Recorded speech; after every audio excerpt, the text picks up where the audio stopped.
Hi, how's everyone doing? Did you guys enjoy your Sunday lunch? Well, the cricketing gods have a lot of other feasts for you later down the line.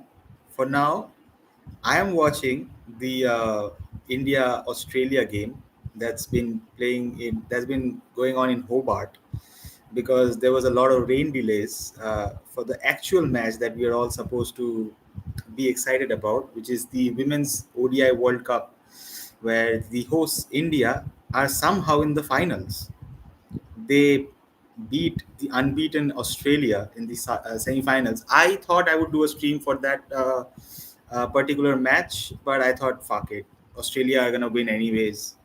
But then somehow, some way, Jemima Rodriguez said, "Hold my beer," and then did a madness, if one might say, did a madness. What a chase that was, and so all this while I started this channel in July of this year, and during this whole time, I have seen that miraculous test match that India won, the last the fifth test match versus England, which I thought was a sure shot win for England, and then somehow some way Mohammad Siraj came in and won that game, and what a game that was. After that, there was the Asia Cup, and there were some iffy moments in the final, but we somehow survived and won that Asia Cup. Controversial, whatever, I don't care. We won that Asia Cup. Cut to 1 month later, I'm doing a stream, and it's the ODI World Cup, ODI Women's World Cup, and India are in the finals, along with the South African women. So, you know what? If either one of them win, I have no problem because it's not Australia or England winning another fucking women's ODI World Cup. So I don't want to see that. We want to see new champions, and India and South Africa are at it now. They are the finalists for the 2025 edition. It is being played in Navi Mumbai. It's been pouring down there, and Laura Wolfhard, the captain of South Africa, have won the toss, and they've elected to bowl first. Quite a straightforward decision, really. They're a team that specializes in seam bowling, fast bowling, and with the conditions overhead, I think with the new ball, I think it's going to be difficult for India to survive the first 5 6 overs. All eyes will be on Shafali Verma. My bet's on Shafali Verma. I just want her to stay at least 10 overs. Just stay 10 overs at the crease and then see how you can, get on from that. But I'm excited. I'm really, really excited because it's India in the final. We went to the finals in 2017. We lost. We are again in the final somehow, some way. Australia were unbeaten in this year's Women's ODI World Cup. So to to beat them in the semi-finals, I mean, we lost to both Australia and South Africa in the group stages. The Indian team. Uh, I remember the South Africa game where there was a batting collapse for both teams, and Richard Ghosh uh, made a 94 or something like that, a knock, which took India to a respectable total. Then South Africa came out to bat, and Nadine de Klerk, she said, "Hold my beer," and she took the game away from us. This time around, India, having beaten Australia, will be coming in with a lot of confidence. They're facing both the teams they have lost against in the group stages, and now they'll be looking to do one better over them. So it will be interesting to see. I'm keeping one eye on the on the Australia game, the T20 game that the men's side are having. Uh, they need 36 or 31. They're well on their way. It's a pretty much a it's not a foregone conclusion. You still have to make those runs. 5 wickets are down, but we are not here for that, man. Fuck that. Fuck the men's side. Whatever they're doing, bilateral. I don't care. It's the ODI World Cup time, and it's the time for the women to bring a World Cup glory. Coming to a final and losing, nobody would want that, especially from India. I mean, the pressure is all on Harmanpreet Kaur's side. So it'll be interesting to see. 5 minutes to go for the first ball of the match. My God, it's gonna be a long stream, dude.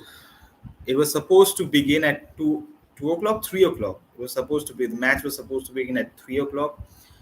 Thankfully, we have not lost any overs because they had a 2 hour. You know, it could go 2 hour beyond the broadcasting time. So we've not lost any overs. Thank fuck. Nobody wants the DLS shit. Nobody wants reduced overs. Nobody even wants to see a 20 over match. It's the ODI World Cup.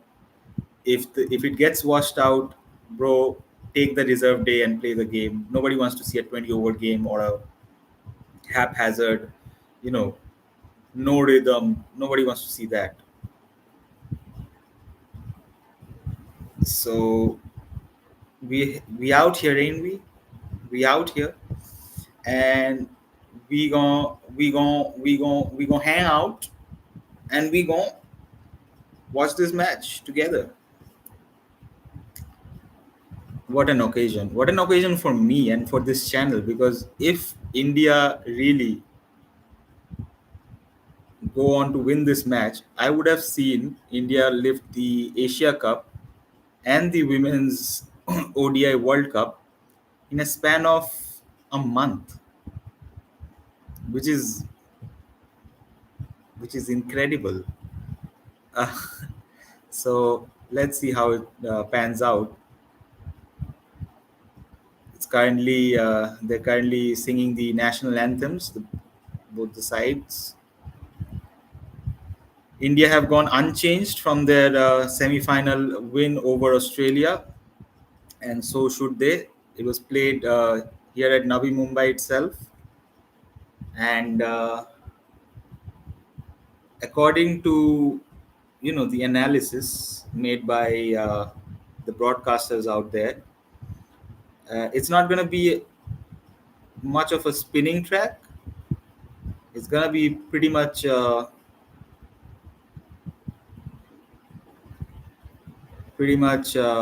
even Stevens for both the sides. I would think.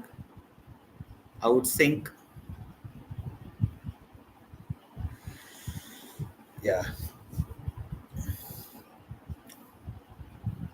I wonder if the cricket queen is doing a watch along or anything. I mean, she'll be looking. Of course, I do follow her. She's pretty good in terms of covering South African cricket and world cricket in general. Uh, so we'll be looking forward to her video at the end of the day, regardless of the outcome of this match. Again, I'm not too worried about this match if India win or lose, because we're gonna get a new champion, and even if South Africa win, I have a soft spot for South Africa. I do, because that country has gone through a lot in terms of heartbreaks in this sport. A lot of heartbreaking moments for them, and that monkey to get that monkey off their back. That oh, you always lose in the knockout stages. Oh, you always lose when it matters the most. I hope they put on a great performance today. Obviously, I will be rooting for India, but at the same time, the South African team is also a very competitive side. I mean, they beat England, who were the finalists for the 2023. Was it 2023? Yeah, I think it was 2023 Women's ODI World Cup that was played in New Zealand, where Australia and England were the finalists, and both these teams have beaten those finalists, the 2023 Women's ODI World Cup finalists.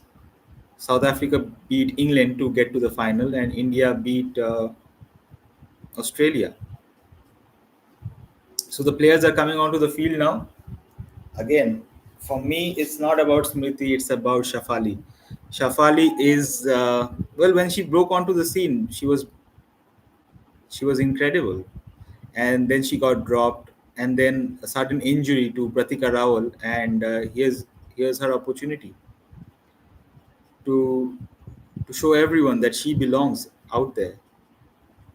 And in the midst of things, when it comes to India's women's cricket, I think Shafali Verma has that it factor, that X factor. But it's always a hard thing for a aggressive opening batter.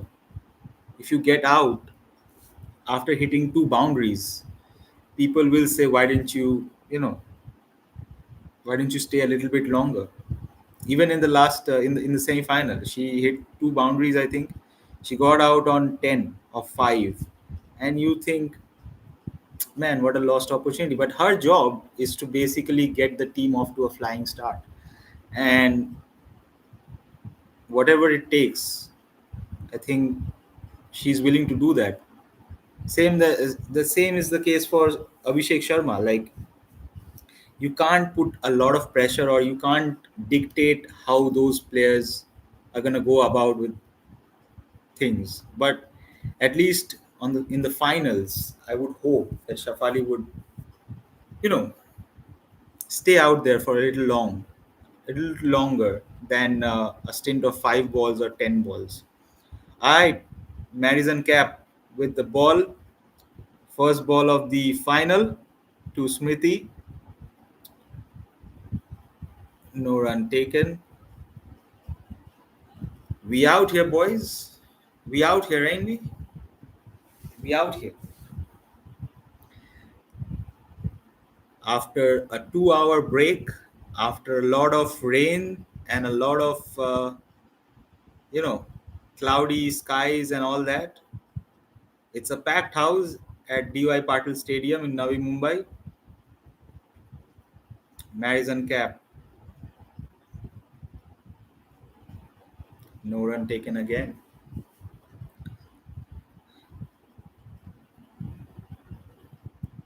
It's gonna be a long stream, dude. It's gonna be. I'm not gonna complain. This is my job in a way. I've done test streams. I've done T20 streams. I've even done the 100 stream.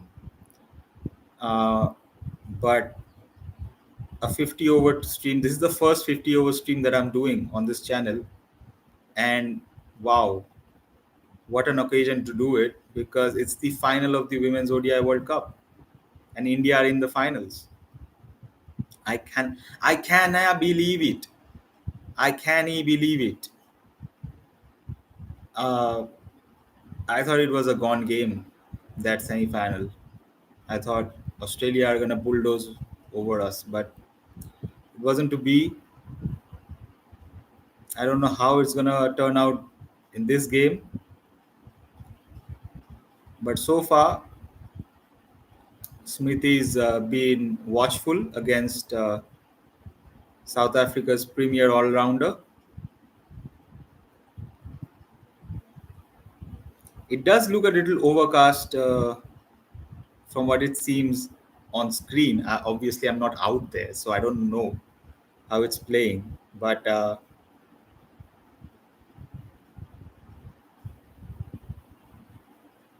so a maiden over, I think, is it? Oh no, last ball coming up. 5 balls, no runs. Smriti has been quite watchful of Madison Cap, and so should she. This is big final. You can't lose 3 4 wickets up at the top, which happened to England while they were chasing against the South Africa in the semi-finals. They lost 3 wickets in a span of 8 balls, 8 deliveries, I think. 3 wickets down for the loss of 1 run for England. That was not here. Here it's a maiden wicket over, maiden over, not maiden wicket over. Cut that part out. Cut that shit out. It's a maiden over from Madison Cap. India are 0 for no loss after one. But yeah, India would be looking to be a little bit more watchful against these Proteas bowlers, because we saw it against England. They were ruthless. They took 3 wickets in the second innings. Like, wow, that was that was incredible, and England couldn't recover from that. I mean, there are a lot of positives to see from this women's ODI World Cup. I think Bangladesh women's performance was again, they couldn't make it to the knockout stages. Ayabonga Khaka with the second over to Shafali Verma. This time, through the onside for a boundary, she she didn't charge down the ground. She stepped out of her crease, got to the pitch of the ball,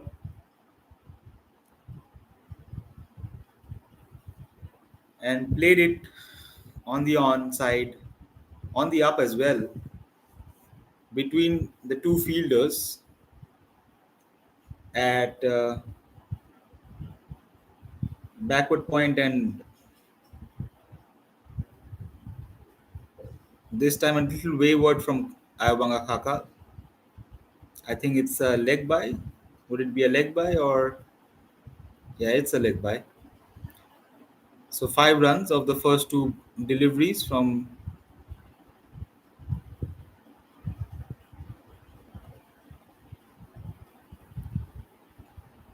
South Africa's new ball bowler, the other new ball bowler alongside Madison Cap, Ayabanga Khaka. So India are off. They are 5 for no loss, and it's Smriti on strike now. Again, Shafali 4 of 2. I would like her to stay there at least till the 20th, 25th over.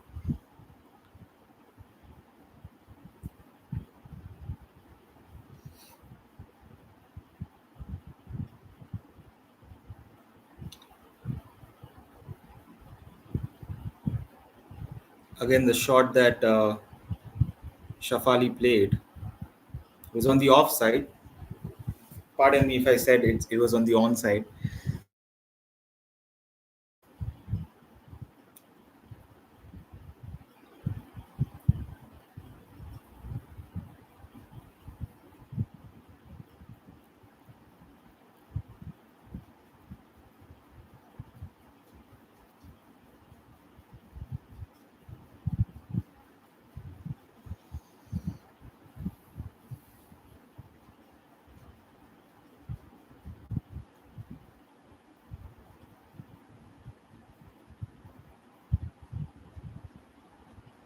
Plays it on the, well, this time on the onside for a single. Does Shafali.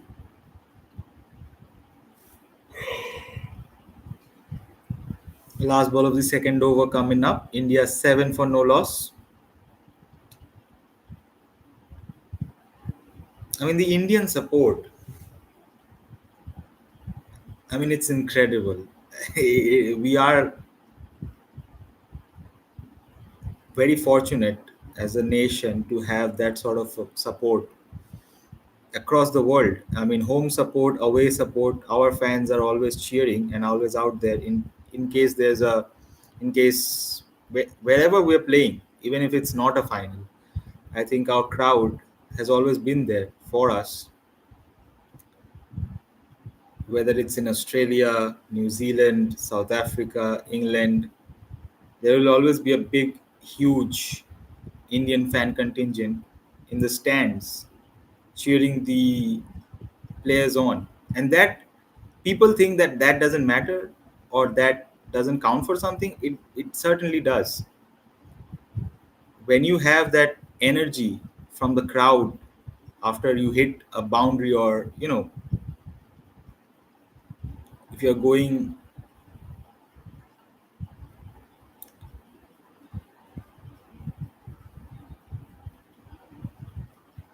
yeah. So Shafali takes a single of Cap's second over, his third over of the innings. I think today in this stream, I think there's going to be a lot of dead air because how am I gonna how am I gonna say anything? Uh,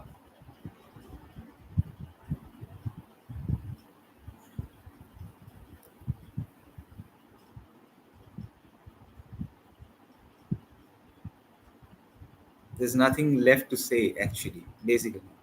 So yeah, as I was saying earlier, that this World Cup, the 2025 World Cup, at least, there were a lot of positives from a lot of teams who didn't make it to the final.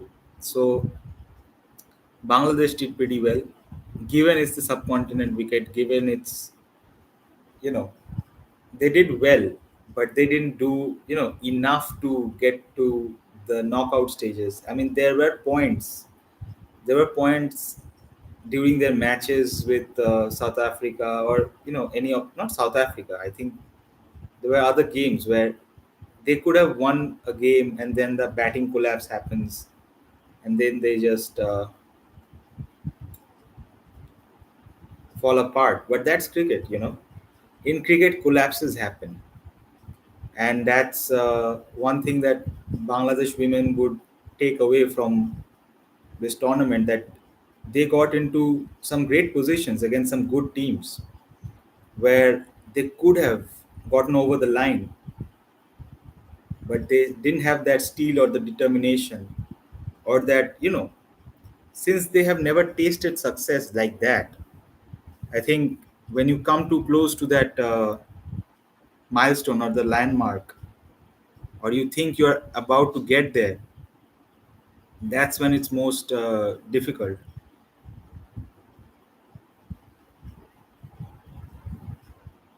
Marizan Cap, most wickets in the Women's Cricket World Cup.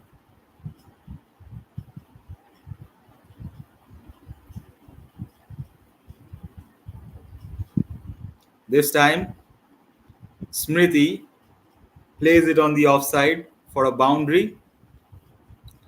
She moves on to 5 of 12. India, 13 after 2.5 overs.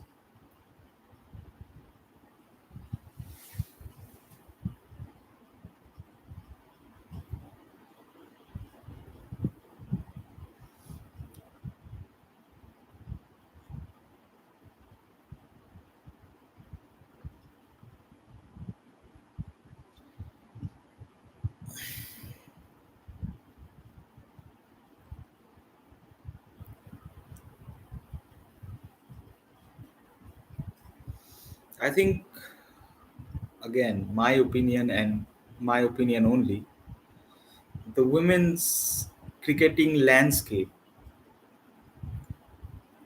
other than a few teams, if you say Sri Lanka, Bangladesh, Pakistan, these teams have one or two players, one, two, three players who are, basically performing more than the rest. And that brings me back to a time like 2003, 2004, maybe 1990s in the men's side, where you would have players and they would have background, not background supporting casts, but there were your superstars, and then there were your, this time, Shafali on the leg side gets a boundary. She moves on to 10 of 6 deliveries. Yeah,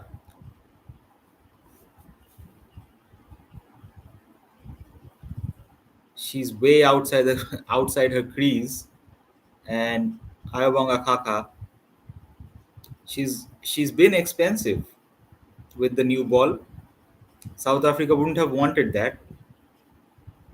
I mean, given the rain before the match and the overcast conditions, South Africa would have wanted at least a few, or still would want a few breakthroughs with the new ball. The wicketkeeper comes up to the crease. Shafali takes two after flicking on the leg side. So yeah, teams like Australia, I think in the women's side, teams like Australia are stacked. They are stacked. Everywhere you look, there are superstars, right? India on a similar level, yes. South Africa on a similar level, yes. England on a similar level, I mean, they have the number one ODI bowler in Sophia Eccleston, but yeah, I mean the other teams, the Sri Lanka. I think you have what's the captain? I can't get it wrong, bro. Is it Chamari Atapattu? If I take the name of man, I would be fucked. Where is Sri Lanka, man? Where is Sri Lanka?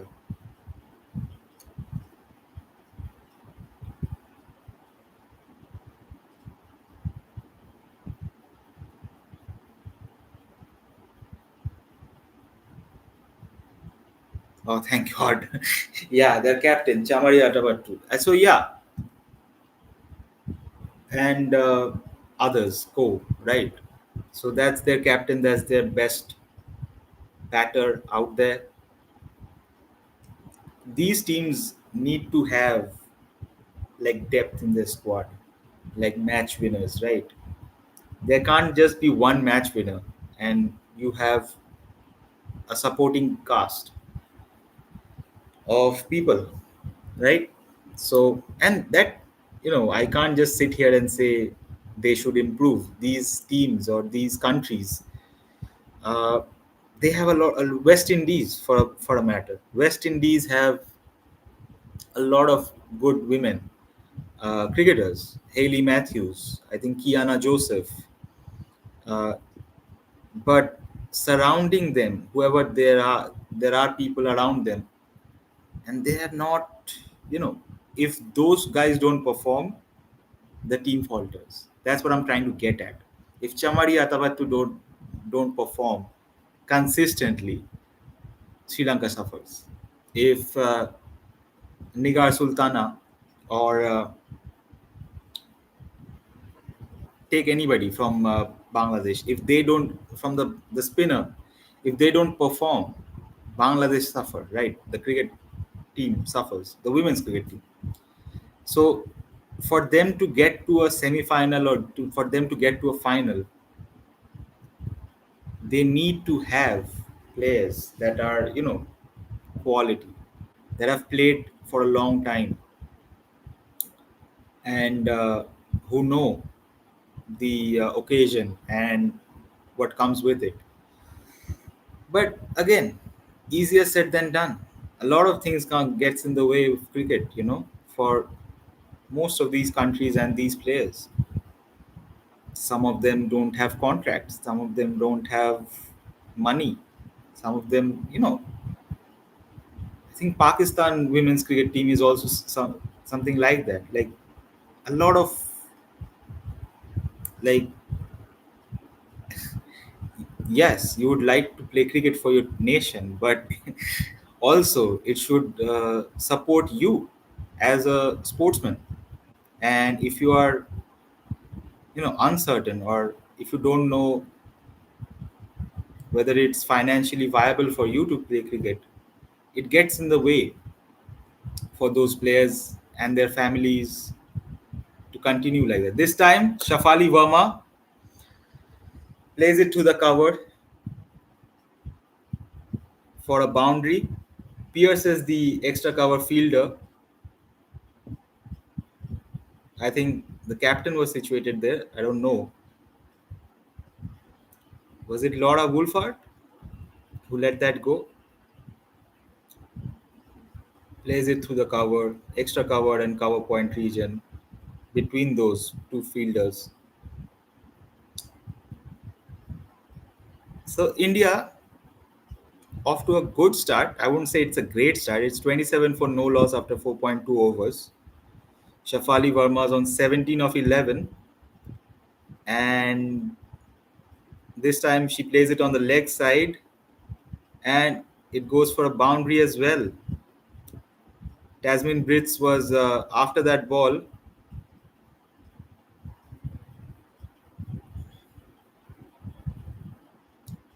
and she couldn't put in a dive to stop that boundary from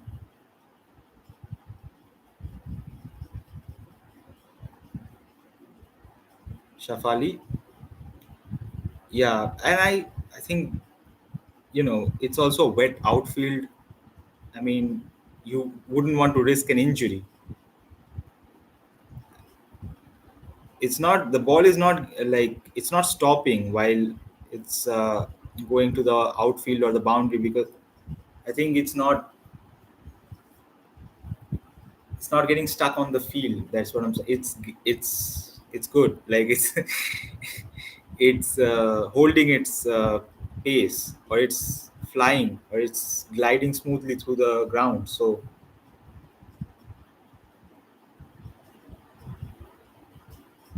there's no impediment for the ball to get to the boundary. I think that's what I'm trying to get at. Sometimes you see when it rains a lot and all, that the ball is not going to the boundary because it's getting stuck in the wet outfield. That's not the case here. They have excellent drainage in the DY Patil.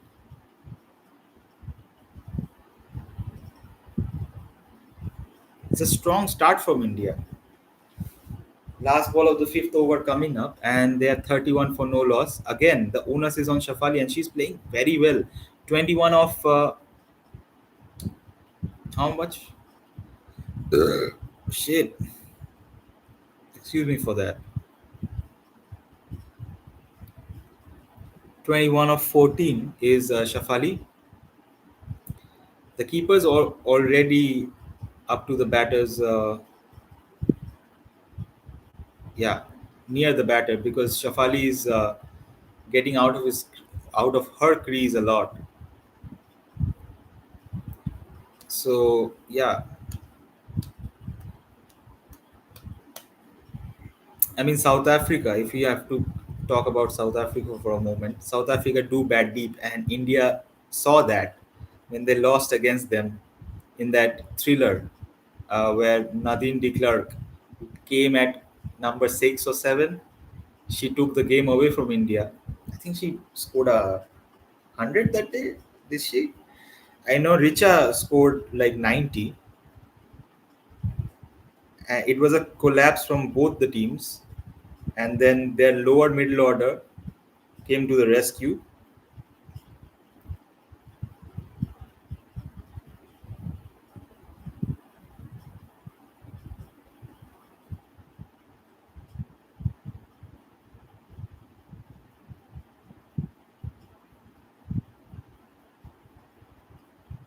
Oh, Nadine de Klerk didn't score 100. She scored 84 along with Chloe Tryon. Yeah, both of them good all rounders. We have seen them in the WPL. If for the Indian audience who don't know, we've seen them. We've seen Madison Cap in the Delhi setup. So we're aware of these players. This time, Smriti on the offside towards the third man region pierces the infield for another boundary. India move up to 35. Her individual score is 11 of 17. India has played at least 6 fours, scored 6 boundaries at least. So this is the power play, man. And there are only two fielders outside the infield, and India are making most of it. So it looks like a good pitch. It looks again. It looks like a. I wouldn't say a batting paradise, but it looks this time on the onside as well, not onside, offside as well. Smithy plays it to the cover region for another boundary. Score moves up to 39. She moves up to 15 of 18. Again, looks like a batting pitch, man. Like you can trust the bounce. You know what's gonna come at you.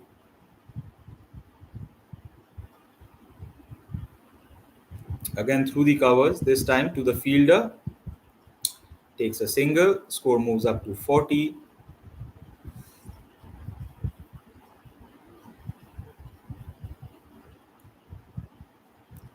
So between the two new ball bowlers, Arbanga Khaka has gone for a bit of runs. She has.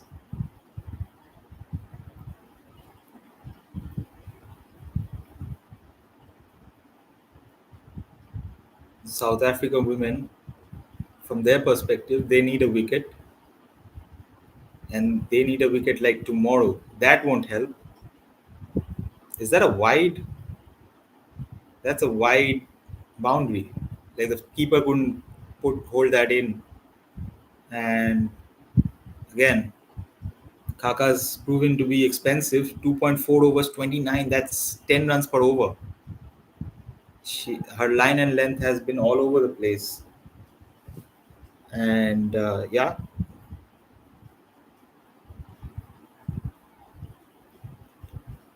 captain's having a word with her.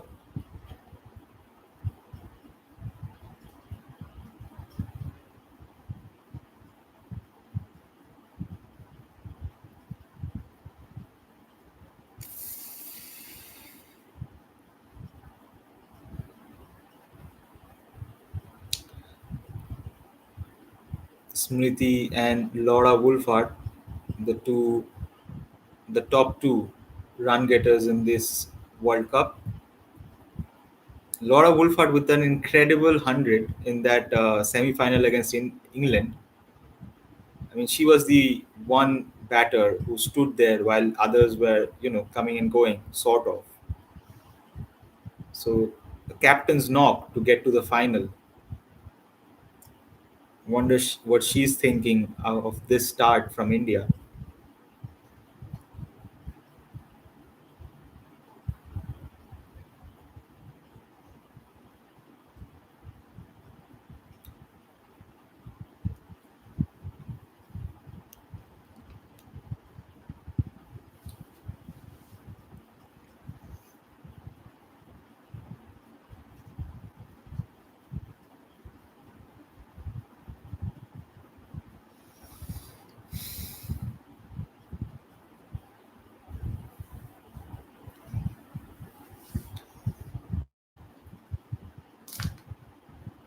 So 6 overs. After 6 overs, India 45 for no loss. Cap to continue.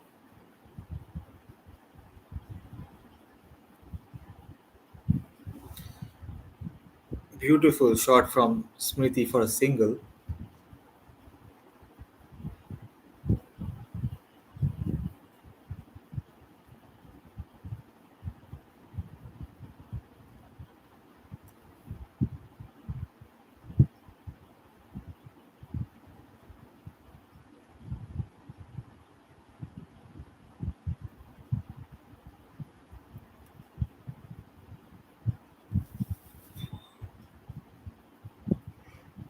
Oh. This time Shafali plays it on the on offside for a single.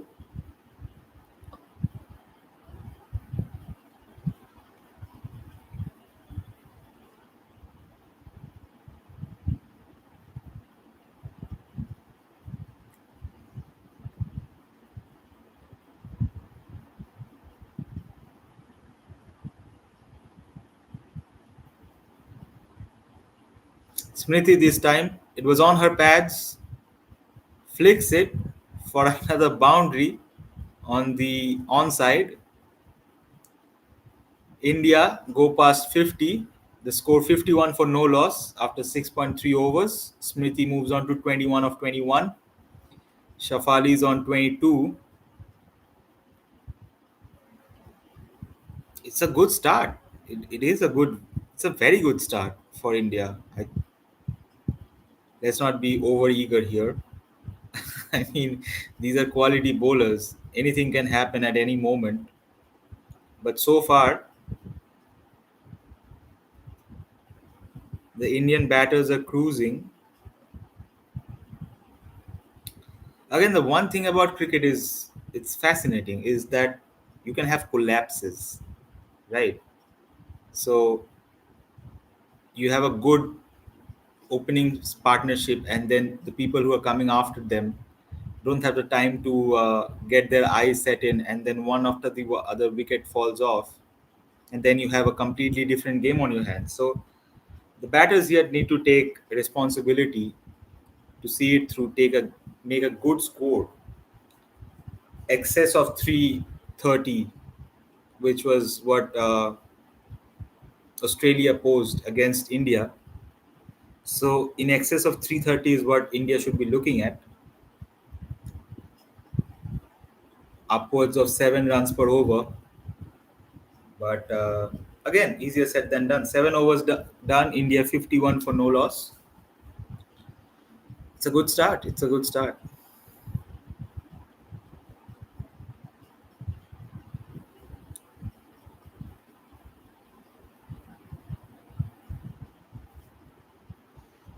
And like I said earlier, I expect a lot of dead air on this stream, man. I think I can say a lot of things off the top of my dome, but I can only say so much in a stream of probably which is gonna go up till 8 hours. So this is gonna go up till 2 o'clock in the night, I think, if there's no rain delays and everything. I think this match couldn't go up till 2 o'clock at night. So buckle up, bitches. And by bitches, I mean the audience, the ones who are watching me, you. Yeah, buckle up. 8 hours. We out here, ain't we?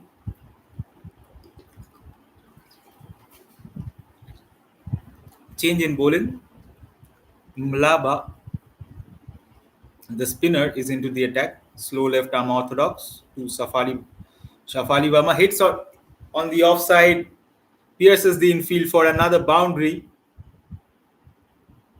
Shafali's on a roll here. 26 of 19. I'm not going to say. I'm not going to jinx it. I want Shafali to make it big here. This is her moment. She was not picked in the ODI World Cup squad. Pratika Rawal came in and she did a fantastic job. She has a century for crying out loud in this tournament. Pratika Rawal, the one she's replacing.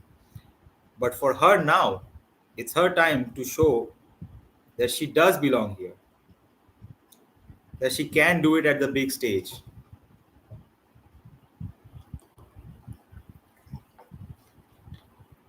And that the story is not over for this swashbuckling Indian opener. This time, plays it straight down the ground for a single.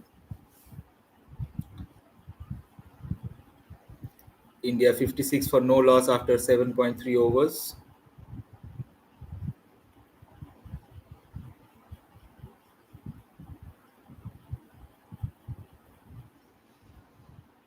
I think more than the batters, the onus will be on our bowlers today. Dipti, Radha, Yadav, and Sri Charani, our spinners, have to be on it in the second innings. This time, Smriti goes through the covers. Would it be a boundary? I think it's a boundary.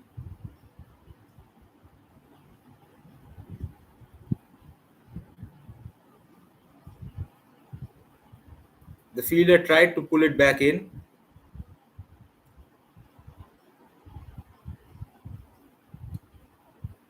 Unable to do so, I think. Was it Laura Wolford? Yes, it was the captain. It was the South African captain.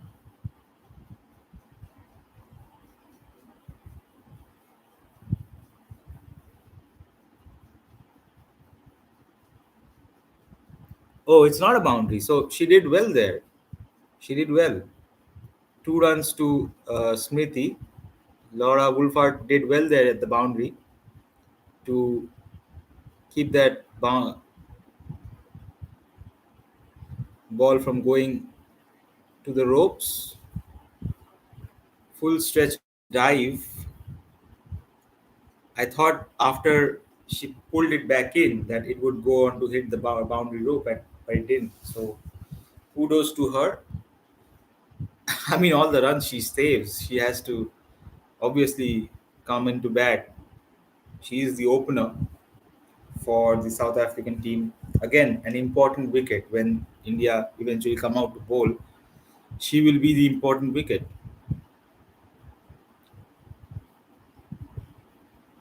She is the fulcrum of that South African side. Call him the Virat Kohli of the South African side. I don't care. She's it.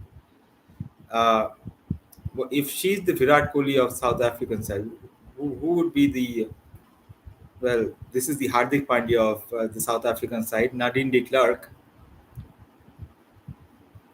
cost us the match in the group stages. She's come into bowl the ninth over. India 58 for no loss.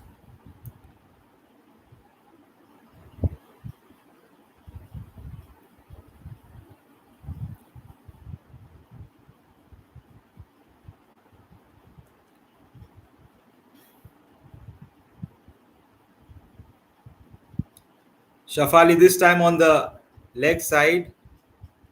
There's a fielder there.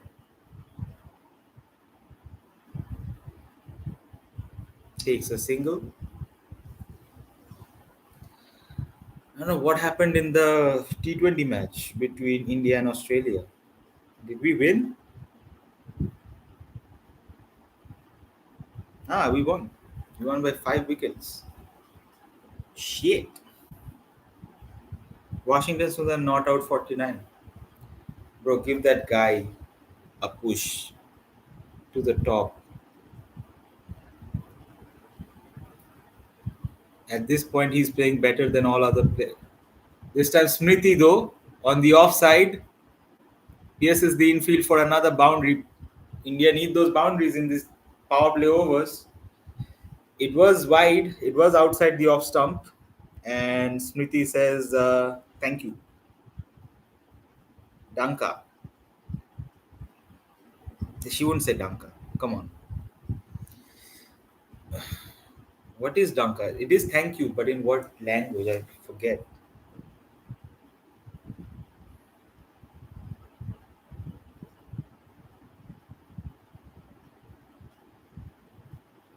Danka is German for thank you. Yeah, she wouldn't say it. She wouldn't speak German. Come on.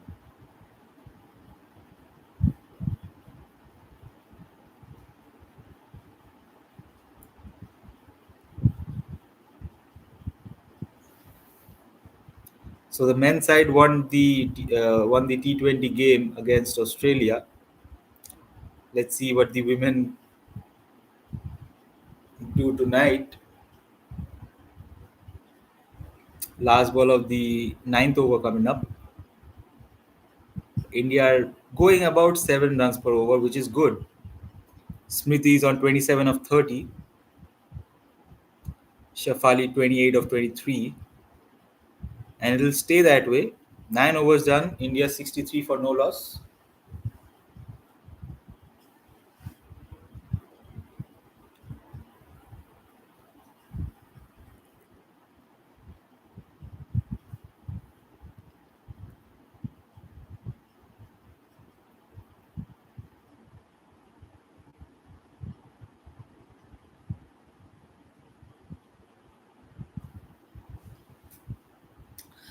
Hype the video, guys. If you can't like, share, or subscribe, hype the video. It's free.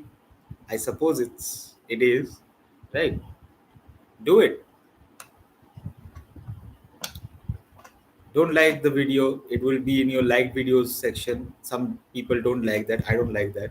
That's why I don't like videos. I only like songs in my YouTube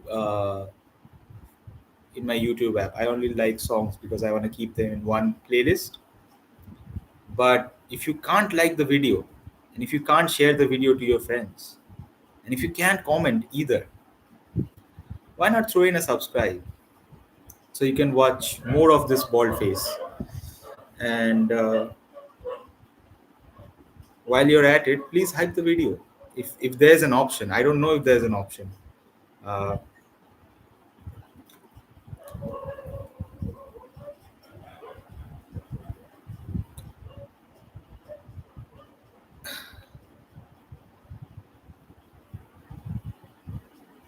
blah blah. Shouldn't have said that. Mlaba. Mlaba. With the 10th over, India 64 for no loss.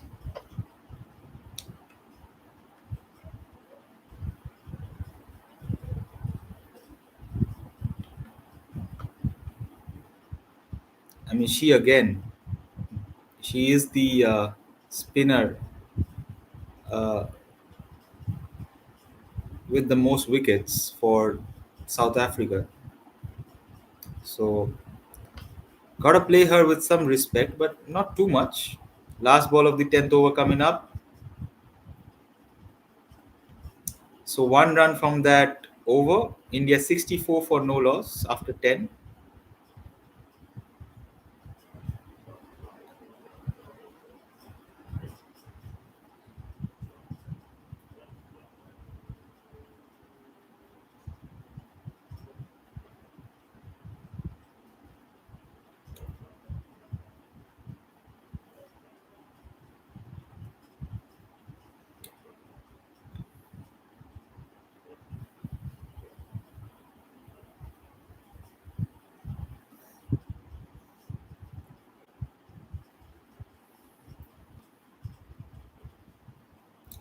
Nadine de Klerk to continue.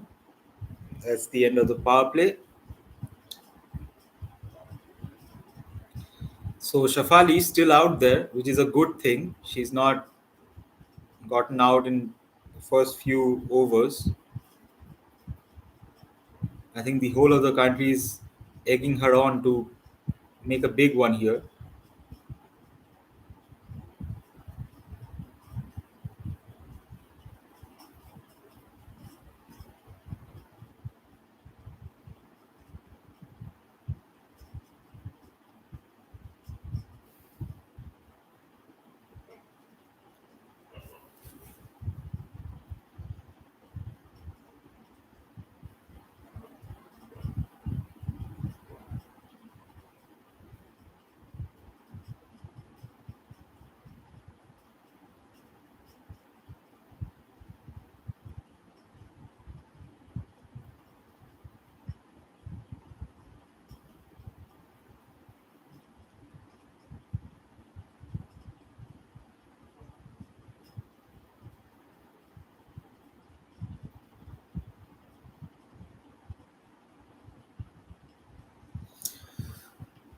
So Shafali is on strike, 29 of 27.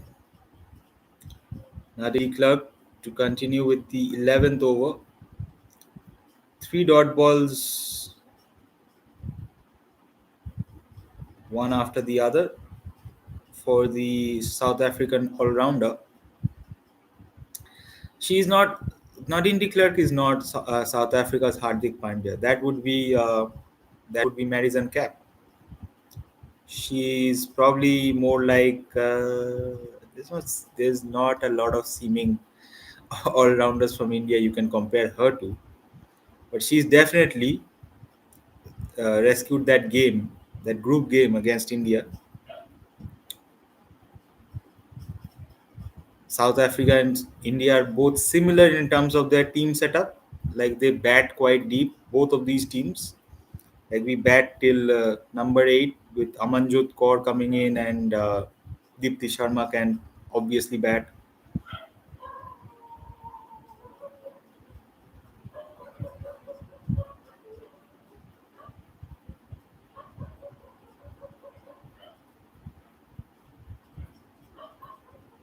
If there's one player that I think from the Indian setup who should improve, well, last ball of the 11th over coming up, India 65 for no loss. One player who I think should improve from this Indian setup, this Indian women's setup, is Hurling Diol. I mean, she started off being in the starting 11, right? She was in the playing 11 for most of the group games. Jemima Rodriguez couldn't get a look in. She got the number 3 spot, and she couldn't make it big. That's the issue. She couldn't make it big. She got starts. She couldn't make it big. She couldn't get it past 50 or make a statement 100. That's the one thing that's missing from Harleen Deol's, you know, stint as in the Indian national side. Like she's not consistent enough to be the number three. To be a number three in any team, it's such an important, you know, position for any team. And you want whoever's out there, in the mix of things. For me, it's either Harlin Dale or Jemima Rodriguez, and I rate Jemima Rodriguez obviously better than Harleen, but Harleen's got potential, man. It's just again, she needs to do it. She needs to do it to him. Shafali Verma, obviously a bit antsy because she's played a lot of dot balls now, and being Shafali Verma, being Shafali Verma is not easy because you are an attacking batsman, and if you are playing a lot of dot balls, it gets to your head. Like that's not who you are, right? You're not VVS Lakshman or you're not a Rahul Dravid. You're a Virendra Sehwag type player, so you would obviously get a bit antsy, which is happening. South Africa did well to pull back the run rate for now. Mlaba and Nadine de Klerk have strung together a few good overs to like both of them. A lot of dot balls, not a lot of singles. Mlaba's on her third over and she's considered only nine.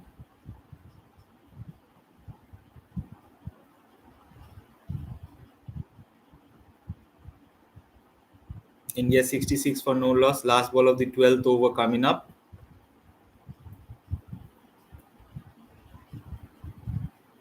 No respite. Again, one run from the over. Mlaba, bro, my guy, my G. Again, anyway, she's good. She's good. As a spinner, she's doing it. She's doing what the captain, just what the captain ordered. Pull back the run rate, string a few dot balls here and there, and maybe the pressure gets to one of the batters. I think Smithy is looking to make it big. Shafali is already trying to come down the pitch and trying to attack the bowlers, which is par for the course because she is the aggressive one of the two. Nadine de Klerk has only conceded 6 runs of her 2 overs, so that's impressive. It's very impressive. Smithy is 27 or 40. Shafali is on 31 of 32. Again, make it big. Don't keep it. You've gotten a start. Go past 50, and then maybe we'll talk about, you know, shifting gears and such. Try to rotate the strike. South Africa has been good trying to, you know, with their infield positionings.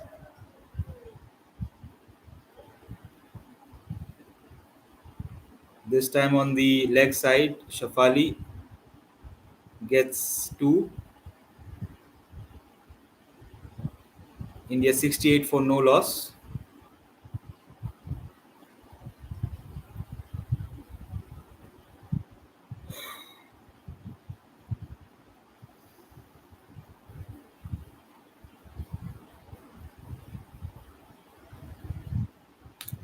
Takes a single, plays it on the offside. Does Shafali? She moves on to 34 of 34. She's going. Her strike rate is 100, so she's okay. It's Smithy, who's taken a few dot balls.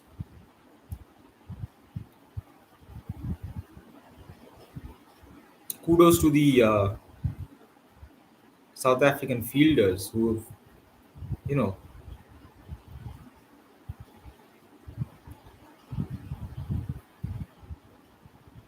this time she plays it on the leg side for another single, straight to the fielder. 28 of 41 is Smriti. India move on to 70 from 12.3 overs. Run rate has come down drastically from a time where we were looking at 7 runs per over, which was the ninth over mark, where India was 63 for no loss. So in these 3 overs, 3.4 overs, they've scored only 8 runs.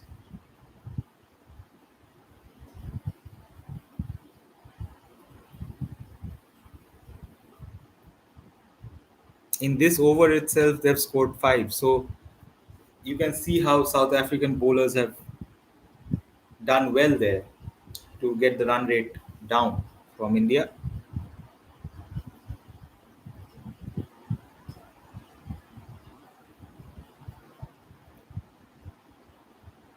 Last ball of the 13th over coming up. India 71 for no loss.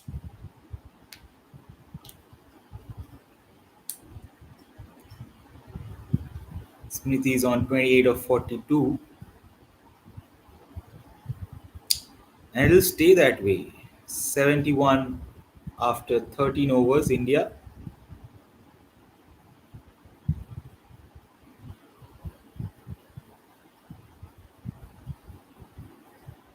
So only 8 runs coming off the last four overs. That shit is wild. Kudos to M. Lava, who's conceded probably 1 run per over in the last 2 overs that she's bowled. Incredible stuff. 3 overs, 9 runs. She's back on. Shafali Verma on strike.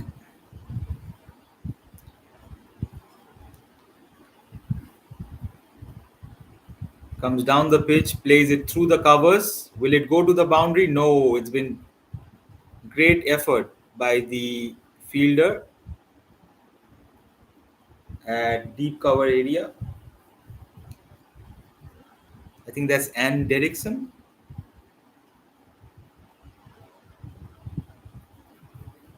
Good stuff, good stuff. That'll be a wide. 74 for no loss, India after 13.2. Yep. Henry Derrickson.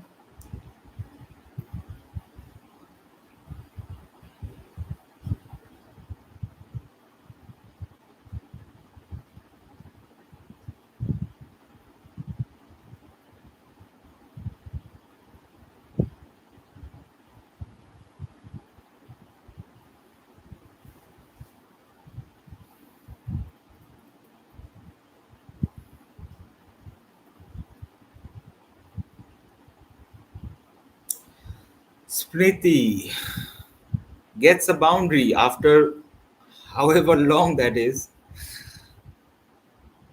Gets a boundary. She moves on to 32 of 44. India 79. 79. Yeah, 79 after 13.4 overs. Imlaba has conceded a few in this over.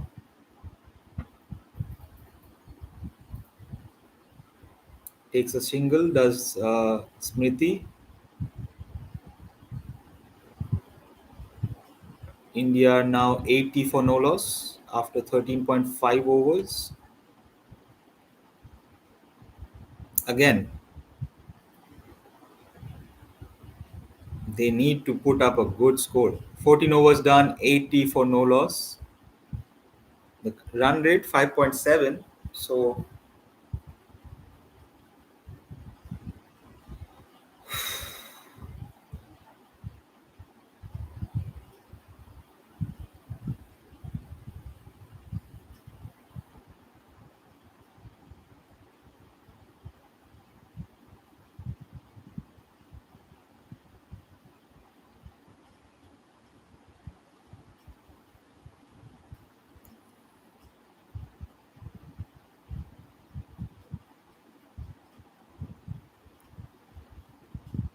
Narine declared to continue with her fourth over. Smriti is on 33 of 46 now.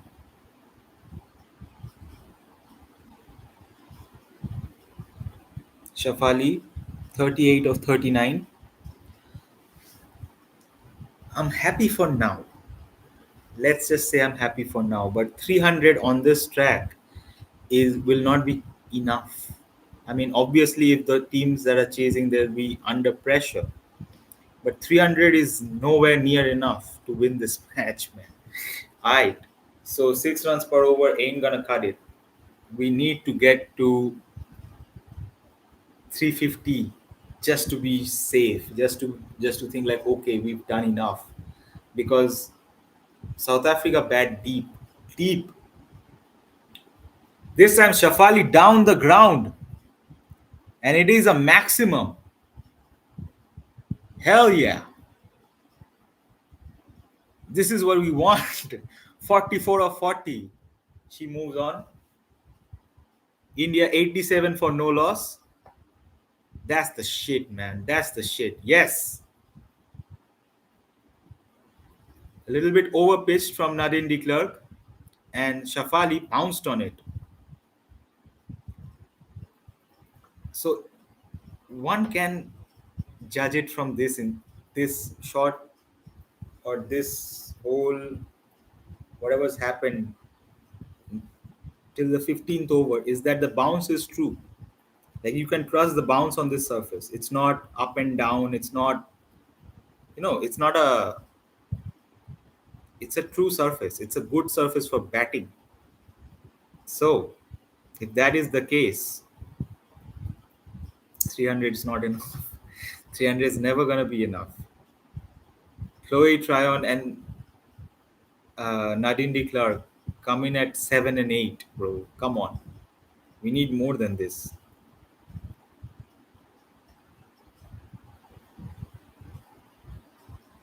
Takes a single. Does Shafali. Fuck. She moves on to 45 or 42. Every time I say fuck or shit, I remember that if I have to get monetized, or at some point, if I need to get monetized, I need to stop saying that shit. But it's just part of the vocabulary now for everybody. So for me to react to a live event and not say fuck, shit, cunt, I don't know. I shouldn't say cunt, but you know,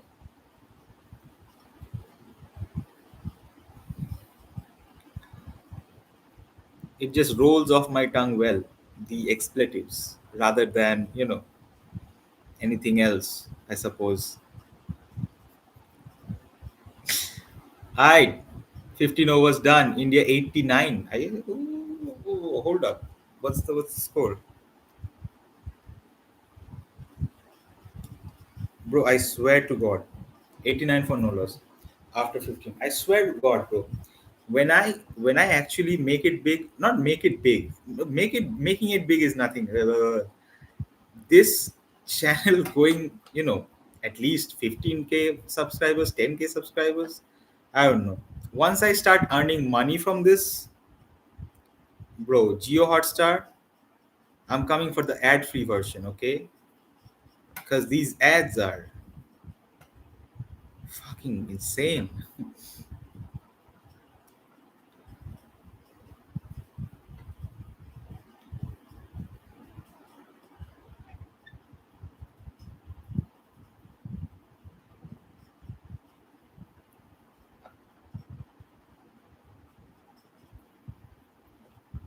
Ayawanga Khaka with her fifth over.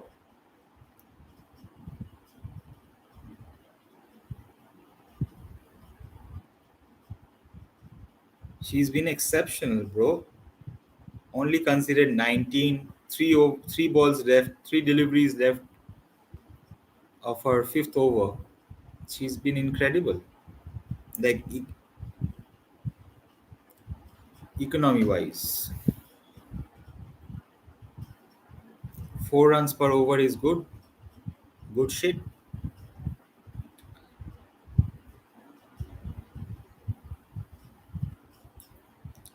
Shafali is on 46 of 44 now.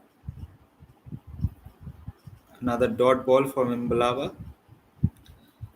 Last ball of her fifth over coming up. Shafali comes down the ground, takes a single. India 92 for no loss after 16. Shafali is on 47 of 45. Smriti is on 35 of 51. Alright, bro. Alright.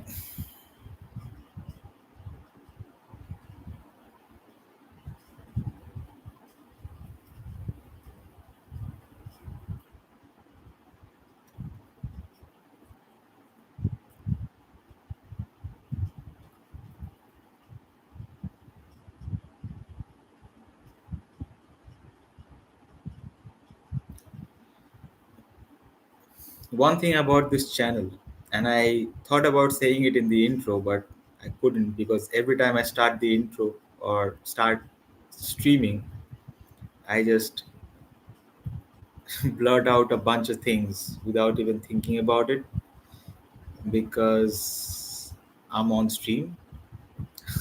I'm exposed to the world.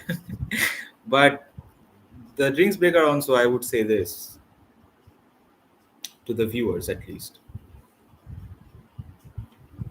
I will never sell you anything. And by me telling you that I won't ever sell you anything, that means I would never, ever do an ad read on this channel. And that is partly because the kind of channel that I want to, the kind of community that I want to create in this channel. Also, because I don't want to be hindered by a company or anything. My opinion are my opinions. Whatever I say on this channel or my on my stream, if I say fuck, shit, whatever, bad words, I'm gonna say it. And yeah, people would say that's like shooting yourself in the foot. But hey, I would never do ad reads on this channel. I will never sell you anything. I will never talk to any companies or some people would say nobody wants to talk to you. I mean, that's for sure. That's true. Nobody wants to talk to me. But uh, it's about the stand I take with this channel. If you are trying to be, if you're trying to put yourself away from the mainstream, right? You have to do things that no other people do.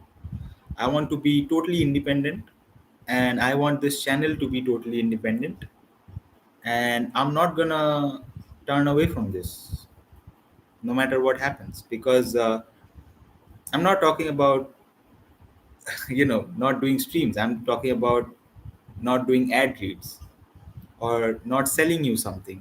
There won't be any code house of cricket. There won't be any discounts you can get from this channel. I won't sell you much. I wouldn't do memberships. I wouldn't do Patreons. I won't. This is just a channel where you come out and you hang. And we watch the game together. And if you have any opinions, you can throw them in the live chat. If you have any super chats are welcome. But I'm not doing memberships. I'm not doing memberships, maybe because of if the chat wants stickers or all those things. But there won't be different. There won't be separate videos for members only. Whatever you see is whatever you get. It's all free. It's all me. There's nothing else here, right? So Suna Lewis, how do I pronounce it? Suna Lewis into the attack. She's also a spinner. She replaces Narendra de Klerk from the other end. India 92 for no loss after 16 overs.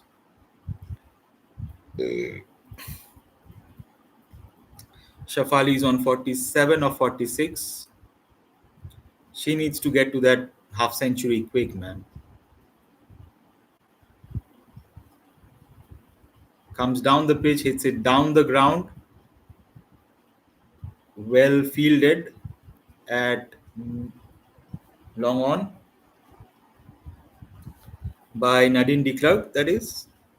Yeah, good effort from her. Also, another thing about this channel, I wouldn't, for the love of God, and this is cricket. This is not politics. This is not geopolitics. All right, uh, cricketers are not politicians. They are sportsmen. We are here to see them entertain us with their skills. All right. So you will never see me. I can banter other teams. I can make poke fun at other teams, but I will never go below the belt. I mean, seems hard to imagine that because I say fuck shit and all a lot of other bad words a lot. But I would never go below the belt to any of the countries, say Bangladesh, Pakistan, and I'm saying that to the Indian audience. I'm telling that to you. I There won't be any Bangladesh, Pakistan. None of that shit is gonna happen here. This will be an intelligent community.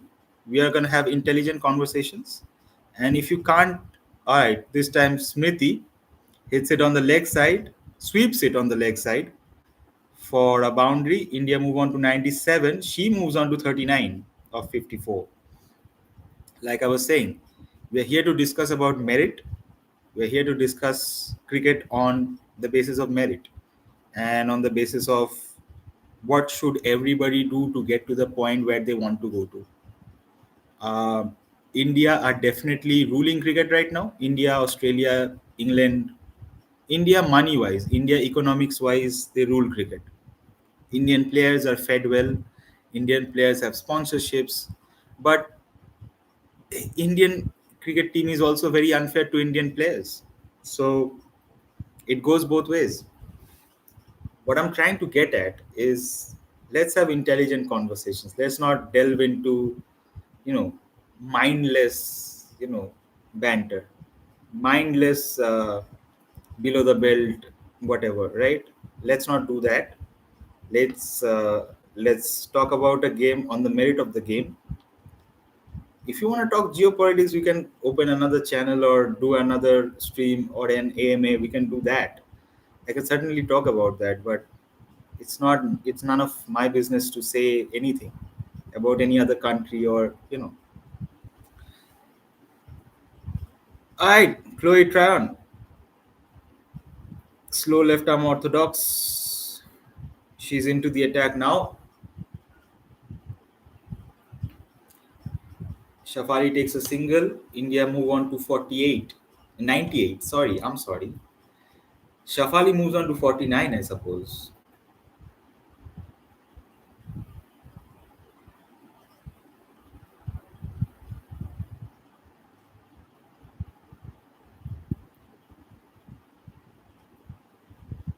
Yep.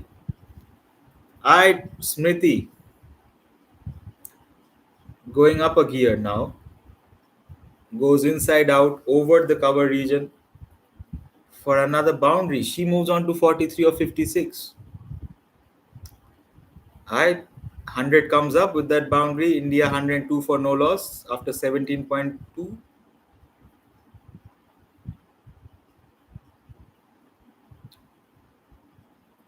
So yeah, this channel will be truly independent. No ad reads, no merch. If you want to have a membership, if we get to that point in our journey where I can have memberships for the channel, uh, with stickers and all sorts of things, sure, we can do that.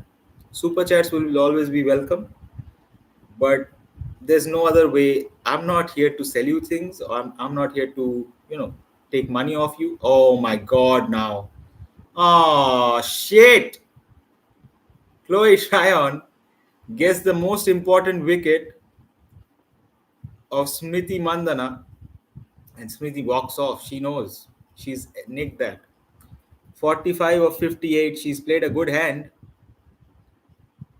but unfortunately, she has to depart now. Gets a nick straight to the keeper. Yafta makes no mistake. Chloe Tryon with the breakthrough for South Africa. And India lose their first in India 104 for 1 after 17.4. And Smriti will be, well, quite angry with herself that she couldn't get to the half century, she couldn't make it big, but also because she knows the importance of this game. She wanted to make it big, not to be. Not to be.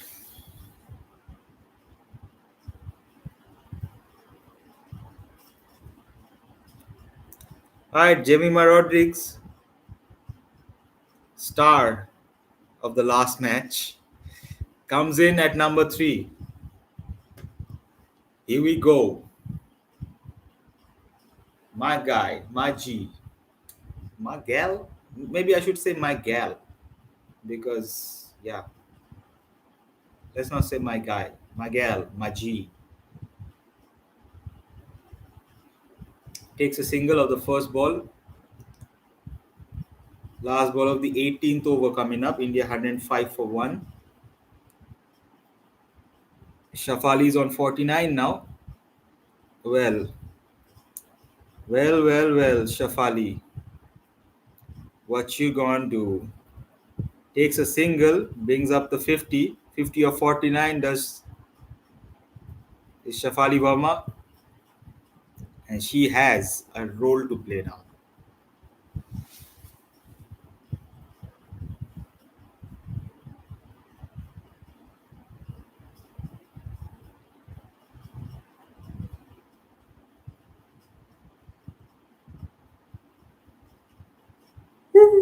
Oh my god, dude.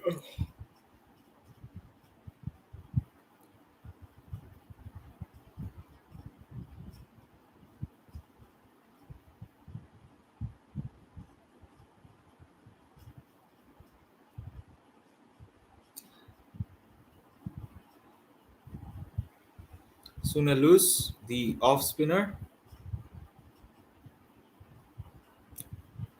to continue.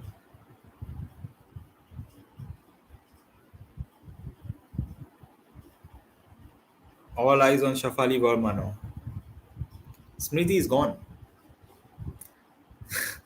Smriti is not in the picture yet. She scored 45 well made runs, but now it's all on Shafali. How well she does with the start she's got. 51 of 50. Can she make it big? Can she make the Big Daddy 100? Or maybe we should not say Big Daddy or Big Mommy 100. I don't know.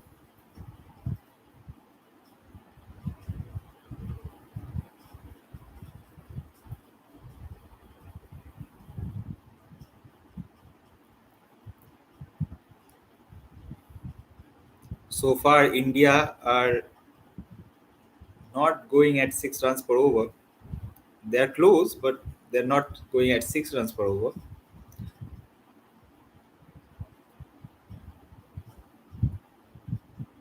And they certainly need to get to 7 runs per over, actually, to make a difference in this final batting first. Can't look at 350 and can't, as a batsman or as someone who's out there in the middle, you can't think about 350. Obviously, you have to think about the next ball and the next ball. But we can't let it go to 5 runs per over. If that's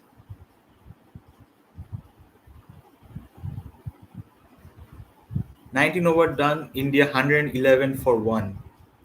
So all you manifestation lovers, that's the number for you. 111 for 1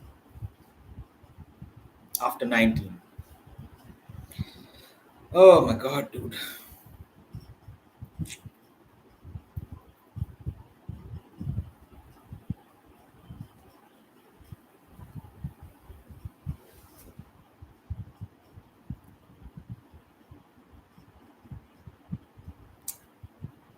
All right, Chloe trying to continue.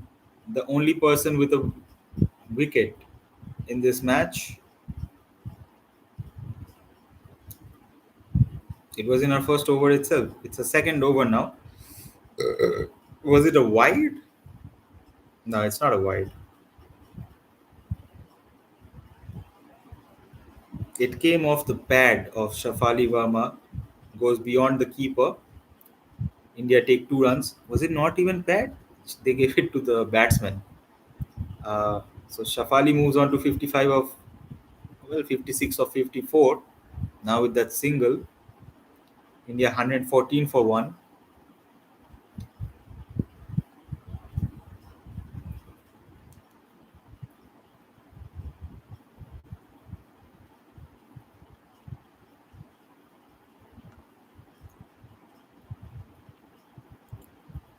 Also, a fun fact about the channel is that after I started the channel, I haven't shaved my beard, like trimmed my beard. I've trimmed it, I've, shaped it or whatever, but I've not gotten rid of it. It's getting time. I mean, it's gotten big enough. I think I should trim it off somewhere down the line. But ever since I started the channel back in July, the beard has stayed on and I've grown it. This is like, so July, August, September, October. 4 months. 4 months of beard growth, man. Looks nice. Looks nice. To me. Other people, they pass on some weird comments, man.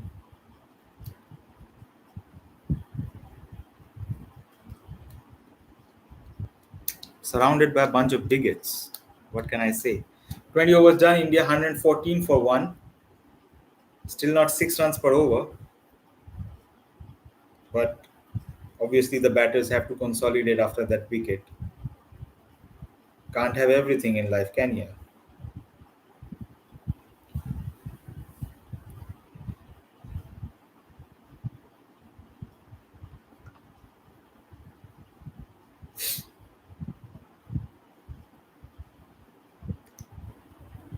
Some people might say that by not doing ad reads or shit, this time sooner. Oh my god. Oh, Shafali Verma was certainly out there, but the fielder dropped him. So, what can I say? Bad cricket all around. Sooner Lewis, first ball, Shafali gets on her knees, hits it on the leg side, doesn't get the connection she wanted, and she's dropped in the deep. Who was it? Yeah, South African fans in agony there. Who was it? I don't know her, bro. Can you show me the back of her shirt?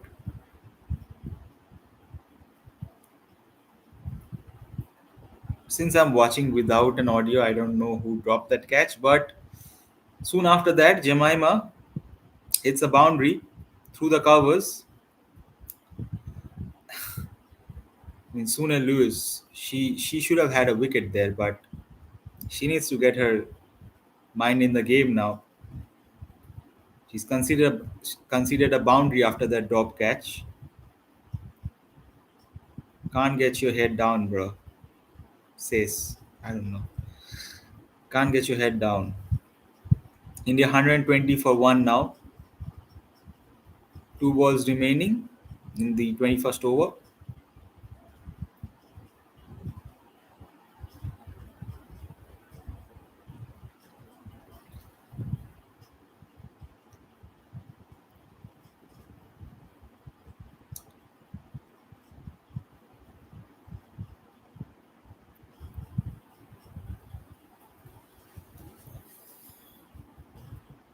Last ball of the 21st over.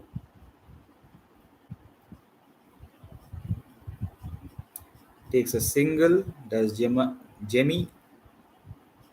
India 122 for one after 21. Sunil Lewis has conceded 18 of her 3 overs. She should have gotten a wicket, like I said, but hey, a dropped catch is a dropped catch. So Shafali needs to make sure that she makes full use of the life that she's got. Yeah.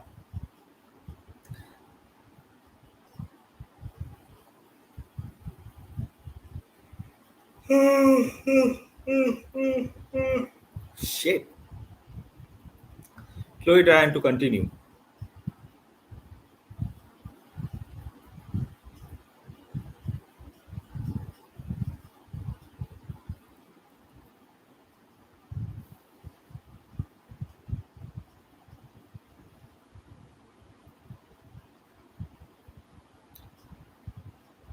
Jamie pulls out the scoop, but there's a fielder there.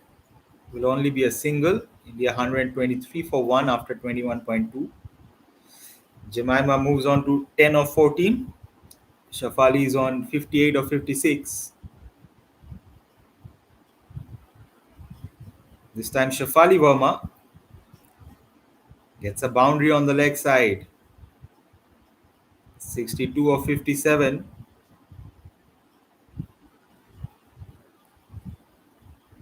And India are 127 for 1 after that boundary.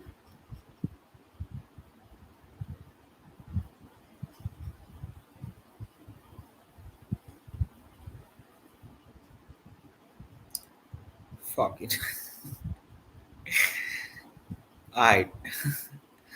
Takes a single, takes a deflection of Jemima's bat that was hit down the ground from Shafali. 128 for 1 India.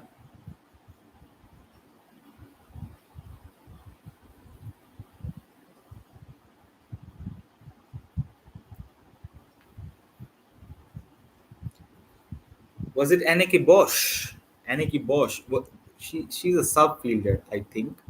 Anneke Bosch is not playing.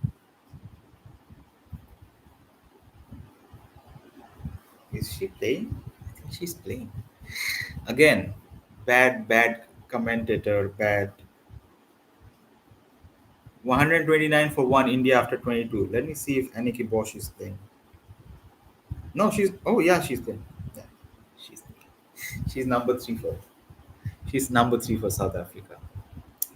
How the fuck do I not know that?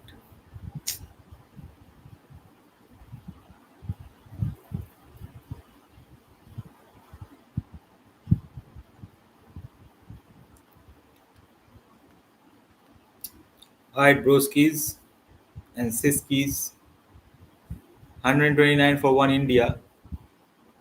Shafali Verma looking dangerous at 63 for 58. She's been dropped once. Let's not forget that. But who cares, man? Who cares?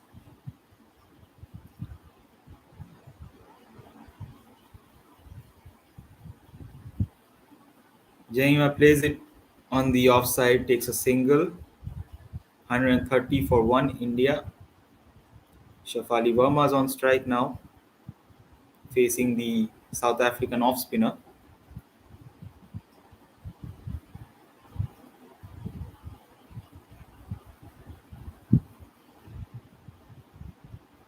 Misfield there allows Shafali to take the single.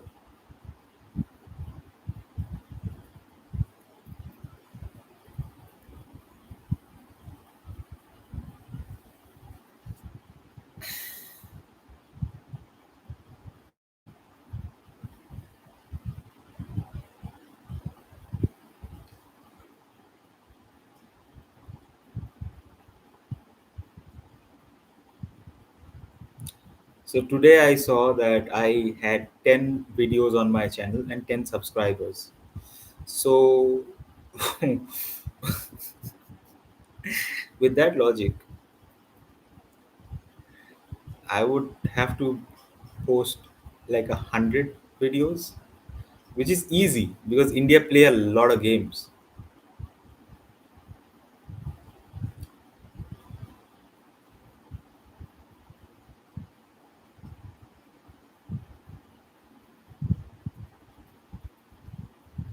Jemima and Shafali rotating the strike now with ease. 134 for 1 after 23 overs, India. Shafali is on 65 of 60, I think.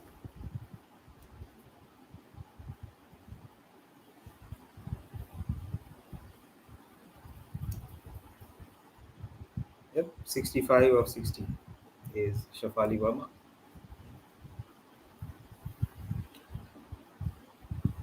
She holds all the cards in this Indian innings for now because she's gotten a good start and should be looking to make it big.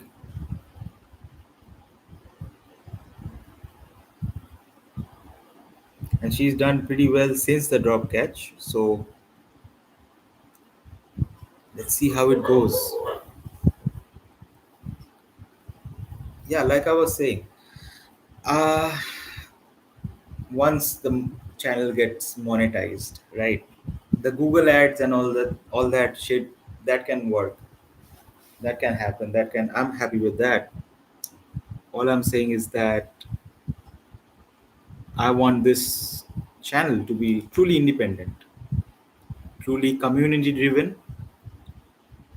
Everyone who's subscribed, everyone who's part of the community, I would like to seek intelligent conversations. Again, no, no, beach boy antics, uh, no dhobi, no hate, not that, none of that shit. Maybe there will be in the chat, but I can't control nobody. But intelligent conversations. If you want to have conversation, let's make sure that you have the facts straight and all that.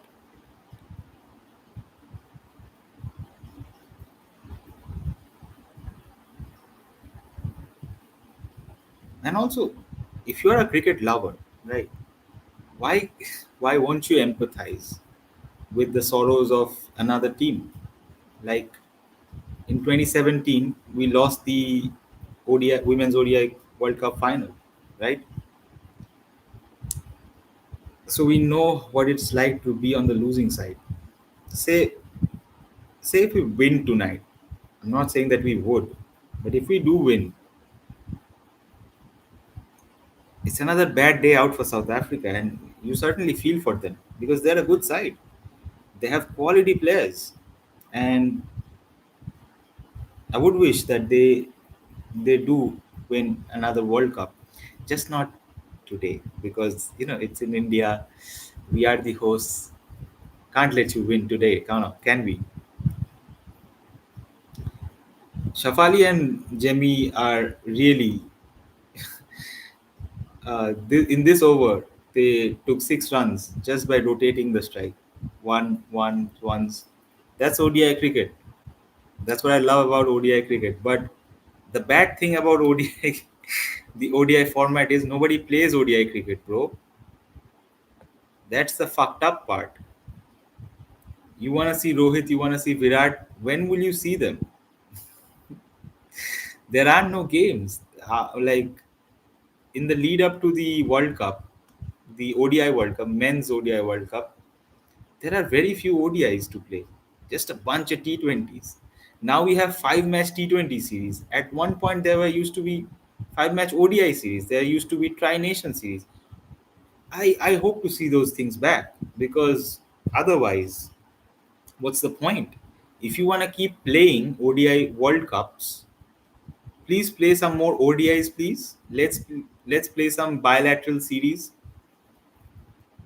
One thing that I can, it's not a prediction. One thing that I can foresee is that the associate teams getting better by playing against each other a lot of long format games, like 50 over games, right? If Australia, England, and all the big three, if the big three don't play a lot of ODI games, what do you think is going to happen when the World Cup comes around or a tournament comes around, multi-nation tournament comes around?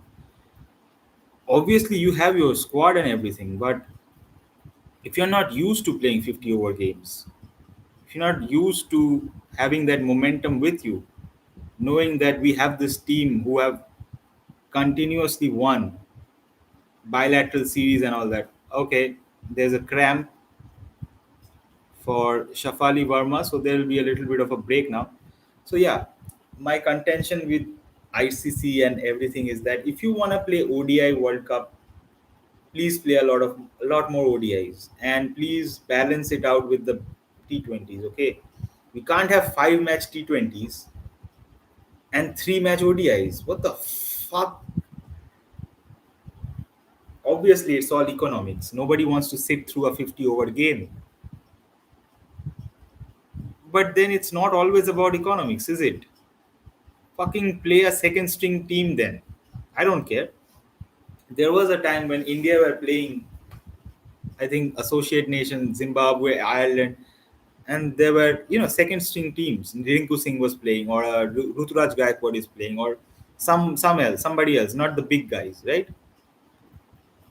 If you have to keep playing ODIs. That's what I'm trying to get at. please don't please don't forget this format. And if you want to forget this format, then forget ODI World Cup as well. What's the point in having an ODI World Cup and you're not playing ODIs? None of the teams are playing ODIs. That's fucked up. Now there are conversations of having a new format in T20 tests. Uh, an abomination of the two, you know, of the two, basically. We don't want that. Fuck that. Can we have what we have and can we build upon it? Can we bring back Tri Nation series and all that stuff? Can we bring that? Can we? Can we have India playing in New Zealand, Australia, and the three of them playing together? Right? It's all near nearer to each other, like Australia and New Zealand. They have a rivalry there as well. India have come to have a rivalry with Australia as well because of the debacle of the 2023 ODI World Cup. So can we do those things? Can we? Alright, enough of my spiel. Sooner lose to continue with the 25th over. India 143 for 1. Shafali had a bit of a break for her cramps. Hopefully, she's been treated. She's on 71 of 65. And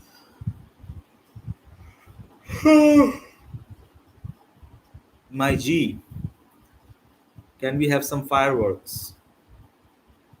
It's an off spinner. For crying out loud, can we do some madness against an off spinner? I mean, if it was Virendra Sehwag on, oh my god, just straight down the ground, I think it's a six. Yeah. As I was about to invoke the name of Virendra Sehwag, mistreating, abusing of spinners, Shafali Verma comes down the pitch and hits it for a big one.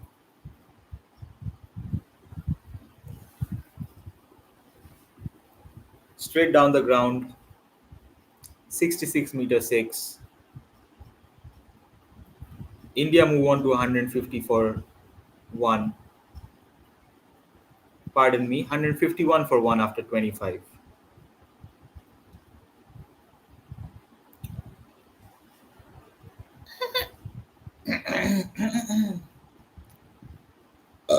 Shit.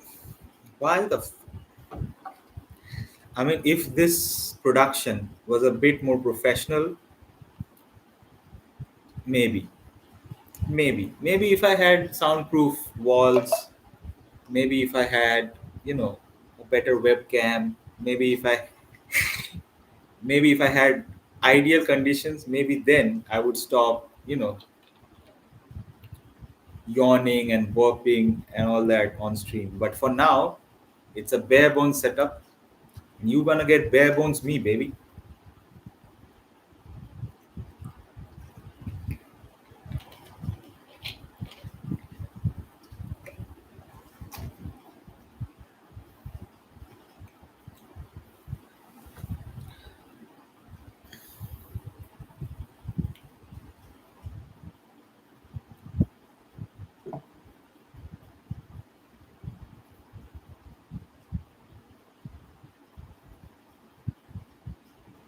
All right, 25 overs done. India 151 for 1.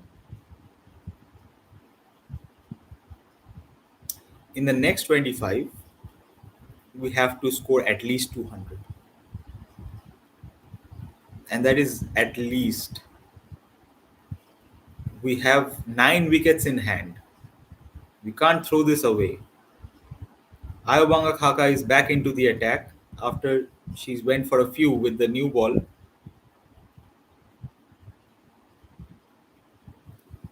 It's a merciless job bowling with the new ball in the power play.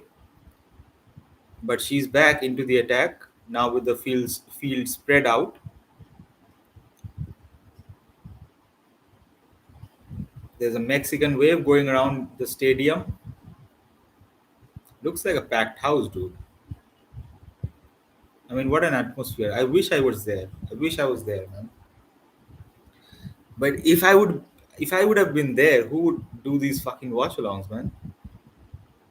Somebody had to do it. I'm the chosen one.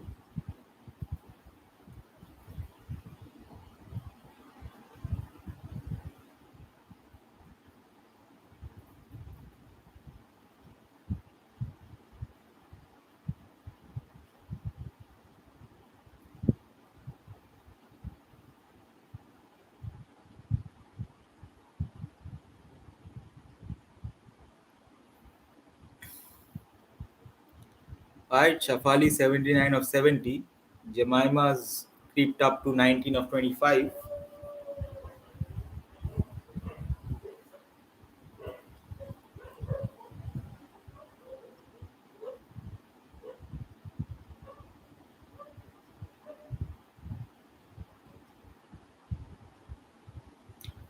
Shows all three stumps, does Shafali, with the wicketkeeper up to the crease. So she's not afraid of showing her stumps and going for it, making some room.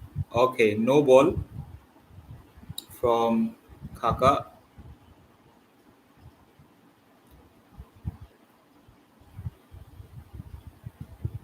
Opportunity for Shafali to hit a big one here.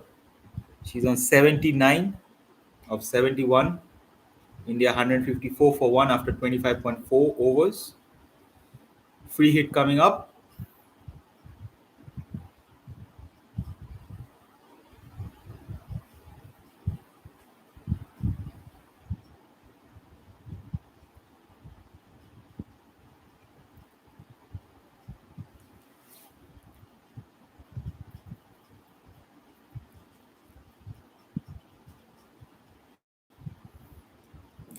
After this final at least, um, maybe I'll go straight for the test series that India will have again South Africa, but the men's side. Oh my god, dude.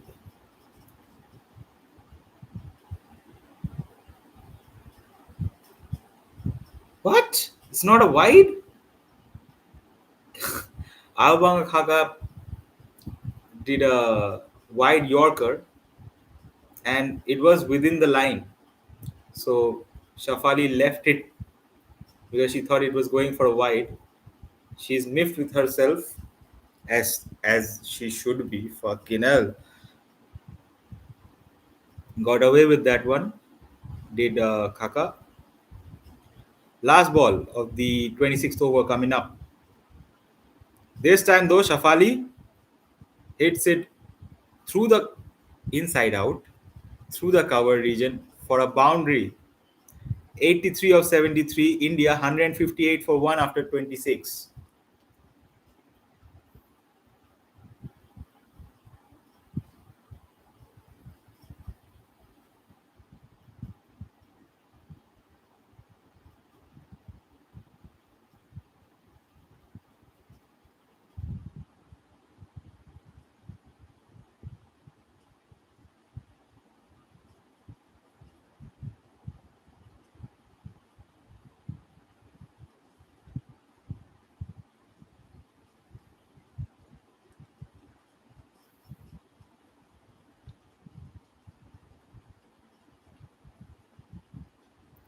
Alright, Mblaba, who's been the most economical of the South African bowlers, she's back into the attack with her sixth over.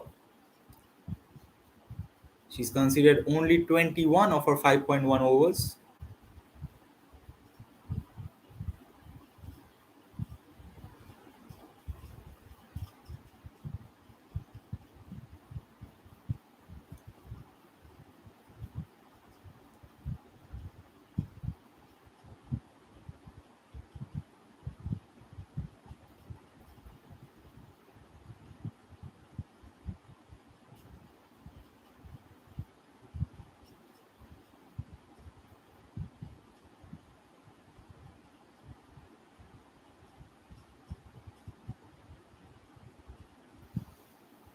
I mean, they're rotating the strike. They're not playing a lot of dot balls.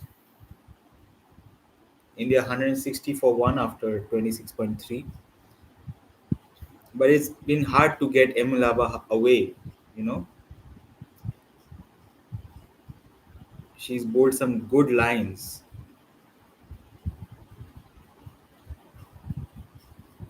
Again, she is the premier spinner.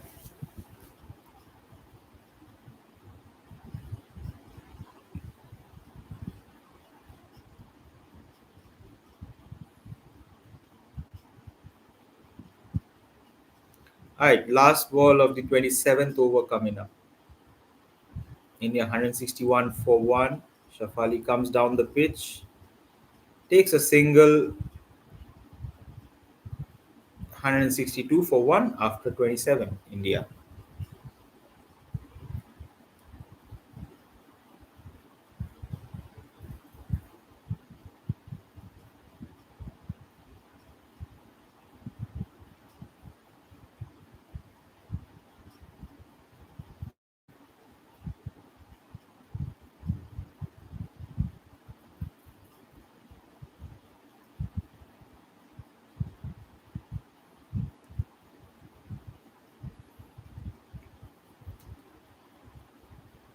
All right, Khaka to continue.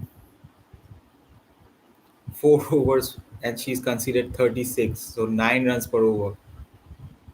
She's going at 9 runs per over. Is Ayabanga Khaka.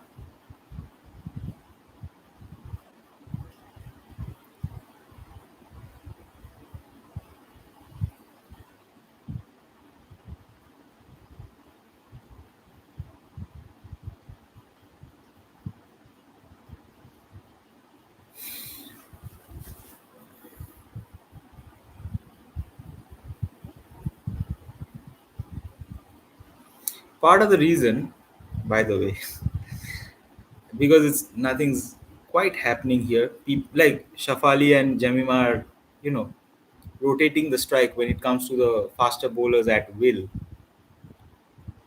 So, yeah. Oh my God. Got the bottom half of the bat. I thought he was going straight to the player at mid off, the fielder at mid off. It was a slower delivery. Got the bottom edge of the bat. Didn't quite carry to the fielder there, but my heart was in my mouth, dude. It was Suna Lewis, the fielder.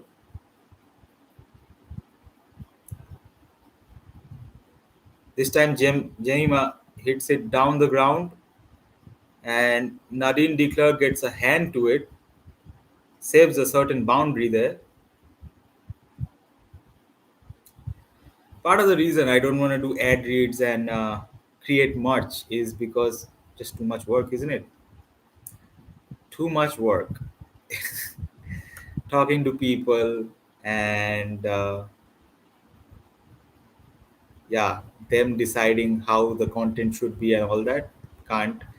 And also the merch. I can't be bothered, dude. This time though, Shafali tried to clear the infield. Ayabanga Khaka gets a wicket and it's the big one. Shafali Verma has been dismissed for 87 well-made runs. It was another slower delivery, pitched up Shafali tried to go past the fielder, same fielder at mid off, Sooner Lewis, and Shafali's been there. The trap has worked. Ayobangakaga gets her wicket. Shafali goes for 87. India 166 for 2.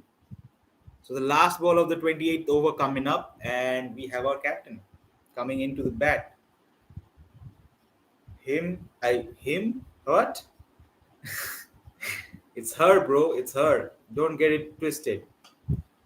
Harmanpreet Kaur and Jemima Rodriguez have the opportunity here to get it, like consolidate again.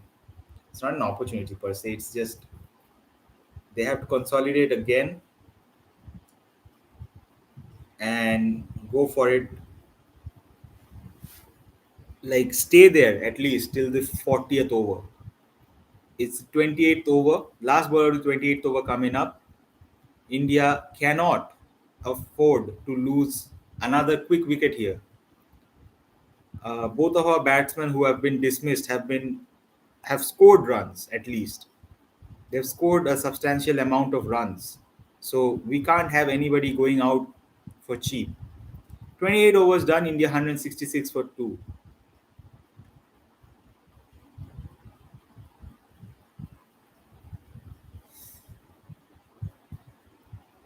Wow. Wow, wow, wow. Wow.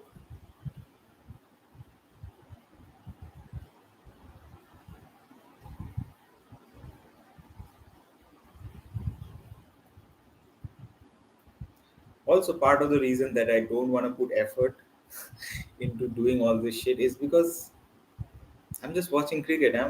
This is nothing. Like this is a dream job for someone who will be able to do it. And I thought, can I do it? Maybe I'll do it. Fuck it. And so I started doing it. So I don't think this is that big of a deal. This channel or what I'm doing, like this, obviously it contributes something to the society, but it's not a lot. It's a what you can expect from House of Cricket, at least, or at least from me, is a balanced take, right? It's not an overreaction. It's not. You can expect a balanced take from me. So that's what you can expect. Obviously, I'll have my opinions. Obviously, I'll have my players who I like or dislike. Obviously, I'll have my contention with team selection and all that shit. But other than that, I don't think what I'm doing is groundbreaking. I don't think so. Yeah, I mean, I don't want to undermine what I'm doing, but this is not operating on a body or all that noble ideal jobs that are out there. This is none of those things. At least what I can tell myself is I'm not selling out, unlike a lot of people who happily do it. But that's not me. I never did sell out, did I?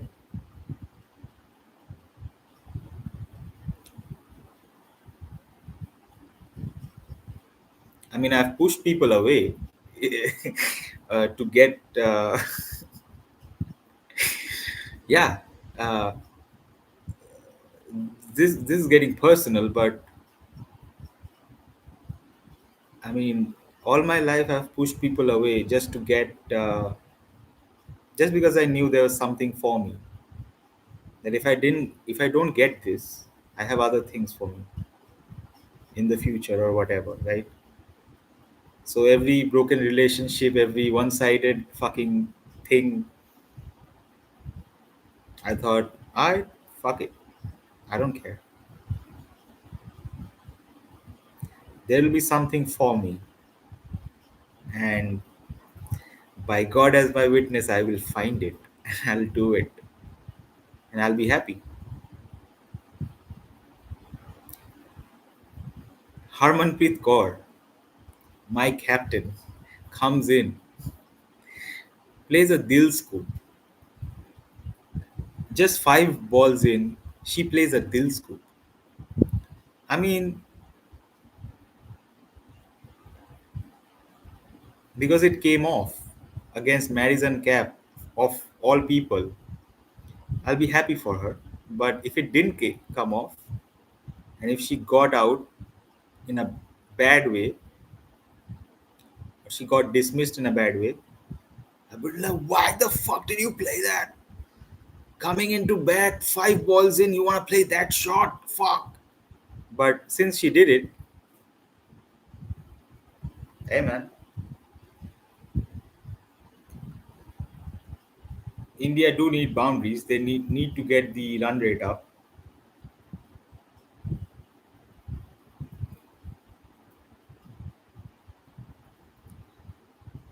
So 171 for 2 after 29 India.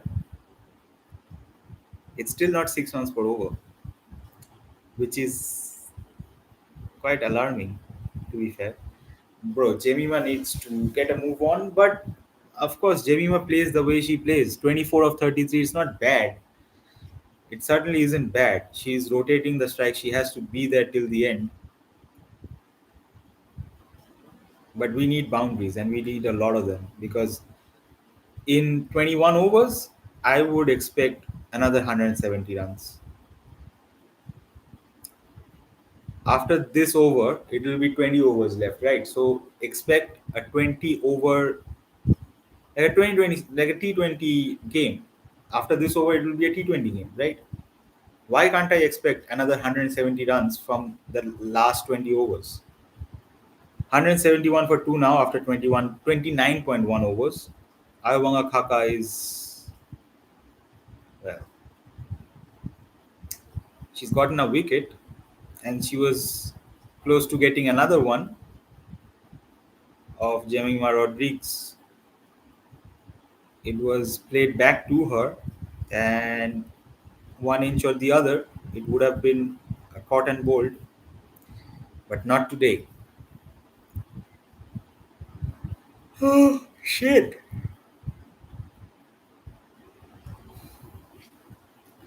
Was it a caught and bowled chance? Let me just check.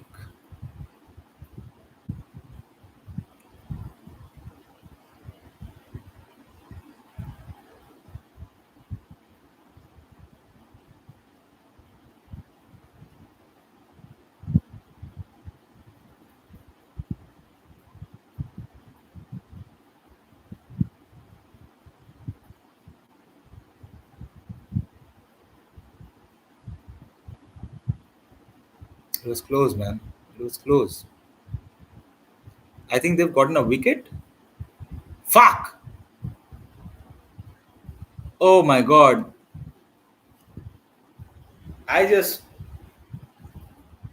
tried to see the caught and bowled chance again, and meanwhile, I think South Africa have bagged another wicket. It's gone for an umpire review. I think it's gonna be Jemima Rodriguez, the fielder Nadine de Klerk. I think. I mean, it's touch and go, man. Fuck! Not like this, man. Not like this. Oh, this is Laura Wolfhard. Okay.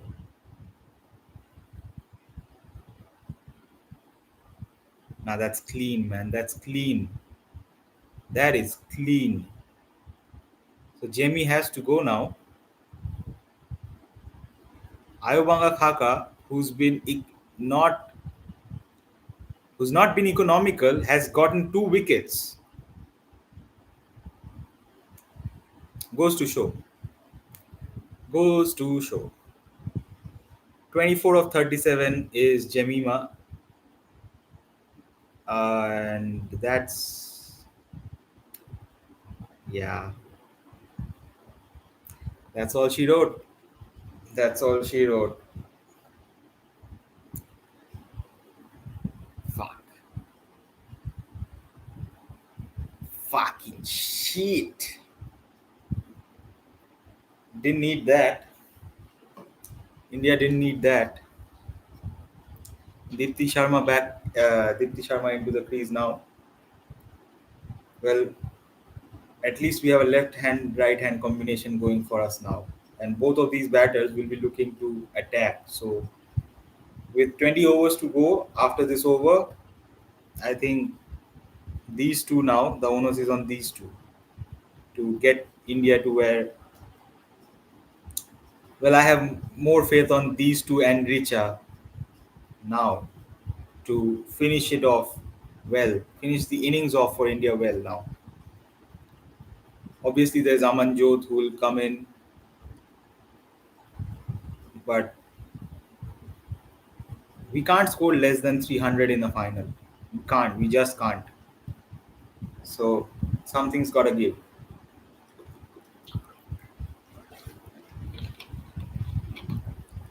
Last ball of the 30th over coming up. India 172 for 3. Deepti Sharma's come out to bat, and she can hit some lusty blows. Let me tell you, she can.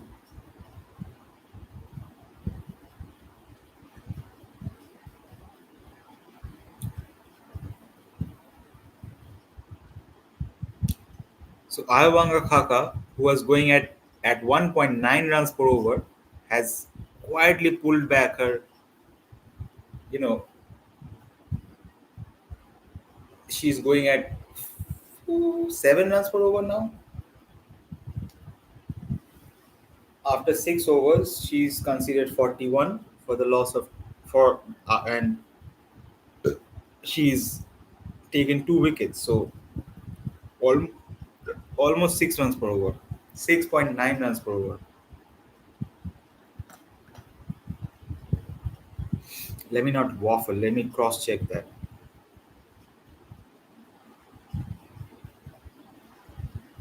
Yeah, 6 overs, 41 runs, 6.8 runs per over. Yeah. All right, Madison cap to continue. Squeaky bum time for India. 330 overs done. India 172 for 3.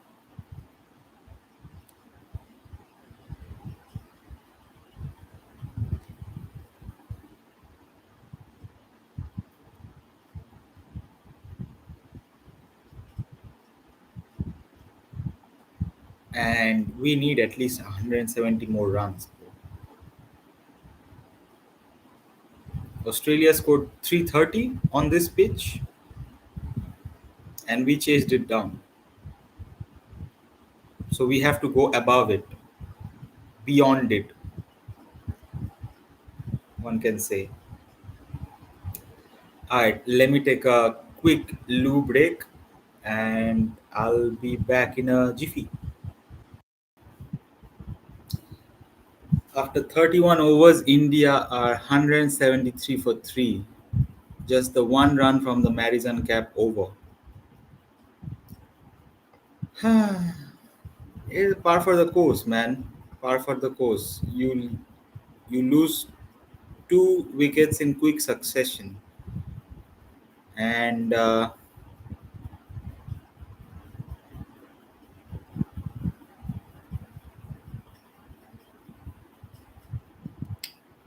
again, that's not good enough.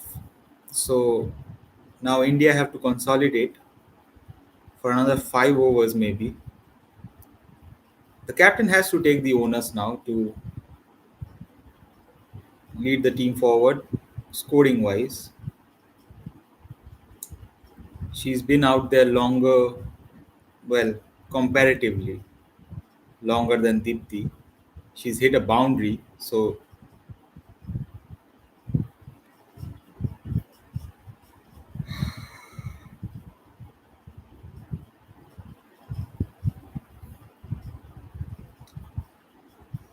it's squeaky bum time. This is pressure. This is pressure situation now, and the dot balls are flowing. Ayabanga Khaka, who was going at 1.9 runs per over, has brought it down to 6. So goes to show. I don't know what it goes to show, but it goes to show that you can make a comeback in life or something. I don't know.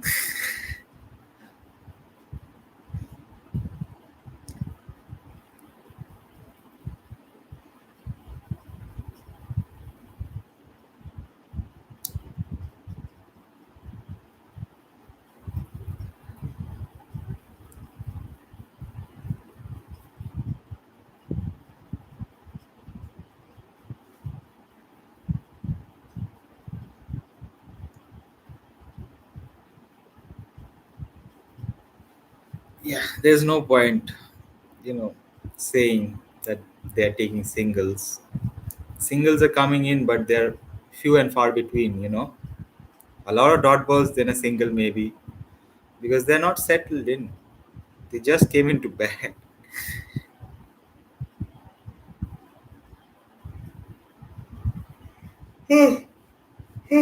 For please don't get run out. Of all things, don't get run out in a final. 175 for 3 India after 31.4 overs. Uh,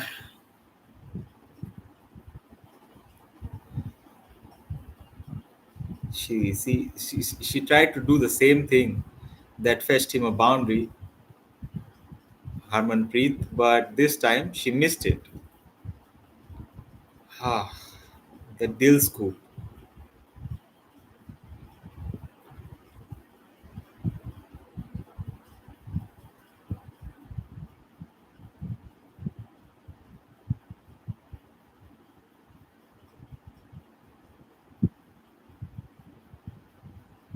Wow. 32 overs done, India 175 for 3. I said wow because Albanga Khaka, her figures read 7 overs, 43 runs conceded, 2 wickets taken. And at one point, at 4 overs, when she was coming in to bowl at 4 overs, she was 36 runs. So, wow, what a comeback for her. And her efforts actually have brought South Africa back into the game. She is the premier fast bowler, 33 years old. This time though, Deepti Sharma heaves it on the leg side for a maximum of Marizan cap.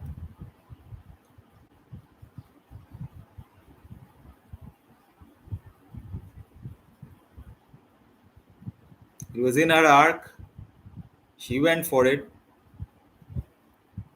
got the connection she wanted, fetches a six.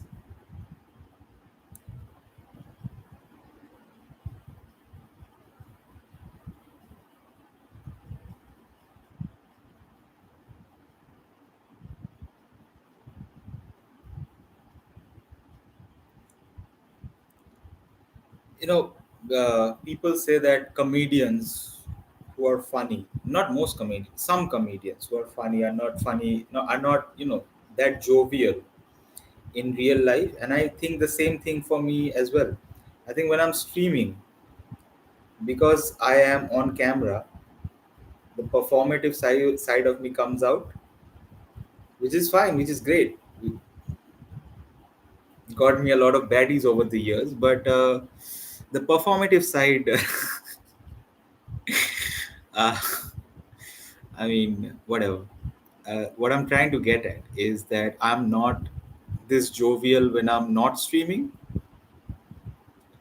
So in a way, when I'm streaming, I'm a different person. I'm in my happy place.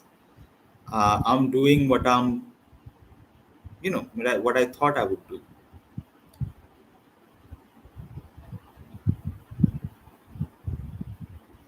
And whenever I'm streaming, all the worries of the world goes away, like what's happening geopolitically and what's happening in other news, in world news. I don't care.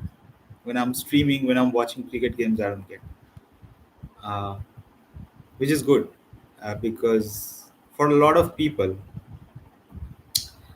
for a lot of well-minded, empathetic people, I can get that the world can get, you know, overwhelming at times. Like everything that's happening around the world can get overwhelming, and the noise on the media, in the internet, it can get overwhelming. Sports gives us that escape. Sports gives us that level playing field where everything is based on merit, everything is based on, you know, you can see it, you can see it. Everything is based on how well you did on that particular day. So for the time being, while the game is going ahead, it's not about the destination, it's the journey. And what I'm trying to say is, I don't know who's gonna end up winning this final, but I'm having fun while covering it, streaming it, and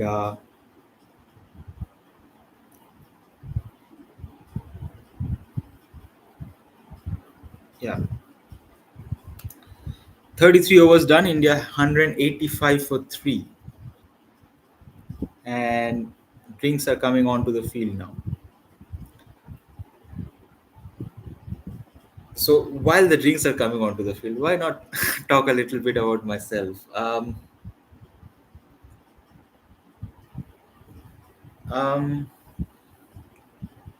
a few things that I said on stream in on this channel is that I will reveal my name at 10K subs, right? And every time I did a stream, because there were streams I did in between the Asia Cup final and this stream that I'm doing now, which will be public. There were some streams I did in the middle, which were rain marred games or washed out games, where my name was visible, or I said my name. Like I remember India Pakistan match, like the group stage match in Asia Cup. I revealed my name, and then whatever happened, I think my internet went out or something happened. I couldn't complete the stream, and I thought, fuck it, I'm not gonna say my name ever again. Then I wore a jersey that I made, and I came on the stream, and I was covering, I think, the oh yeah, the T20 series that's happening right now, between Australia and India. I was covering one of the matches, and it was again a rain marred match, and I had to delete the stream. And even in that stream, I think by the back of the shirt, by the back of my jersey, my name was written, and so I couldn't put that out there. So I was like, okay, whatever I whatever I say on stream, it has to be right. So I said the name reveal will happen at 10K subs. I also said just in this stream itself that this will be an independent channel, community, whatever, and that I won't ever do ad reads. Like the channel wouldn't be supported by anything. There will be Google ads and all that. The the normal things. Once it get monetized, those things will come in. But I would never do any sponsorships or anything like that, because it's whatever we do in life. It's a part of, like, whatever is personal is political. This is personal to me, right? This channel, this streaming thing, and whatever I'm doing, this watch along, it's personal to me. And there are other people doing, getting a lot more views, have done a lot of things surrounding Indian cricket, uh, who are doing the content like post match review, whatever, right? My channel will be different from them in this one certain sense, that it's independent. It's not, I will never talk to businesses or anything. One might say that's hurting your own growth, but that's me, man. I hurt my own growth, I self sabotage. So let's do it. Why not go all the way? uh, yeah. And by this decision, one might or whatever I'm saying right now, by this confession decision, uh, one can, fuck me, dude. It was, oh my god, there was a run out chance. uh, by this admission that I will not take ad money, or I will not, you know promote any gambling apps or anything. Even though I have gambled myself, I won't promote it. I wouldn't. There's no scope to promote it either because there's no gambling apps left anymore. Uh, but I wouldn't, you know, either way, uh, I'm not changing my opinions or I'm not changing the shows or whatever goes on the channel based on what some company wants me to do. This time though, this Deepthi Sharma sweeps it to the leg side. It was going for a certain boundary, and whoever the fielder was, I think she was a sub. Bro, what a fielding effort! These are the things that count, like saving boundaries, saving two certain runs, helps add up in the, you know,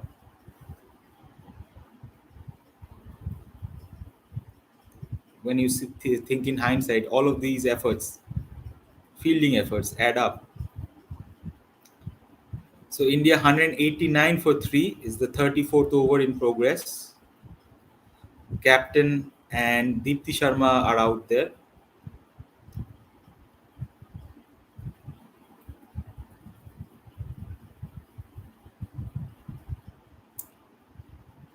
Plays it fine, does Harmanpreet Kaur to the third man region for a boundary, much needed from India's perspective. Score moves on to 193 for three,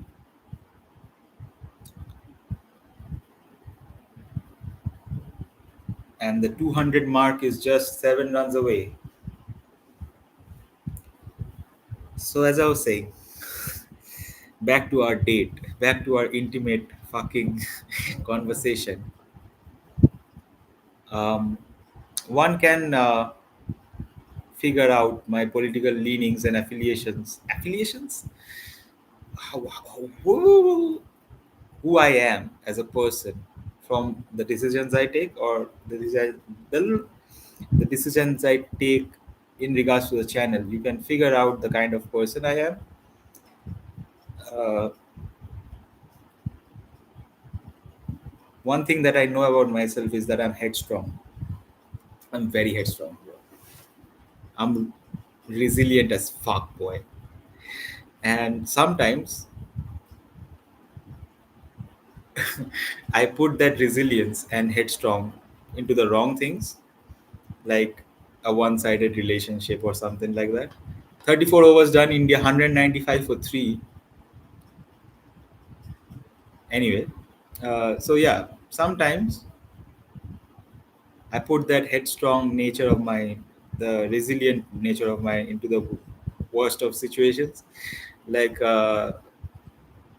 you know, relationship that won't, you know, won't last long or whatever, and I would like hold on to it. It was in my past. I have healed now. I'm a better man now. Also, I'm older now, so I don't care about those things anymore. uh, all I care about is what I've been fighting for all this time, and that's probably absolute freedom. There is no freedom in this realm, in this samsara, and all that shit. Nadine D. Clark is into the attack. LBW shout, but I think that's going down leg.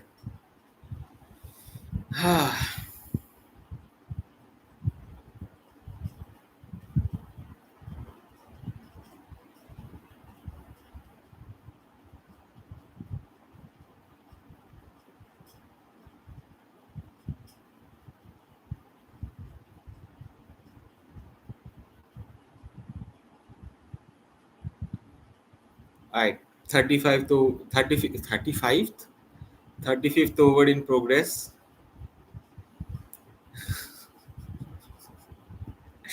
Sometimes the slip ups that I make are funny to me, not to maybe other people. 35th, 35th over. Also, I don't give a shit about, you know, this the language that I'm speaking right now. Obviously, I'm gonna continue speaking in English and doing these watch alongs in English because I want to attract a global audience. I would like to attract a global audience. I would like to have sensible takes that appeal to most people and not just Indian fans, because You have to be balanced in your takes. You can't just be, you know, biased towards your team and shit all over everybody else's efforts.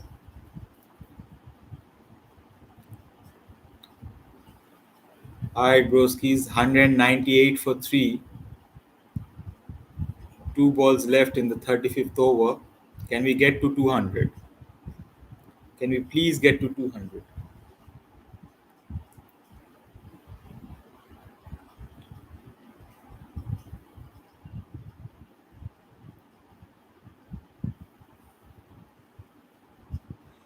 Oh, fuck.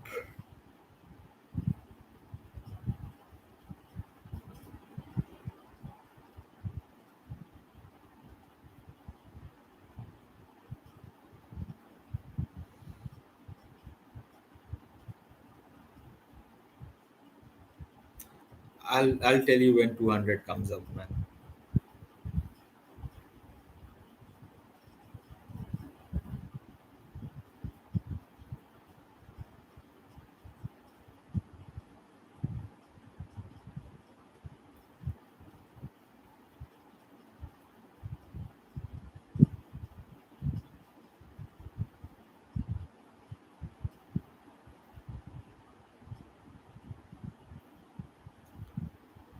So I checked my stream.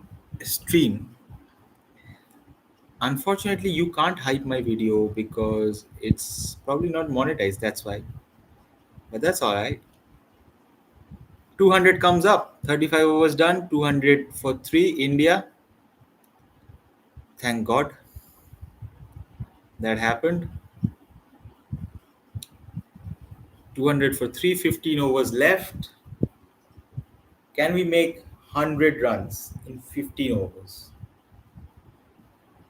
Or can we go at 10 runs per over and get 150? I think that's too much to ask for, but why not, man? This is a good wicket to bat on. And at some point or the other, we have to up the tempo.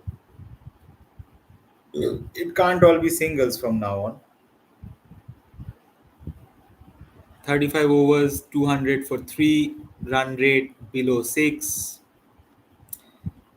You have to get beyond 330 or 340 or get to at least 350 because Australia scored 330 and they lost. We beat them by scoring 337 or some shit like that. We also can't be lacking here now. We need some lusty blows.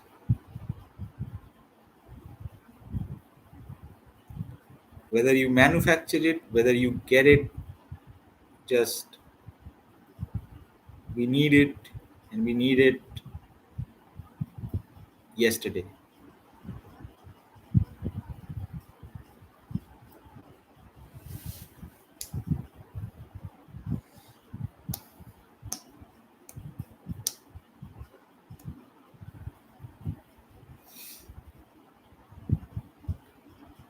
Oh my god, dude. I mean, they're they're rotating the strike. They're getting some dot balls, but we should be attacking the spinners. Both the captain and Deepti Sharma are playing pretty. I mean, they've tried. It's not that they haven't tried. Deepti Sharma has hit a six. Harman has hit two boundaries. She tried the Dil scoop one too many times. One time she got a boundary, the other time she missed. So they are trying. It's just we need a lot more from them at this point at least because after this is the 36th, the last ball of the 36th over coming up. After this, 4 overs, and then we're into the 40th over. So can't just keep fucking making dot balls, man. We need a move on from here. Come on. I mean, I've moved on from my, situationships. and all that shit, past heartbreaks and all that. I've healed, is what I'm trying to say. I don't you dare come back, or I don't know what I'll do if you come back. I'll be fucked up mentally, definitely. So let's just say that I've moved on and I am better, greener pastures. I'm looking towards better, greener pastures, including this one. This is my only bet. Fucking Nadine de Klerk gets a LBW shout, gets Dipti Sharma out. I'm pretty sure they're gonna review it, but I don't know if it will be overturned. Looked pretty dead to me, but we'll see. We'll see.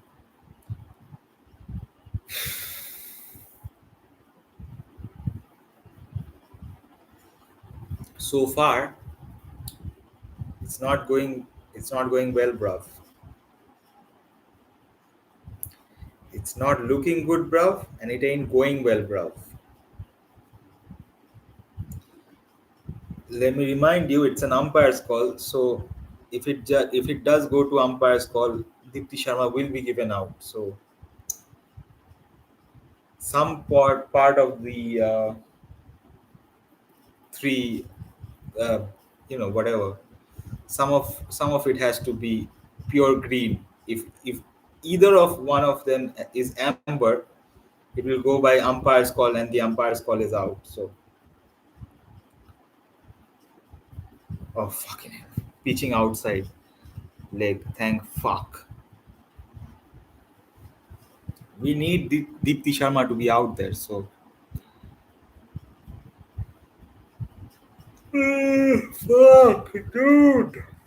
Why am I yawning so much? I know why I'm yawning so much, because I eat a lot in my lunch. I have eaten a lot in my lunch, and then I didn't go to sleep because we need that nap. I went straight to the stream. I was like, fuck it, lunch and then stream, and then they didn't play for another 2 hours because of rain. Oh, this is gonna be a long stream. It's gonna be till 2 o'clock at night, bro. There'll be fireworks going off at 3 o'clock in the morning, disturbing my dogs, fucking up my dog's sleep schedule, if one may. 204 for three. Oh my god, we are not nowhere near enough. Nowhere near enough runs at this point as I would have thought we would have made. Shit. Can someone hit a six for fuck's sake? Or is it my brain rot adult brain that just wants boundaries after boundaries? How are we gonna get to 350? We're not getting to 350, are we? It's gonna get better to bat on for the South African women. Can we take that into consideration?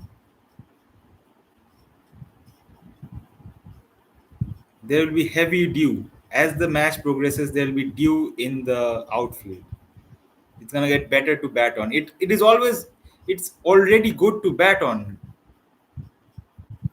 How are we going at such a slow speed, man? When we knew how to, we chased 337 on this pitch. 337. For fuck's sake, man. We have to get to at least 350 or some shit.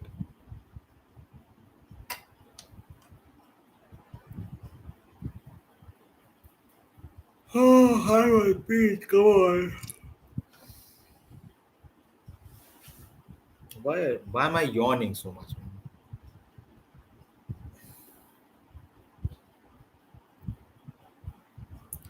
Well, I am enclosed in a room. All the windows are shut. Even the door is shut. So maybe that oxygen level is down in the room itself. So that could be one of the possibilities, but I don't think so.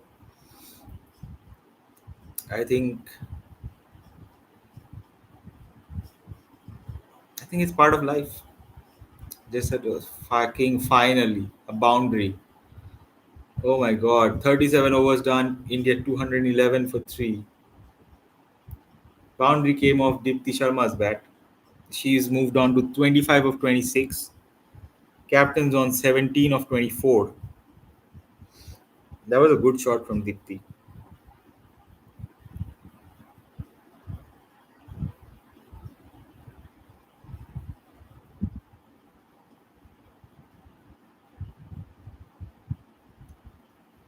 Alright, Chloe Tryon into the attack. 6 over 38 runs, 1 wicket for her. Pretty good returns. If I was the South African team, pretty good returns from a part timer. That is, she was the one to break the partnership between Shafali and Smriti. She took the first wicket. That's what I'm trying to say. Uh,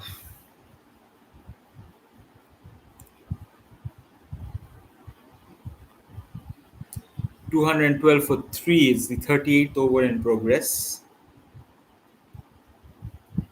Harmanpreet Kaur is on 18 of 25. Deepti Sharma is going at a Rana ball, almost a Rana ball. And she is being the aggressor right now. Heaved on the leg side for another boundary.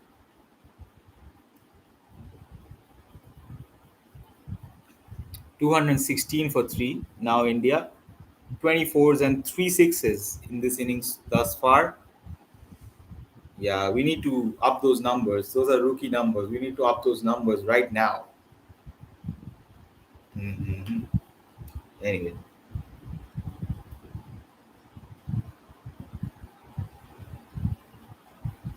also we should be playing spin better than what we've done thus far. I mean, the South African women are no chumps, are they?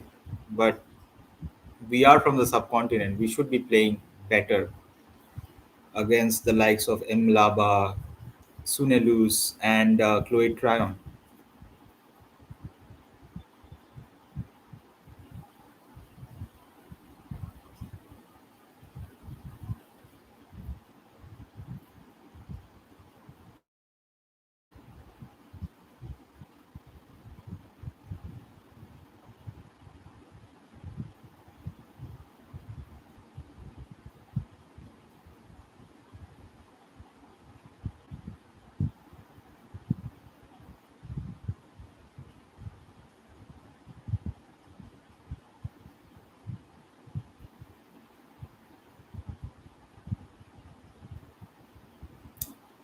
All right, last ball of the 38th over coming up. India 218 for 3.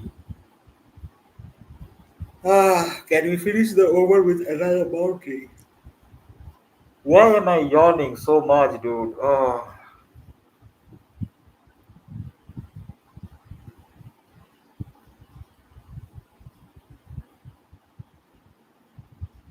No, we can't.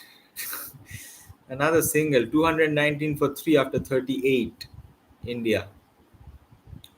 Deepti Sharma has gone on to 31 of 30, so she's getting a move on now. Captain Kaur, Cappy, you gotta do better, man. You better be on it. 2 overs to go till 40th over. India need a lot more in the last 10 overs. Can we go at 10 runs per over in the last 10 overs? Can we? We should be looking to. Otherwise, we can't play safe till the 45th over, can we? Alright, Mlaba. She's into the attack now. She's gonna do all 10 of her overs, man. Fuck. Great shot, but straight to the fielder for Deepti Sharma. She's going at a runner ball, so that's all right. Imlava has been good, economical. 6.2 overs, 26 runs. Fucking kidding me?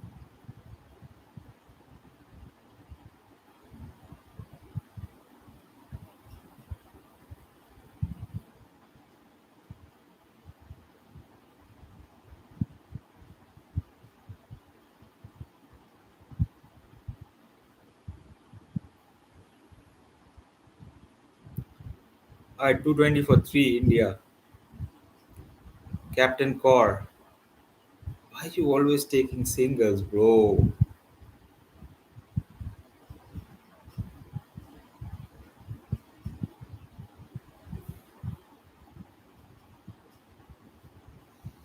Captain moves on to 20 of 27. I know she can get a move on. I know she can go up to the next gear.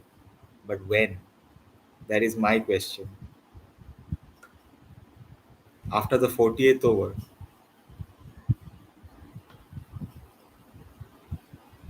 we need quick runs here. That's for sure. 222 for 3.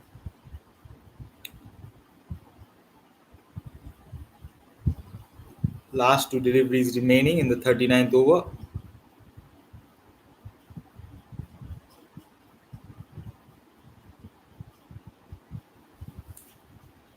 Patience, patience. Calmate, gringo. Calmate, calmate.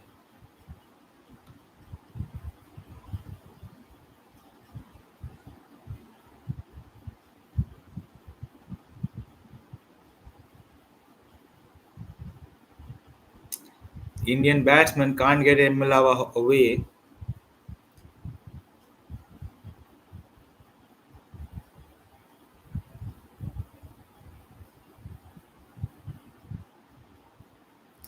And she gets her wicket. Guess who? It's Harmanpreet Kaur, the captain.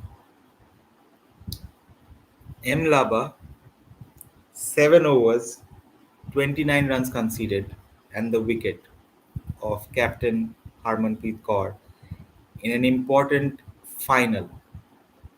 And she fully deserves it too. She's been the thorn in in front of the Indian side basically. They can't get her away for anything. No runs. She's been so good for South Africa. Bro, why are you bringing Aman Jyotin? Please bring Richa Ghosh in. What the fuck?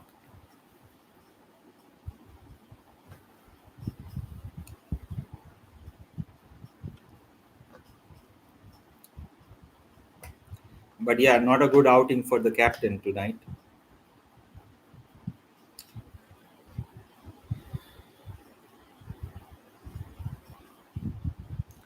Alright, Amanjot Kaur, whatever it is, fuck it. You have a job to do. Whether it was Richa Ghosh or Amanjot Kaur, it was either gonna be one of those two, and now either both of them have a job on their hands. I would have wished Richa Ghosh came out sooner because obviously experience. But fuck me. Let's see what our all rounders can do. It's not looking good, bruv. 13. It's the 40th over in progress. We are 224 for the loss of 4 wickets. It's not even 6 runs per over. I mean, I'm pretty sure we'll get to 300, but 300 is not good enough. Is it? It's not good enough. I mean, I can't go as hard or as harsh. I can't say as harsh things to the women's side as I say to the men's side. Also, this is my first stream with the women's team. This is my first ODI stream. This is the first World Cup final stream. A lot of firsts in this stream. So, yeah, gotta be on my best behavior, but this is not good from India at all. If we have to win this, we are not doing pretty well, doing as well as we would have wanted.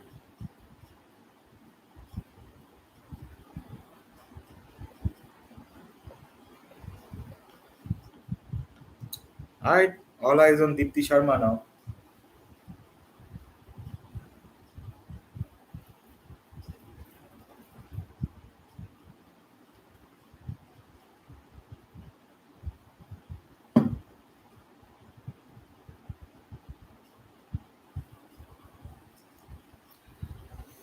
I don't know how we are going to rescue this, man.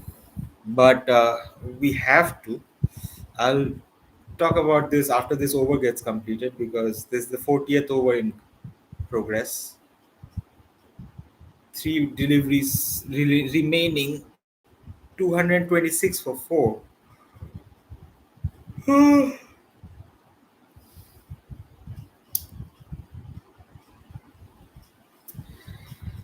damn it.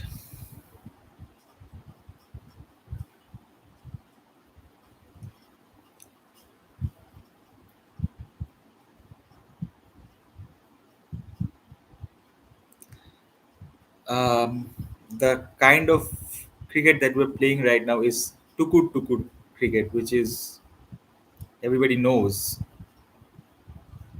Not everybody knows, but tuk tuk cricket or tukud tukud cricket is, you know, wait and see cricket. It's rotating the strike cricket. It's not even rotating the strike at the moment. We're playing a lot of dot balls, man. It's not looking good. Last ball of the four, last ball of the 40th over coming up. India 20, 228 for four. We need at least 100 runs in the last 10 overs to get to a respectable total. Respectable, challenging, competitive total. Australia scored 338, didn't they? We scored 341, didn't we? While chasing.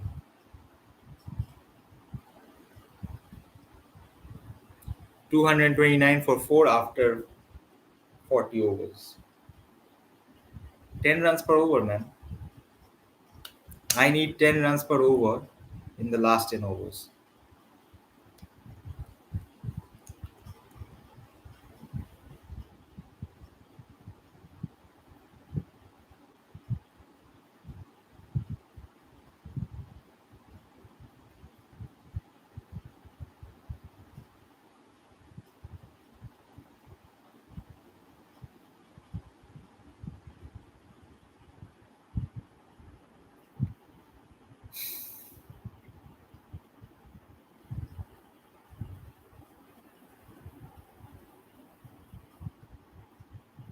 Yeah, they're showing the breakdown of runs every 10 overs.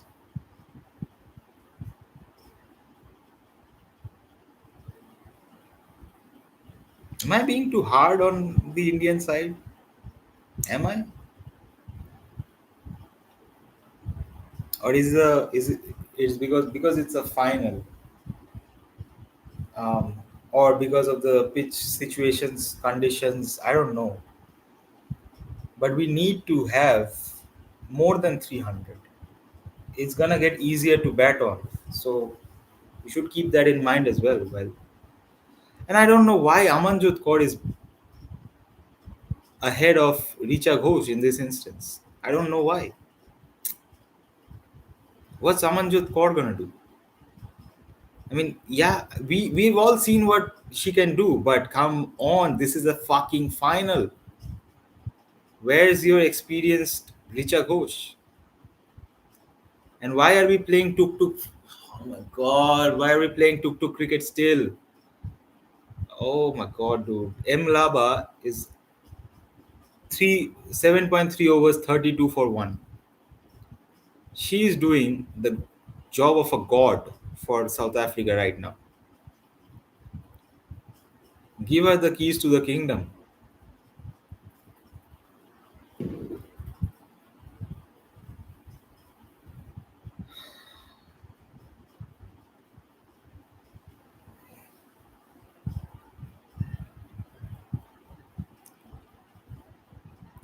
Dipti has to hit a few sixes now, like right now. And she, oh, that makes it two dropped catches for South Africa. It was Laura Wolfhard again. It's not Laura Wolfhard again. It's Laura Wolfhard this time. The last time was Annery Dirksen. but Deepti Sharma would have been out there.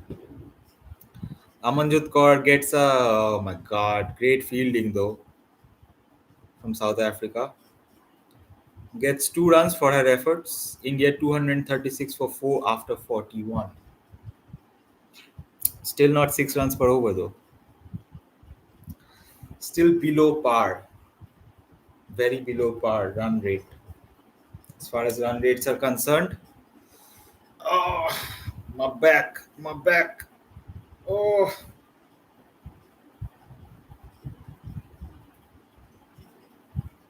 Deepti Sharma thought she was out of there. And the captain dropped her. I had Marizan cap. 8 overs, 43 runs.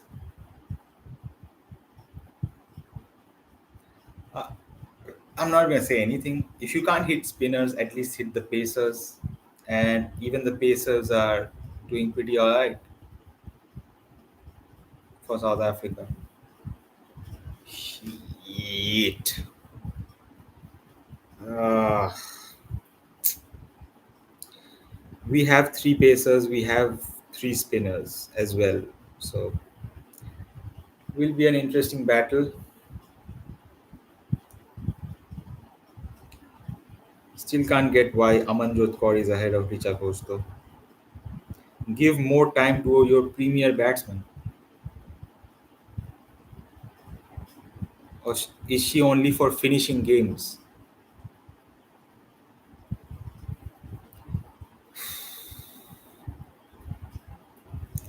Anyway, Deepti Sharma is on 40 or 41. Marizan Cap is on a ninth over.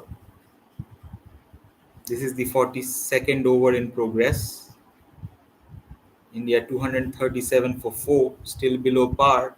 Current run rate 5.73. You can guess by that it is below par.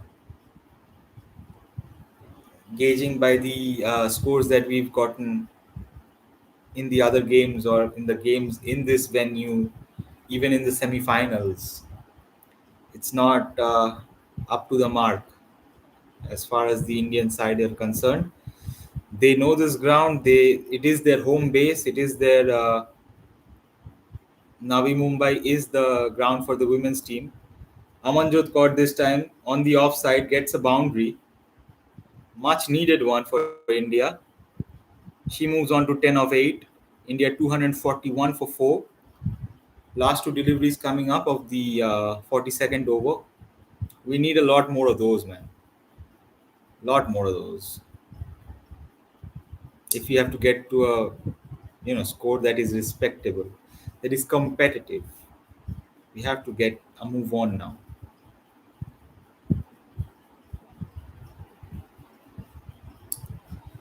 The South African bowlers are employing the slower balls to a great. Yeah, they are employing the slower balls. It's the back of the innings. Batsmen are looking to get a few runs on the board, get a move on, and pace on the ball definitely helps that. So, slower deliveries from the faster bowlers, from the seam up bowlers from South Africa. Even still, India still have to score boundaries here. Alright, 42 overs done. 243 for 4 India. Deepti Sharma's on 41 of 42. Keys to the kingdom is in her hands for now.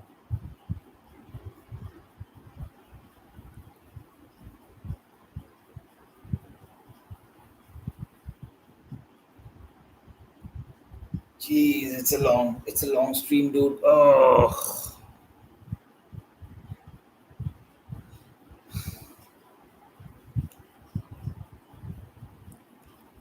first ODI stream on the channel, and it's a World Cup final. Oh, my luck, my luck. 42 or 43. Dipti. Emlaba on her, okay, ninth over. She still has another over after this. My God, dude.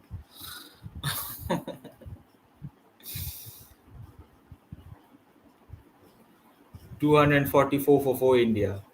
Jesus fucking Christ, dude. We can't play spin. We can't play the slower bowlers.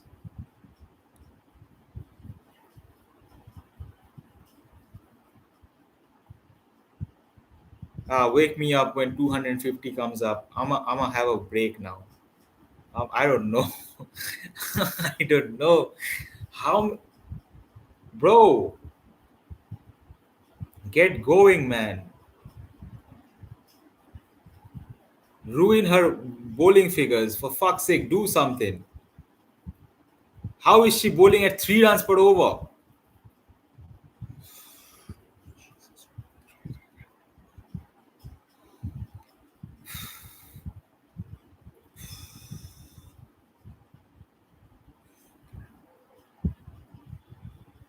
Please, please do something.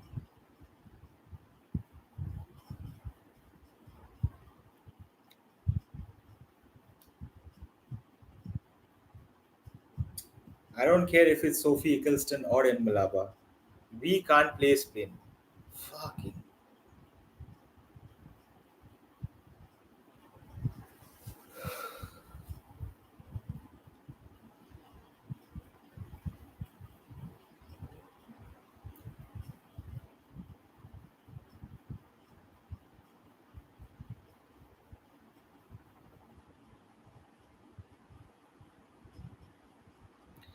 Last ball of the 43rd over coming up. India 245 for 4. Oh, they've gone up. I think the impact is outside. So, whatever, man. You guys can check that. Last ball of the 43rd over. Yeah. I'll inform you if Deepti Sharma gets out after this. Don't worry.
Alright, review time. Impact is outside. Like like we like we like we thought it would be. Alright, 245 for 4 after 43. Not good enough. 7 overs left, man. 7 overs left. We are not even 250. Jesus.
Thank you.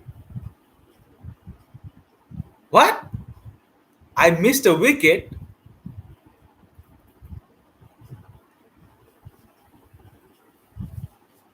Serves me right, I suppose. Nadine D. Clark with the what the fuck? I was like, what? Richa Ghosh? What the fuck happened? 245 for four, and the first ball of Nadine D. Clark's over. Amanjot Kaur's out for 12 or 14. Great. Yeah. Who was it? Amol Mazumdar? You thought it was a good idea to bring Amanjot Kaur ahead of Richa Ghosh? That's why we pay you all those millions? I mean, I don't know what the coach of the Indian women's team is on, but fucking hell, that's a caught and bolt again. Okay. Nothing short. That was a nothing shot. Jesus. Fucking Christ, dude. Yeah. This is what we are waiting for. Richa Ghosh. Hell yeah.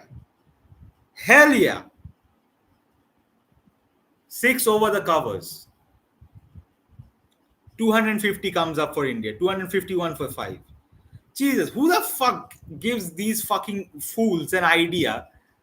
Who brings Amanjot Kaur ahead of Richa Ghosh, man? And I'm not even saying that from a Bengali bias. I'm not even saying that from a Bengali bias. Jesus. Who's the more experienced campaigner? Of course, it's Richa Ghosh. Who's the more attacking batsman? Of course, it's Richa Ghosh. If Richa gets out, then okay. Your back is against the wall. Amanjot, do whatever, right? Why is Amanjot coming ahead of Richa Ghosh? Do you understand what Richa Ghosh could have done with those fucking 14 deliveries that Amanjot faced? I don't know. Maybe she would have gotten out. Who knows? Who takes these decisions, man? Fucking brain dead decisions. All right, let me calm down. All right, 44th last ball of the 44th over coming up. India 253 for 5. Don't look at the scoreboard, guys. Don't look at the scoreboard. It's not good enough. All right, until you hit 300, I don't know how the fuck you're gonna hit 300, but you have to. This shit is ass. All right, they can chase this down in their sleep. South Africa. 44 overs done, India 253 for 5. For fuck's sake, man.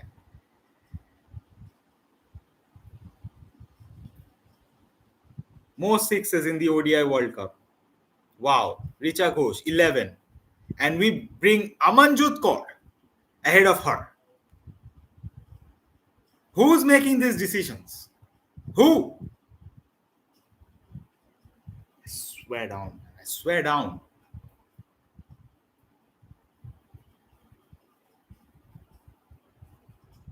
These decisions cost you in the end.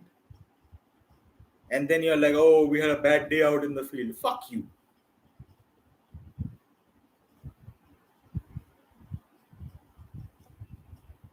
All right, Ayawanga Khaka with the 45th over. Deepti Sharma on 43 of 45. She takes another single. Guys, it's the last 6 overs. Can we do something about it?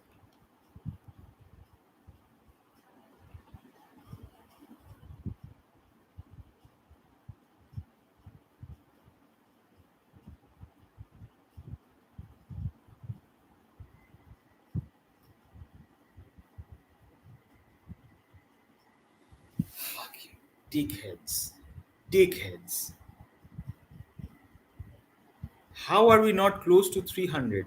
How are we not 270 or 280 at this point?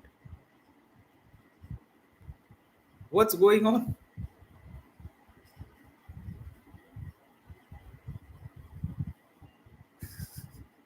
I want to say that Tropic Thunder dialogue.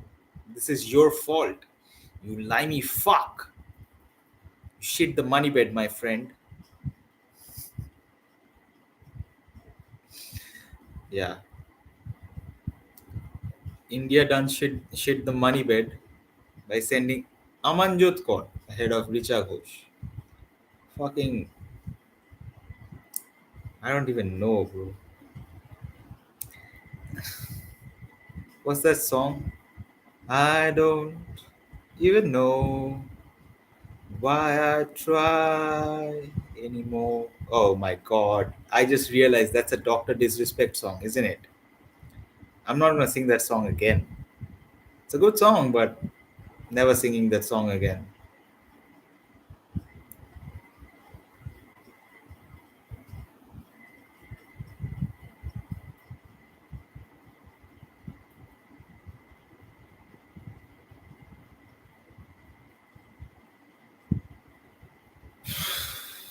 257 for 5. Last two deliveries of the 45th over coming up.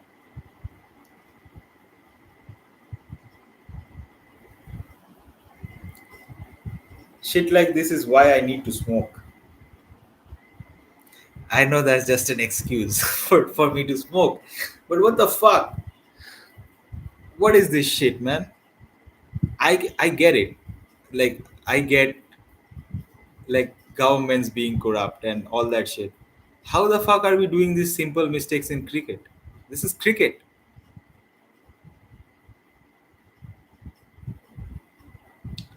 Fucking finally another boundary. And who hit it? Who hit it? Richa Ghosh. Thank you. Amanjot Kaur. That those 14 deliveries are wasted. Wasted on Amanjot Kaur. Jesus fucking Christ, man. How do you have a player in the dugout who's hit the most sixes in the ICC ODI World Cup? And you're like, nah, Amanjot Kaur, you go ahead. You are the finisher, Richa Ghosh. Fucking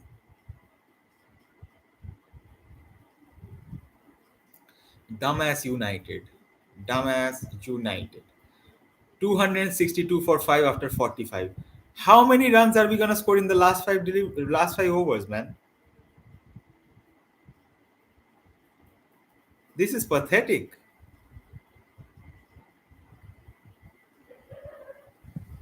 I swear down, if we don't score beyond 300, I'm gonna be pissed.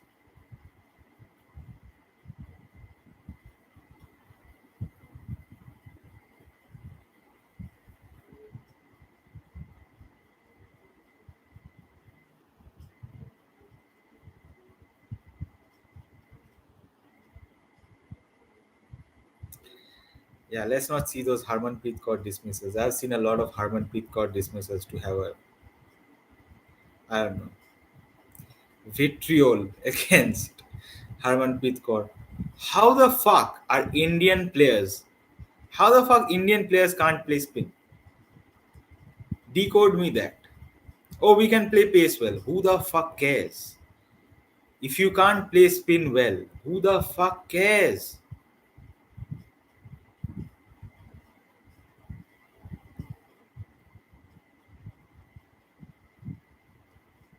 Soon enough, soon enough. If we,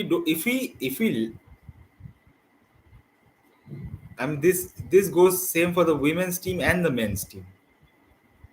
If motherfuckers don't play spin well, or if they can't play spin well because they're looking too much into doing well at South Africa and Australia that they're not even playing spinners, I swear down. Pakistan, Sri Lanka, Bangladesh, Afghanistan, they're all waiting. And these multi-nation tournaments that happen in Asia, because now we have the economic power, now we have the eyes of the world, right? We are gonna we are gonna be in shambles if those guys can play spin well and our guys can't play spin well. I mean, I've seen a lot of dismissals of Harmanpreet Kaur getting out against fucking spinners. All right, Rija Ghosh, another boundary. She's the only hope right now.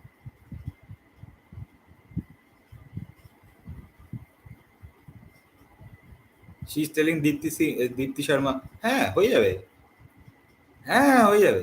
তিনশো তো হ্যাঁ হয়ে যাবে after she hits the shot she's like ah, I get it, I get it.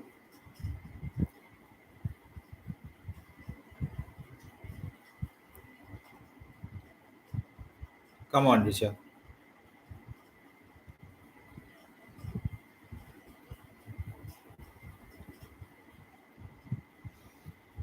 268 for 5 after 45 46, pardon me, 4 overs left, 32 runs to get to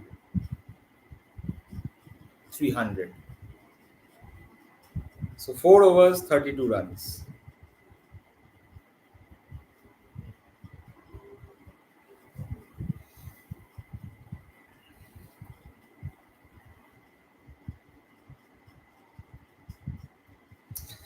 I have a bad feeling about this one, man.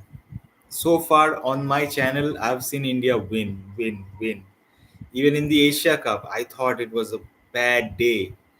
It was a bad day, and it could have been even bad, even worse, if Mohammad Haris could have grabbed that ball and gotten Tilak Verma out. But he took a month to get those bails dislodged. So he got a reprieve. Like India were lucky in that instance that Pakistan couldn't handle the pressure.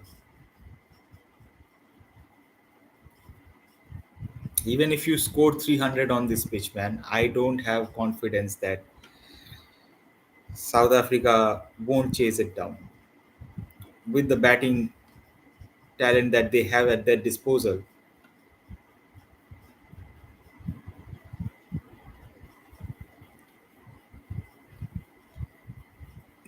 Deepti Sharma's trying to clear the boundary, but she can't. She's hitting straight to the fielders. I mean, she's trying. She's swinging. It is the this is the time to do it. So 270 for 5 after 46.2. Reverse sweep. Fucking hell. Richa Ghosh. Yes.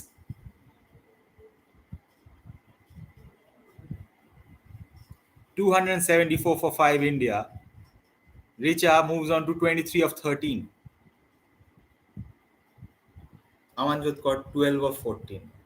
Nothing against her. Again, nothing against Amanjot Kaur. She's a bowling all rounder who can bat. Yes, but it's wasted on her on a fucking final. Why are you sending her ahead of Richa Ghosh? Are you mad?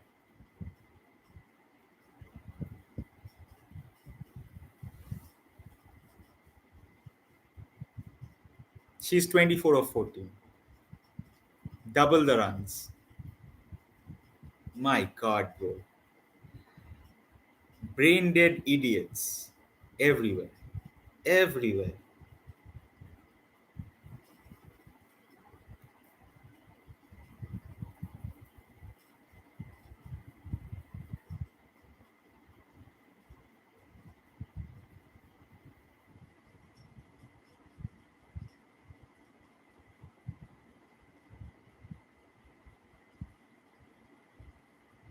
Last ball of the 47th over coming up.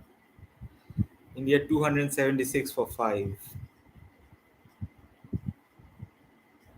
Deepti Sharma's on 49.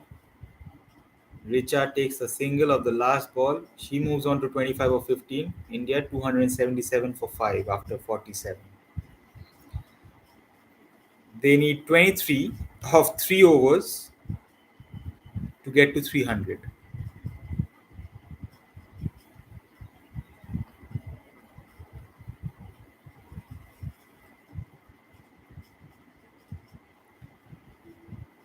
Oh god, dude. Oh.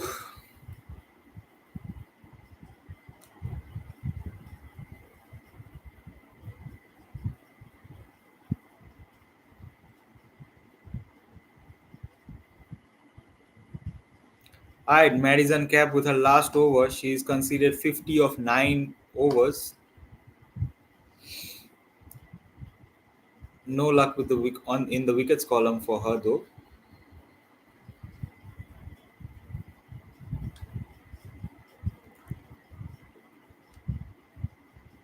Richa is on strike. All eyes on Richa Ghosh. Please, Richa. Please. Farm as much strike as possible. I don't give a fuck. Get us to 320 if you can. 40 of 3 overs? Not possible. Not possible. 40 of 3 overs is too much to ask for. Last 3 overs, that is.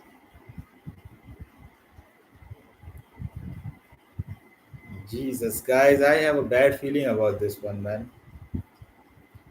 I mean, I said if South Africa women win, I'm very happy for them. Another gut in the stomach for the Indian women, but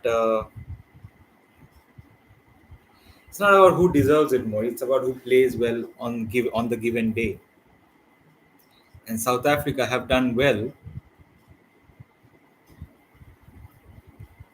to somehow restrict India.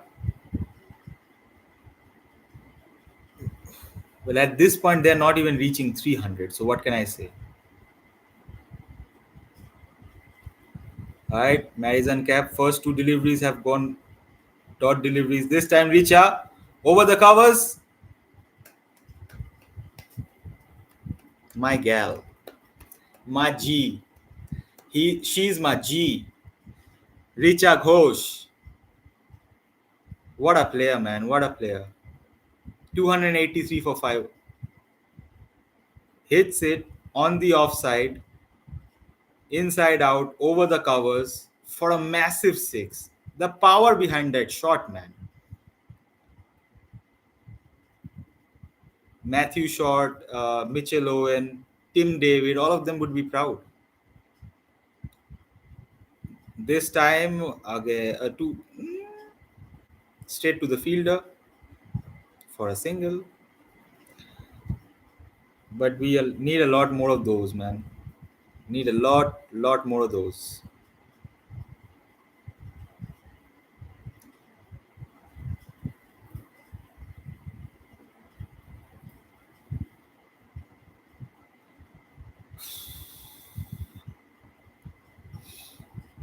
All right, Deepti Sharma, 49 of 52.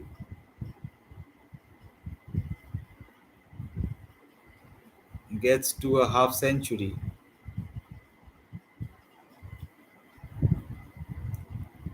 Last ball of the 48th over coming up. I'm not even all right, Deepti Sharma, half century. She's been out there for quite a while.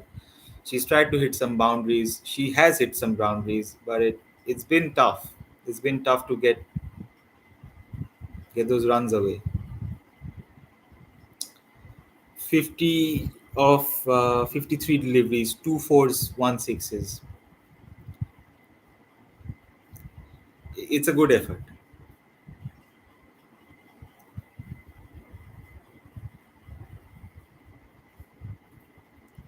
Irija goes 32 of 19. That should be a no ball. That's also a dropped catch.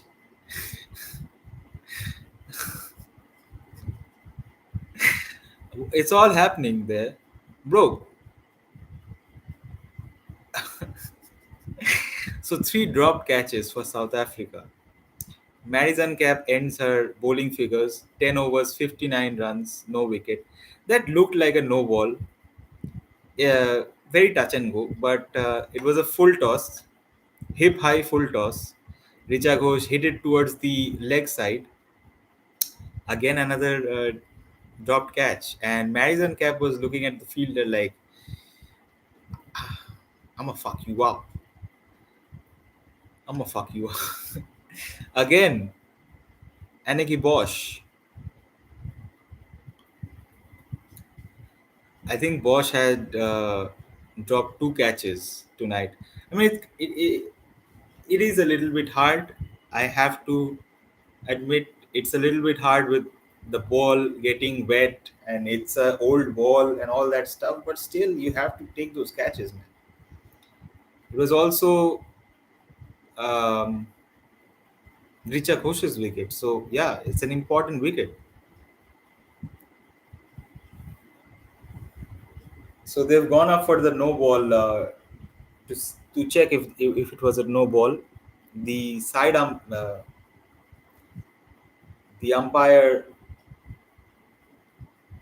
the umpires didn't call for it. India reviewed it, and it'll stay that way. It's not a no ball,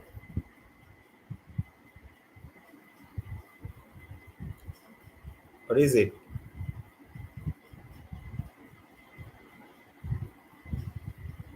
Yeah, it's okay. It's a fair delivery. So no luck there.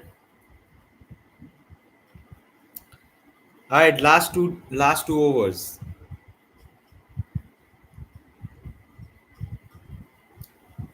We did it, guys. Last two overs, 286 for five. Ayobanga Khaka to Richa Ghosh followed her. Great Yorker. Another dot ball. I mean, even though there were three chances put down by the South African women, their bowlers have been exceptional. Their bowlers have been on point, on fleek. I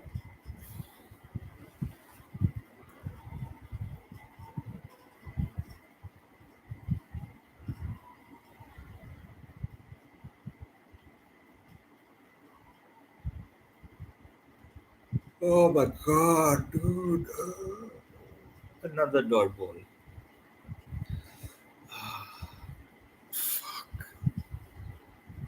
My back. My back. I can't sit like this for long, dude. Oh, I need a chair. I need a standing desk. I need something. This shit ain't working. Help a brother out. Subscribe. You know, help a brother out. Like, comment, subscribe, all that stuff. And I'll sit here for 8 hours straight, sacrificing my back for you guys.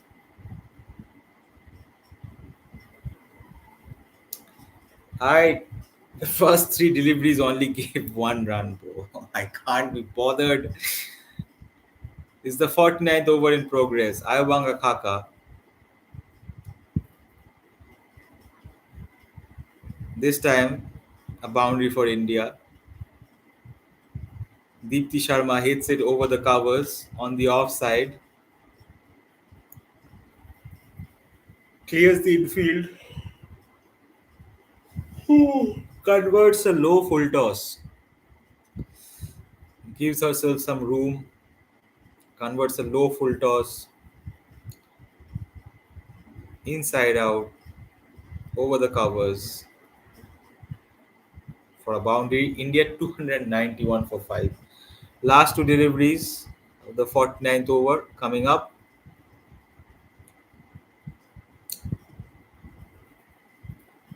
Straight to the fielder. Single taken. Alright, last ball of the 49th over coming up. India 292 for 5. Please get to 300. Please. At this point, I'm not even asking for 350. When the match started, I said Australia scored 338. We should be eyeing to score at least 350 to have a. Oh, this time straight to the fielder. Richa Ghosh has to depart. Ayobanga Khaka has been exceptional today. At one point, she was going at 9 runs per over. She finishes off her spell 9 overs, 3 wickets, 58 runs. That is incredible figures. And that's an incredible comeback from South Africa. Annery Derrickson, who I think dropped a catch once in this match. Was it her or Anneke Bosch? I think Laura Wolfhard dropped a catch. Anneke Bosch dropped a catch. I think Derrickson dropped a catch as well, but I don't know. I'm not sure on that.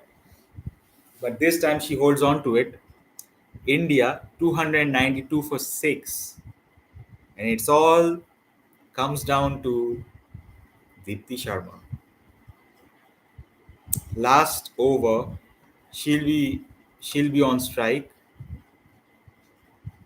Yep, she's on strike. Radha Yadav has come out to bat, and the last over, the 50th over, will be bowled by Nadine de Klerk. India 292 for 6 now. Right, last over. Away from the fielder, takes a single.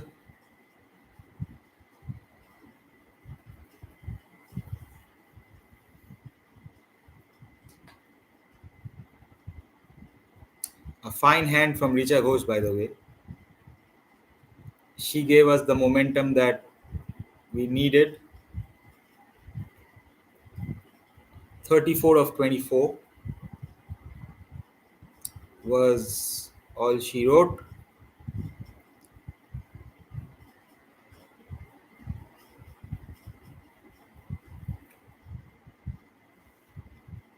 Single of the second ball. India 294 for 6. They need a boundary. We need a boundary. Deepti. Maji. Come on.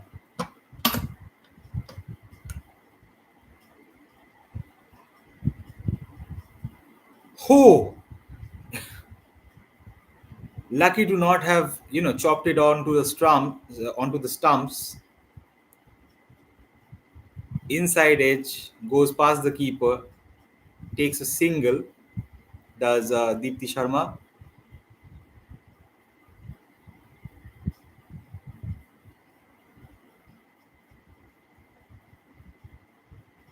Someone hit a boundary, please. Please. Cross the 300 mark, please. 296 for 6. Last two deliveries of the 50th over coming up. And it's Deepti Sharma on strike. I think she should stay on strike. Just hit a boundary, guys. Just hit a boundary. Just get to the 300, the promised land. The 300 run mark, and then we are Gushti. Kushti. Sorry, not Gushti.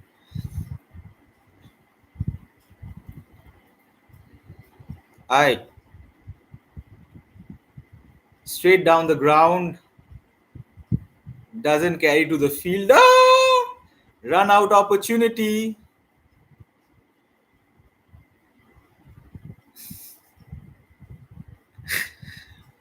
Oh, man. I don't think we're getting to 300, bro. Maximum we can do is 299. We are now 297. Oh my god. Alright, 297. Last ball of the over coming up. Hopefully we get 2 runs so that the target is at least 300. See how the standards are dropping. First I said 350, then I said 330, then I said please 320. Now it's like 299. Give a target of 300, round figures, it makes sense. Jesus, last ball, come on, Radha. Fucking hell. Can't hit a fucking full toss. Dickhead.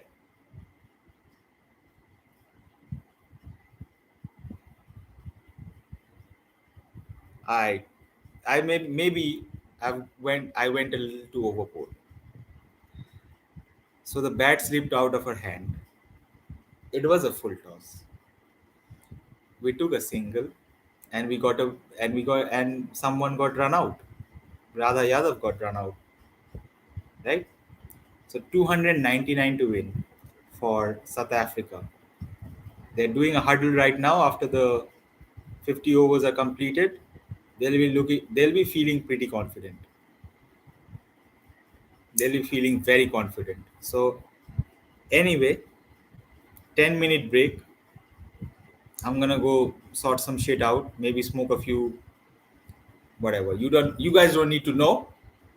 The fuck? Anyway, bye. I'll be back. I'll be back in a few. All right, babes. We out here, ain't we? Second innings. South Africa's batting to come. Uh, I still think we are probably 20 runs short. Um, yeah, 299 is the target. It's not even 300, which would have been a mental block. 300, 6 runs per over. Um, would have been nice because I'm OCD and all that. I like whole numbers and you know required run rates being you know easy to calculate and all that stuff. But yeah, great effort from the South African side to restrict India under 300. Now it's up to the bowlers. Oh,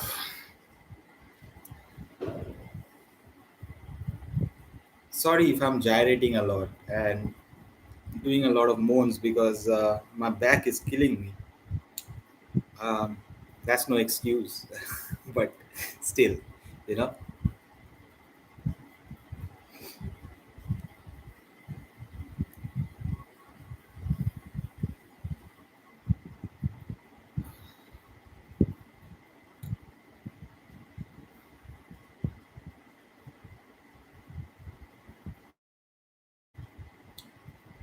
Let's see how the run chase goes.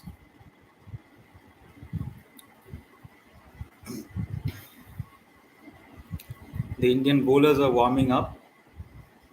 Don't know if the South African batters are out there in the middle. Well, they're still warming up. Don't know when they'll start proceedings.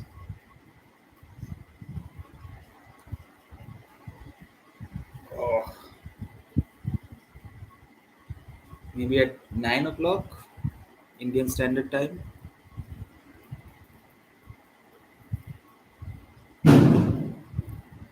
Either way, we have a cracker of a contest ahead of us.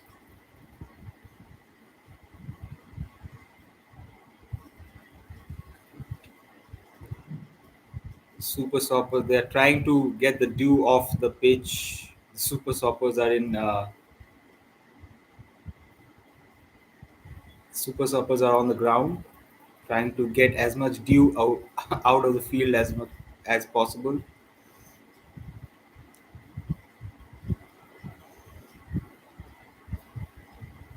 There is slight dew. Obviously, it's the end of it's the start of November, so there will be dew.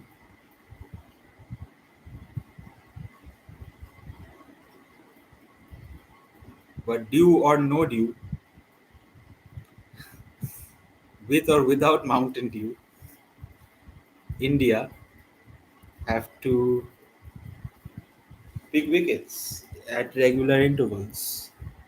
Harmanpreet Kaur is praying to all the gods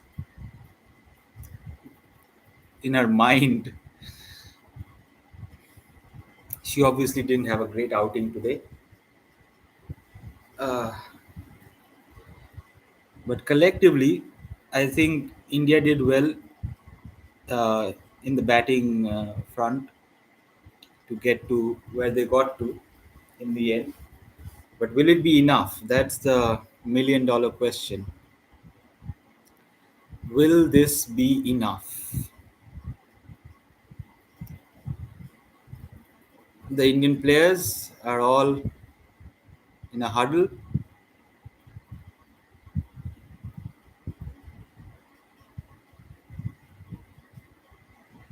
Laura Wolfhard and Tasmin Brits is also padded up and ready to go.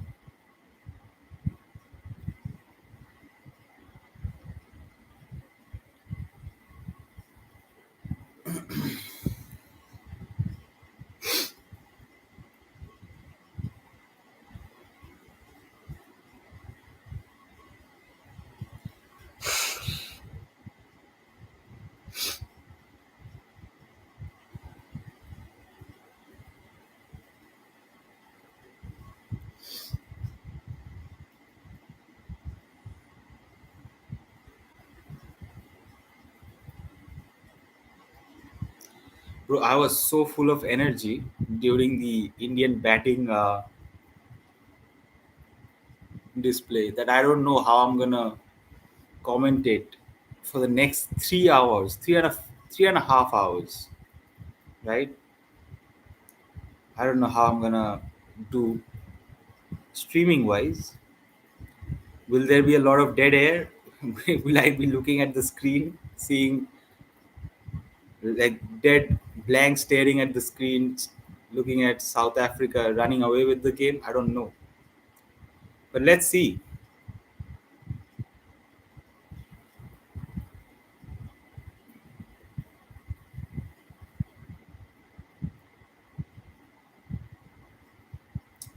Tasmin Brits, Laura Wolfhard, all in readiness. Renuka Singh Thakur has the new ball,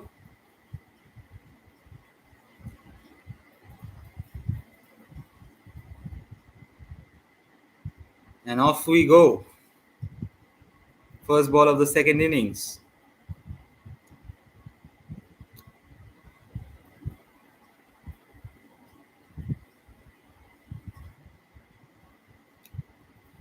is a dot. There's gonna be a lot of dead air. I'm sorry in advance in this section or in this part of the watch along, the second half, the second part. I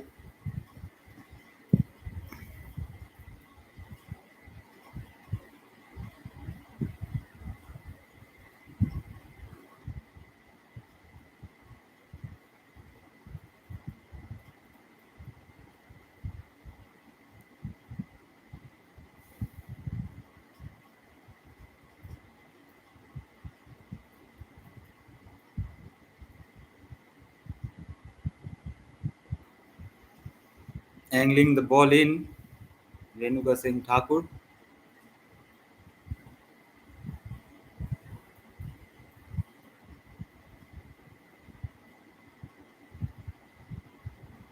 From India's perspective, every wicket is crucial, but the most important one would be that of the captain, South African captain, Laura Wolfhard.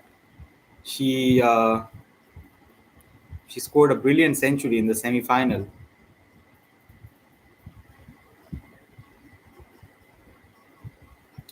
So first runs on the board for South Africa, a single taken by the captain.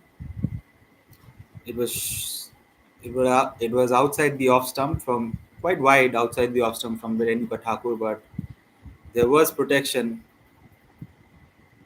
in the deep for her.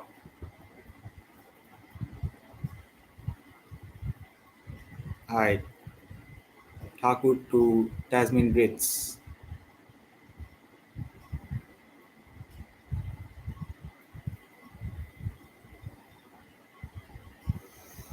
South Africa dropped 3 catches in the Indian innings.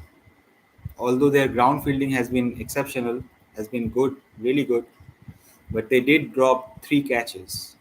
Um, India would look to not do that, take the catches that come their way. All right, first over done. South Africa won for no loss.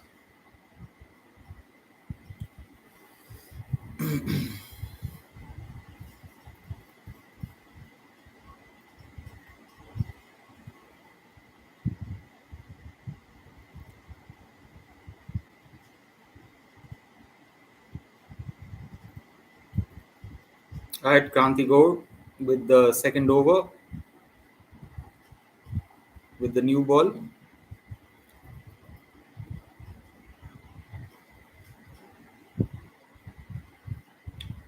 I think more than the faster bowlers, I think our spinners have to come to the fore tonight in the second innings. Um, South African side, they know how to play faster bowlers, or stereotypically, generally speaking, people outside the continent have a hard time facing the spinners. But this is a new ball, and we have our two new ball bowlers bowling at tandem. Kranti God has been a revelation for the Indian side. She's picked a lot of crucial wickets for India. Even in the semi-final, she took the important wicket of Elisa Healy, uh, their captain. So,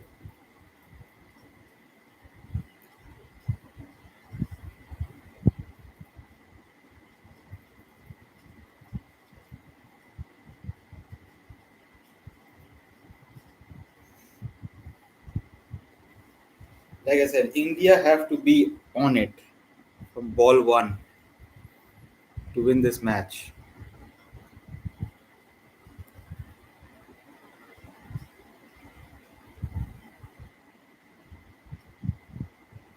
It was short and wide, and it's been called a wide. So I also thought that wasn't a wide, but hey ho, the umpires called it, so we're gonna have to stick with it.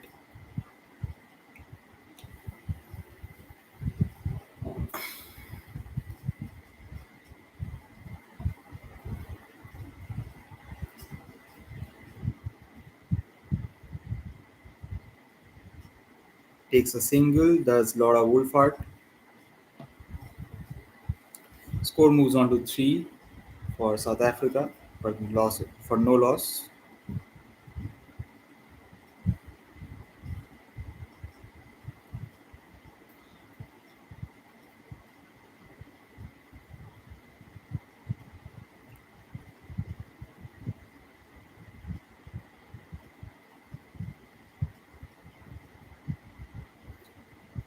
India are bowling well with the new ball for now.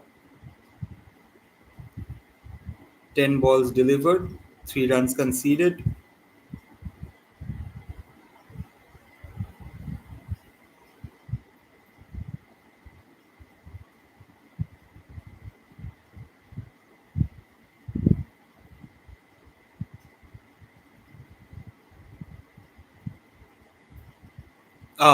As soon as bro, hits down the ground, Tasman Brits, gets South Africa going as far as boundaries are concerned.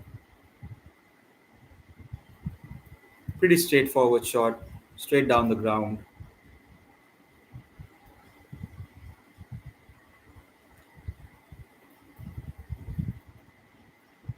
Score moves up to 7, 7 for no loss. Last ball of the second over coming up. It's a good line outside the off stump from Kranti Gaur. 2 overs done. South Africa 7 for no loss.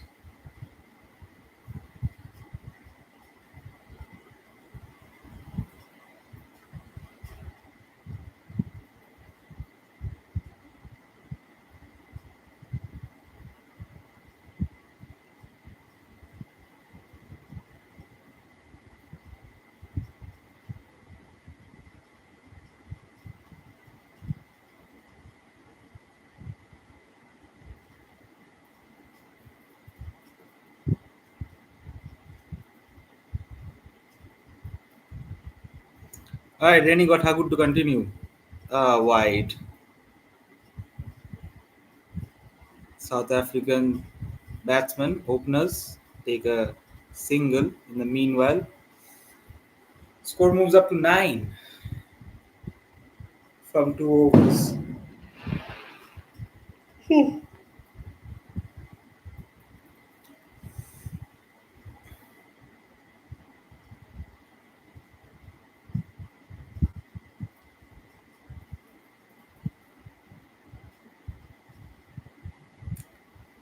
Um,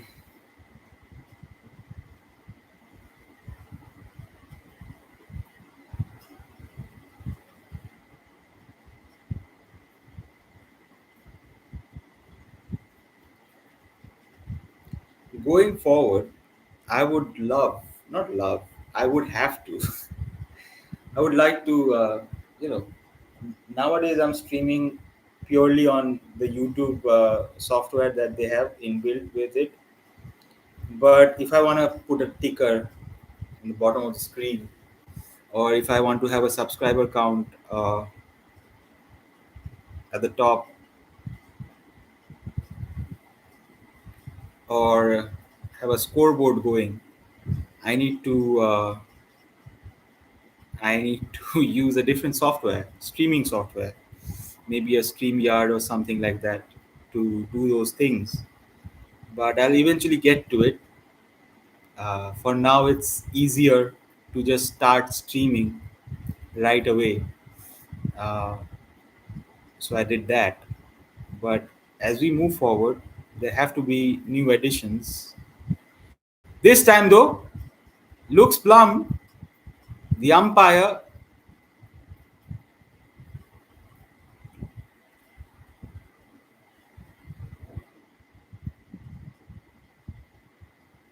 don't feel like that's leg before, but India are gonna go up for it. The umpires didn't call for it, but I thought it was plum, bro. It was in swinging delivery from Renuka Singh Thakur to Tasmin Brits, and the decision has been reviewed from the Indian captain. It looked plum to me, but what the fuck do I know, right? It could have hit her high on the pads, prompting the umpire to think that it was missing the stumps. But even if it's umpire's call, it won't go our way. But it's worthy to it's worthy a review, obviously. But let's see. Ah, why is it missing, bro? Why could it not be umpire's call? A review has been lost. I might, I on in retrospect, while I'm doing that reaction, it might feel like I'm moaning, but that's just the internal, you know, the fan of the Indian fan in me, just getting devastated that we lost a review, man, and it's not even been 3 overs, so that's okay. But I mean, it's not okay, but we had to take the chance. It was a good shout, but unfortunately for India, it was missing the leg stump.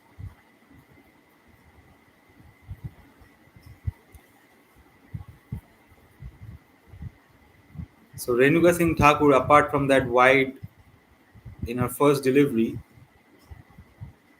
it's been 4 dots on the bounce, make that 5. It won't be a maiden over, but if she could bowl 6 dot balls, that would put the pressure on South Africa.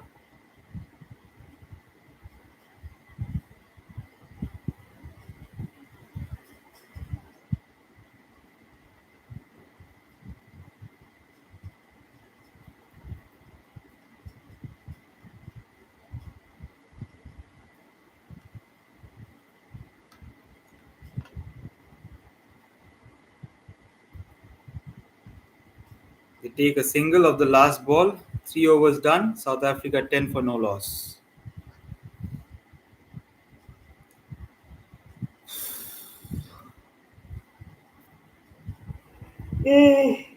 Shit.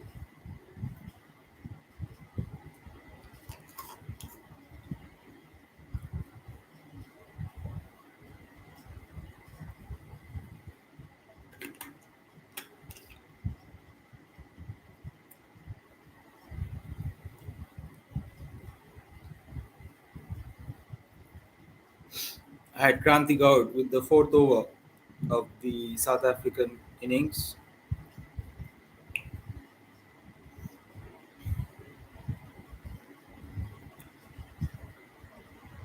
That's Tasman Brits comes down the ground, heaves it, gets an inside edge towards the third man region, goes to the fielder for a single.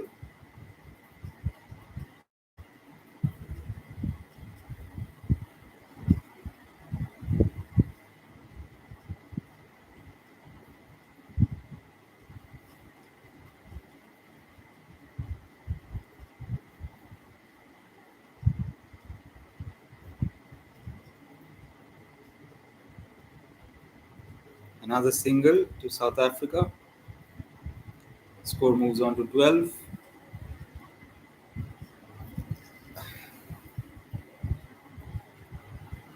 Every time that I feel like my back is giving out, or it's a long stream or whatever, I think I harken back to the days of my childhood when I thought I would be an athlete or whatever. And even though it's exciting to be out there to cover it, whether you're a journalist or a streamer like me, you still have to put in the hard yards, still have to commentate on the game, and you can't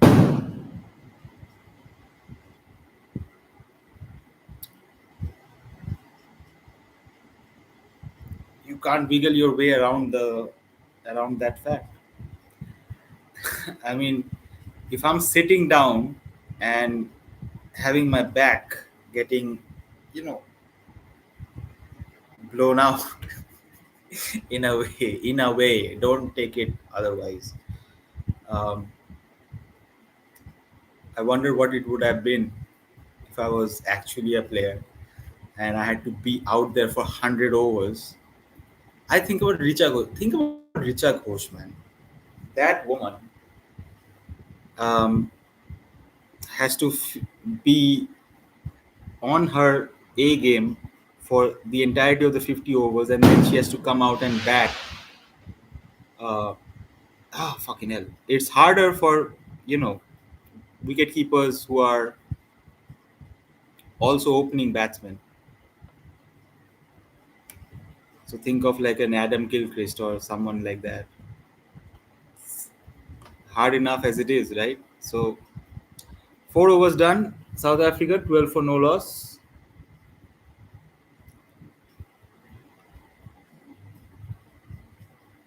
So far, Indian ground fielders have been on their A game.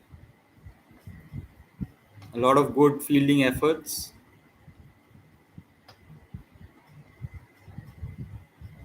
inside the infield. That is. Ooh, shit.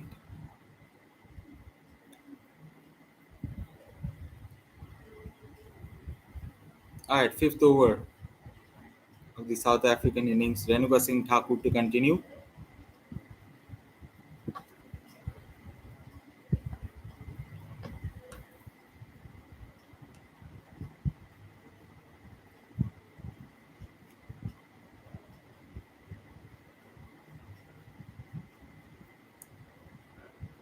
Another wide. Renuka's trying to bring that ball angling in, but she's not getting the line right or the length right because most of her deliveries, some of her deliveries, are going for extras.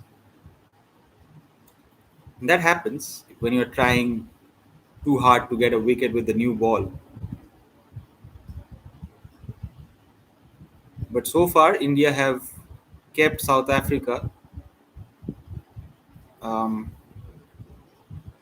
quiet. Only the one boundary so far that came out the bat of Tasman Brits, I believe. Yeah.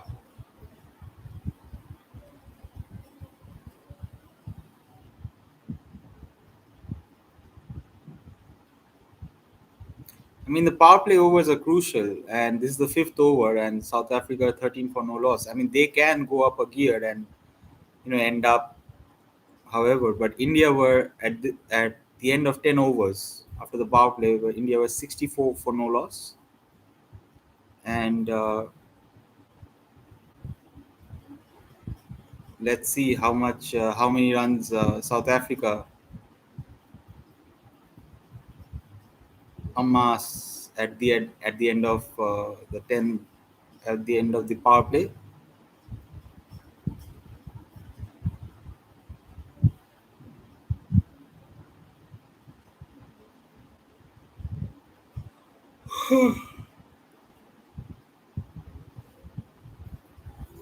Laura Wolfhard is on 3 of 11 deliveries. Tasmin Brits is on 6 of 15 deliveries, 6 of 16 deliveries. This time, though, Wolfhard plays it on the leg side for a boundary, the first boundary of her innings, second of the South African innings, and they sorely needed that. Pitched up, and Wolfhard had the license to go towards the leg side. That takes the score up to 17. 17 for no loss, South Africa. Another single. Last ball of the fifth over coming up. South Africa are 18 for no loss.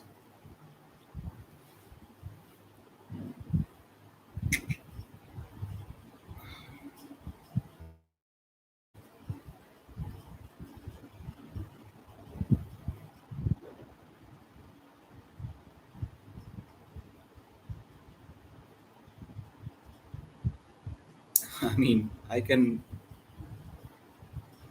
simply imagine the pressure that Laura Wolfhard is under. A century brought her team to the finals, essentially.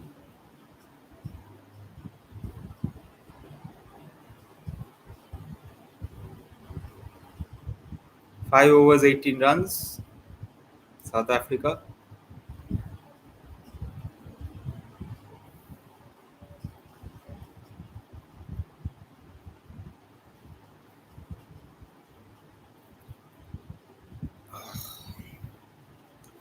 Let me fix the way I am sitting right now so that my back gets some support, some well needed support. Jesus fucking Christ. Man, growing up is a bitch, innit? Shit. Huh. Kranti Gaud this time. Laura Wolfhard short, and she pulls it to the leg side for another boundary. Tried the short delivery first up,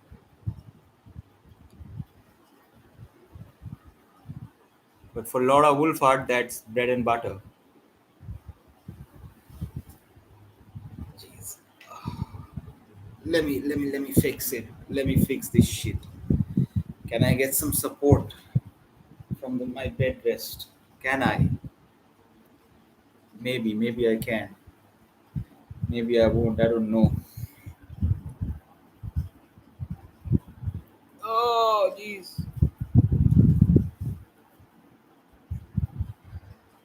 Hi.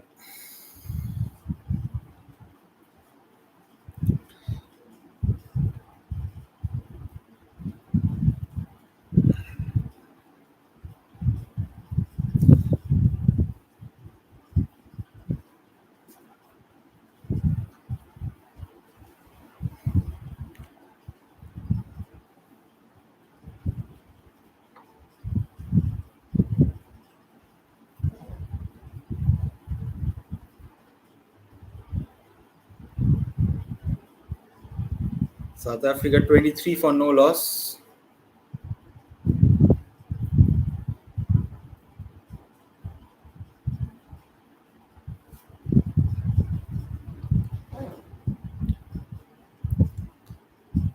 Okay.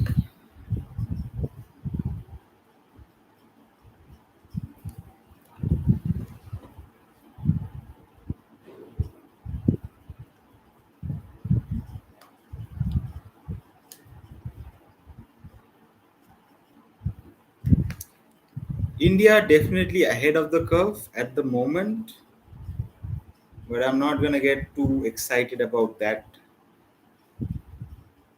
because,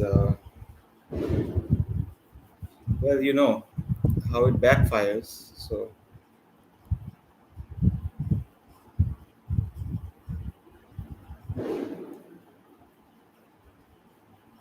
another single, score moves up to 24.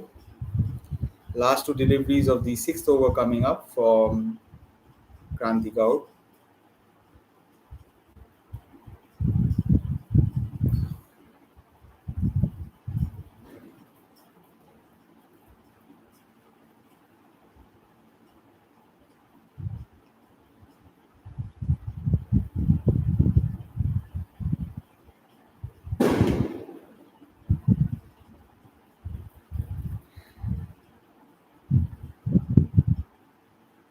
South Africa take another 2 runs. Laura Wolfhard pushes it on the leg side. Renuka Singh Thakur, the fast bowler, does well to keep that one from going to the boundary. Helped out by Shafali Verma. So 6 overs done. South Africa 26 for no loss.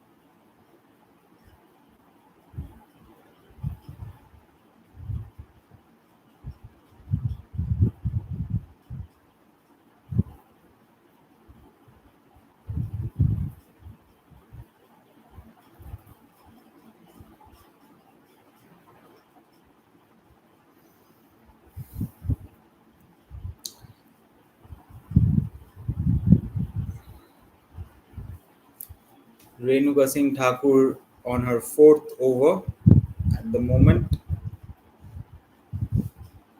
So India continuing with Kranti Gaur and Renuka Singh Thakur with the new ball. They've done well. They've done pretty well. Uh, just the wicket is missing. They've done well to, well, just as I say that, Tasmin Brits hits one down the ground for a six. First six of the South African innings takes the score up to 32. Much fuller from Renuka Singh Thakur. Maybe looking for a bit of swing, but not to be. Again, this is a good batting surface, man. And both these openers can be fucking dangerous.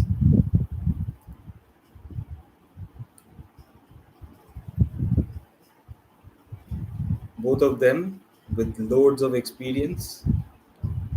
Obviously, Laura Wolfhard is the captain. Tasmin Brits herself is 33 years old, so she's been around the block. So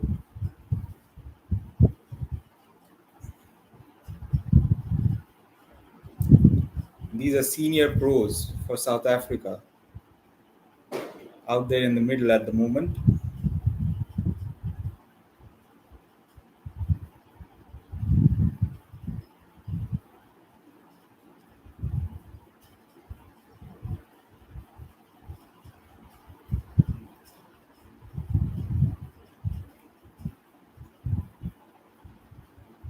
Last two deliveries of the seventh over coming up. By the way, this is much better for my back to rest it against something. I did the entirety of the Indian innings without any back support. Now I need it. Alright, Renuka Singh Thakur to Tasmin Brits. Just another single. Score moves up to 33. Last ball of the seventh over coming up.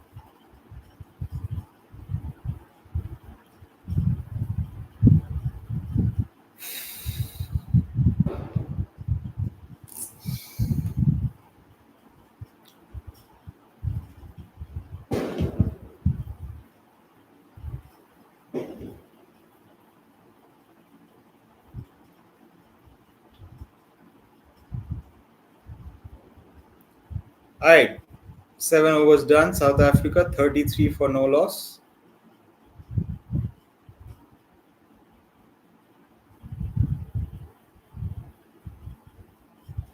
Still 3 overs to go. India at the end of 10 overs, like I said earlier, were 64 runs. So it'll be important to see how that develops. If they're behind the 8 ball, South Africa, in the power play, how will they catch up when the field is spread out? Will be uh, interesting to see.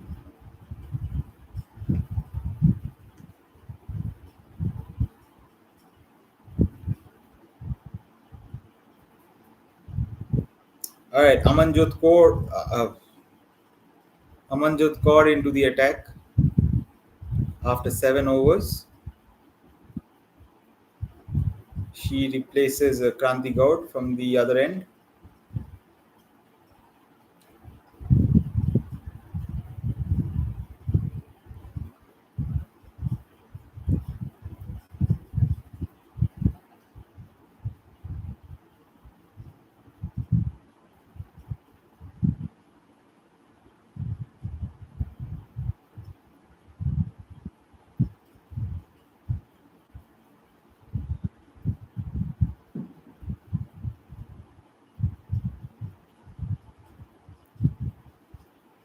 Tasmin Brits gets another 2 runs. She moves on to 16 of 26. Laura Wolfhard is on 15 of 18. One thing that is worrying, that could be worrying down the line, is if these two batters get set. These are experienced campaigners, man. It will be hard to get them out, and they score big mommy centuries, because it's not big daddy centuries anymore. Big mommy centuries. So India have to look out for that. It's not just it's okay giving away singles and twos and not conceding boundaries, but you also have to get them out as soon as possible.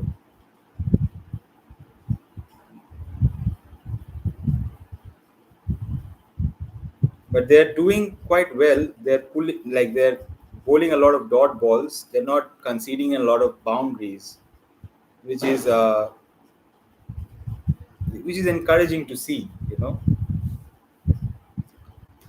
At this stage, India were 56 for no loss, and South Africa at this stage are 35 for no loss. So you see the difference. Like I was saying, our bowlers did well, but the openers are also counting on the fact that if they stay put out there, they can take the game away from us. So it will be interesting to see how it all pans out. Tasmin Brits there takes a quick single.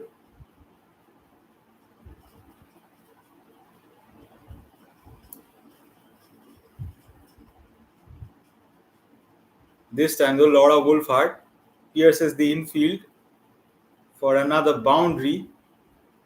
The score for South Africa moves on to 40 for no loss. The last ball of the eighth over coming up, and they need a lot more of those if they are to stay. If the Yeah. Go on. Any more? All right. This time though, Laura Wolfhard on the leg side heaves it onto the leg side for another boundary. Ends the over on a high. 8 overs done. South Africa 44 for no loss. And just like that,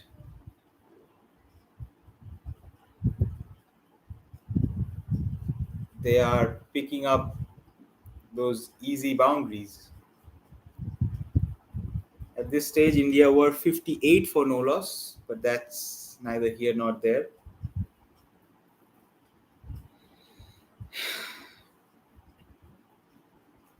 Is it that sort of a pitch where you come in and it's hard to get set?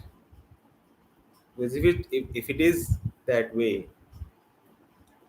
I'd Deepti Sharma into the attack because India need wickets.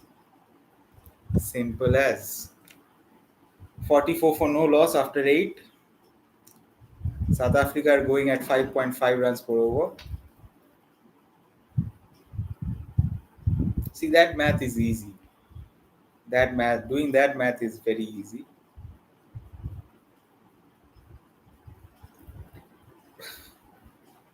Let's see how our spinner fare in this contest. South African spinners were on it. Holy fucking shit, boys. There was a cotton ball chance, if I've seen any. Deflects off the hand of the bowler. It goes towards the mid off region. Long on region, sorry. To the fielder there. Oh my god, it hits Deepti Sharma's hand, then the wicket, and then it goes to long on. But no chance of a run out there at the non-striker's end. Excuse the firecrackers and everything. This is India. You get those background elements.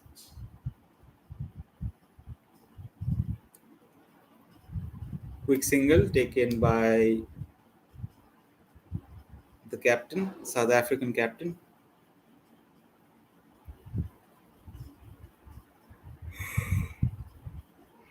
Oh.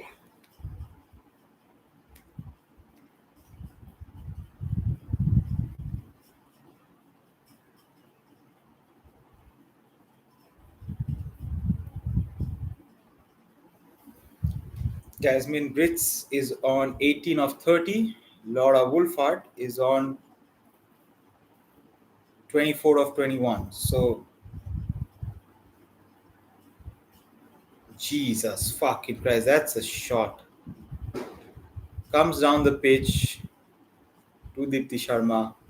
Jasmine Brits hits it down the ground for another boundary. She moves on to 22.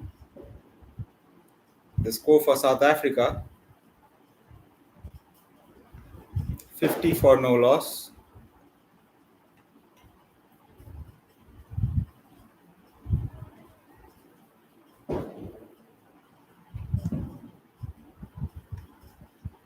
So the 50 comes up with a boundary.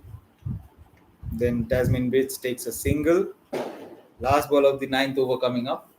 South Africa 51 for no loss.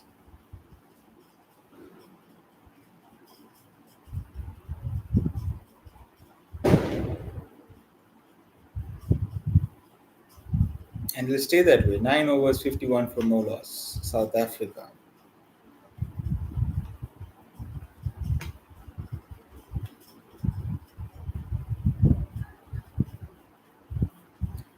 From India's point of view, they need wickets. They need wickets ASAP.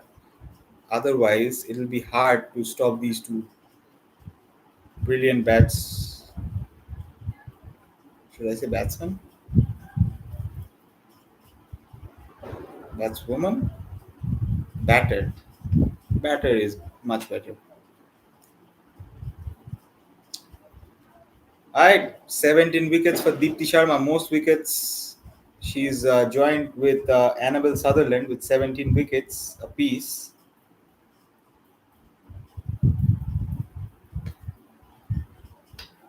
Alright, bro. Renuka Singh Thakur to continue. Last over of the power play to Tasmin Brits.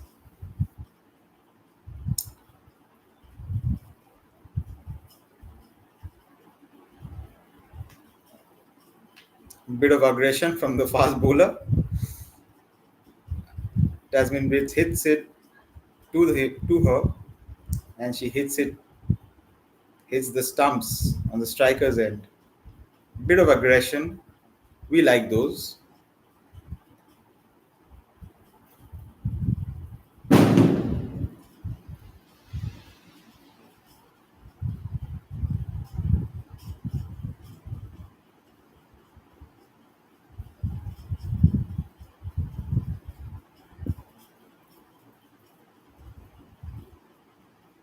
Man, the ground fielding from India has also been quite good. And it's all Jemima Rodriguez, by the way. Not all of them, but Jemima Rodriguez is doing much of the fielding and she's doing pretty well. She's not missed. There's no misfields, there's no nothing. She's just going about her job. Alright, 50 run partnership or whatever, 51 for no loss. South Africa. Ooh, that's a hit. That's a run out. I think that's a run out. It was Tasman Brits who was running to the non-striker's end, and the umpire has given it out. Wow. Trying to take a quick single there. I want to see who threw it. I want to see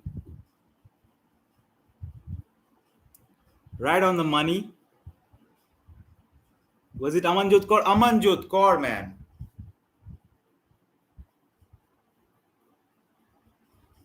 She's a good fielder. What can I say? She is a good fielder. Uh, she's a good all-rounder. I still don't get why Richa Ghosh didn't come ahead of her, but she's a good fielder. She's a gun fielder, as evidenced by that breakthrough that we just got. It's not of her own bowling, but she will get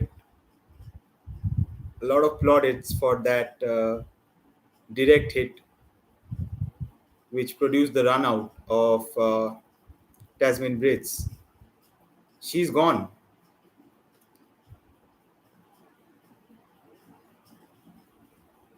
23 of 35, run out by Amanjot Kaur. Every time I say she's gone, you know what I mean. She's gone.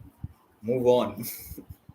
But this time it's a run out. So she's gone. Aniki Bosch, South Africa's number 3, comes out into the middle to join her captain.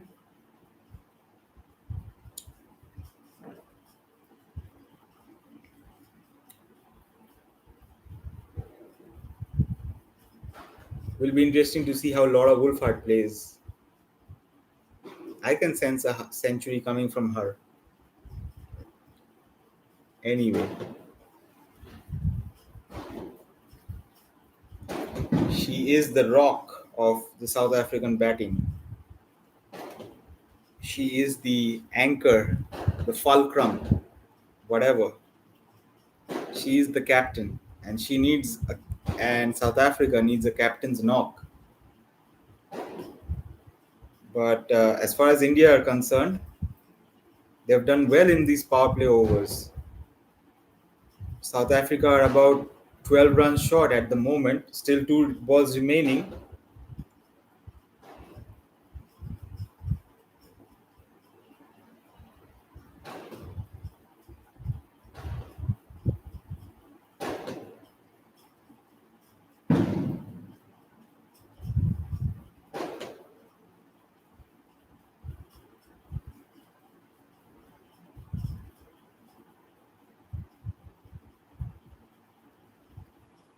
All right, last ball of the power play coming up. South Africa 52 for 1. They're definitely behind the 8 ball. Gets a juicy full toss, couldn't get it away. Aniki Bosch. 10 overs done. South Africa 52 for 1. This is good from India, you know.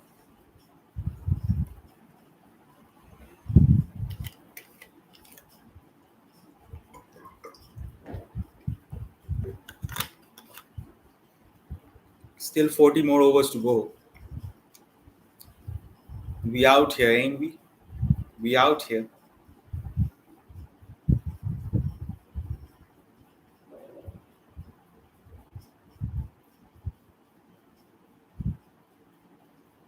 I had Deepti Sharma to continue. Power play is over.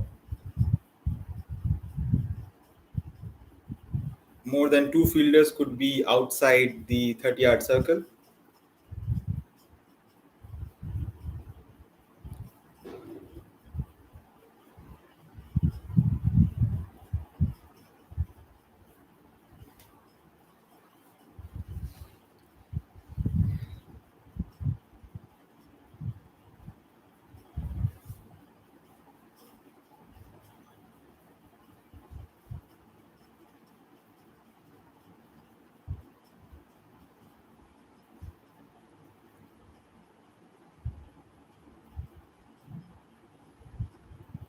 Still Deepti Sharma with the 11th over.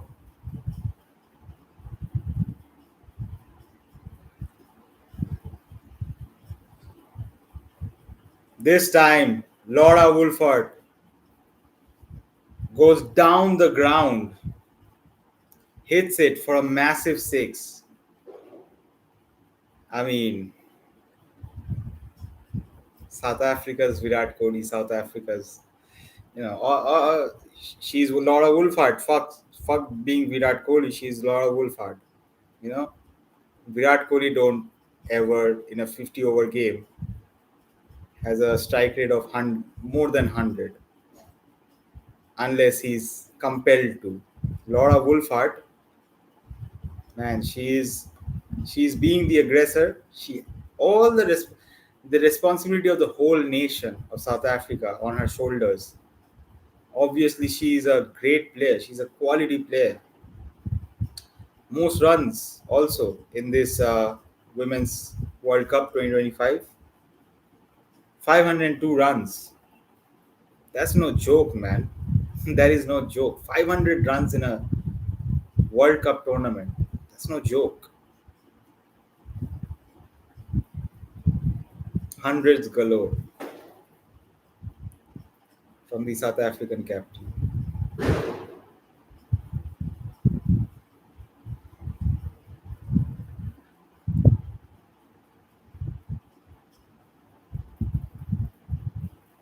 So Laura Wolford still keeping South Africa in the hunt for now. 11 overs done. South Africa 59 for 1.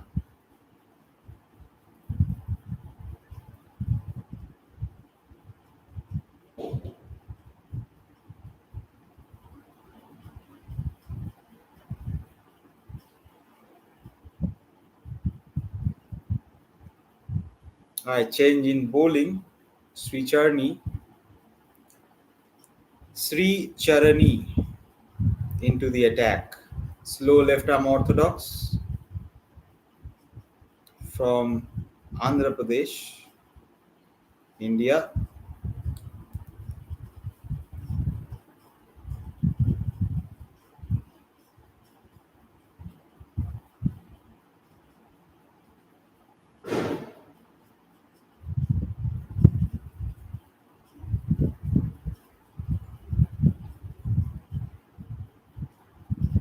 One,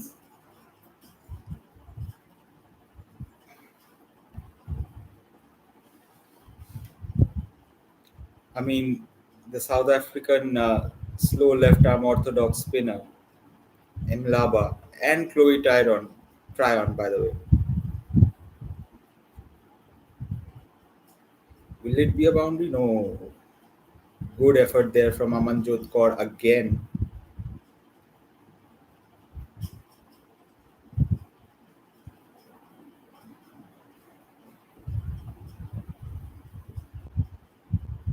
Saved a certain boundary there. The Indian all rounder.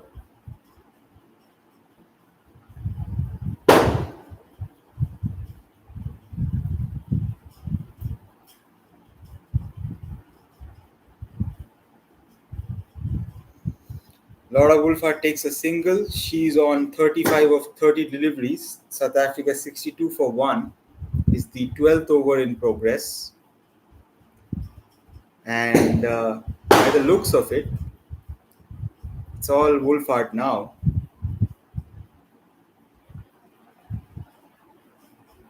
If South Africa have to win this match, Laura Wolfhard not only needs to score a century, she needs to see her team home.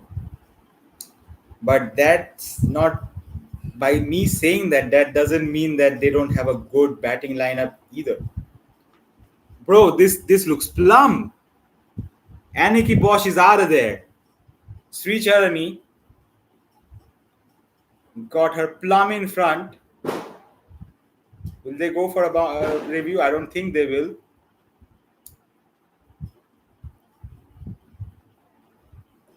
That's the end of Aniki Bosch's batting for tonight.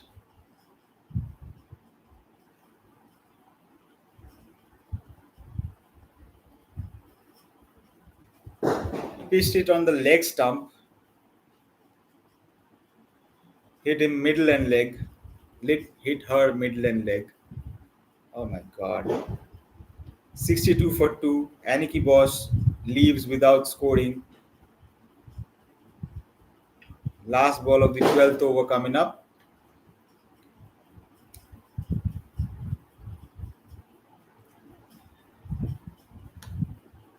Yeah, so as I was saying, Laura Wolfhard is the key wicket here because South Africa do bat deep, but if Laura Wolfhard is out there, as long as Laura Wolfhard is out there, I'm not saying anything about this game. This woman can do wonders, and so Sune Lewis is out in the middle.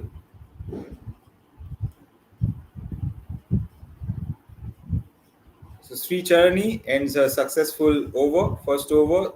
She's considered 3 and took the wicket of Aniki Bosch.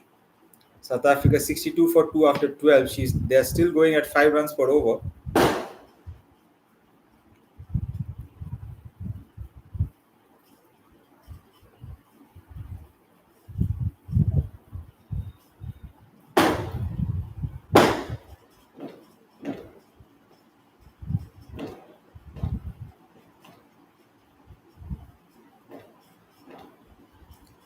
This is Laura Wolfhard against India. Make no mistake, guys. As much as deep as South Africa bat, it's Laura Wolfhard, it's Marizanne Cap, it's Nadine de Klerk, it's Chloe Tryon. Sinalo Yafta, not really, but all these gals, Annery Derrickson, they have a strong lower middle order, is what I would say. Jesus fucking Christ, Laura Wolfhard. Another boundary down the ground to Amanjot Kaur.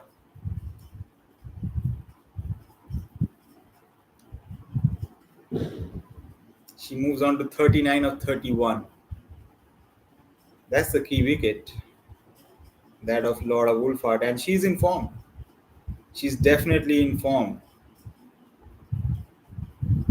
And she knows the enormity of the situation here. It's all on her. She has to keep the scoreboard ticking. She has to not let the required run rate get out of hand. It's on her. It's her team. She is the premier batter.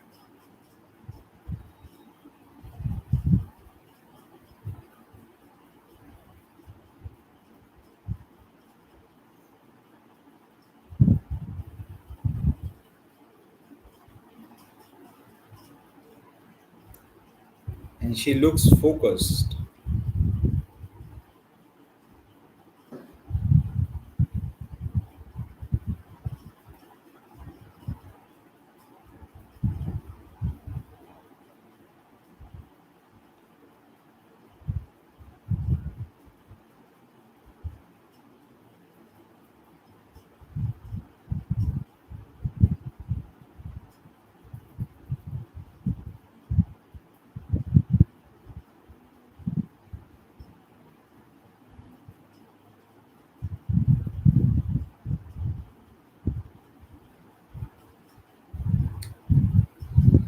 67 for 2. Laura Wolfhard moves on to 40 of 33 deliveries.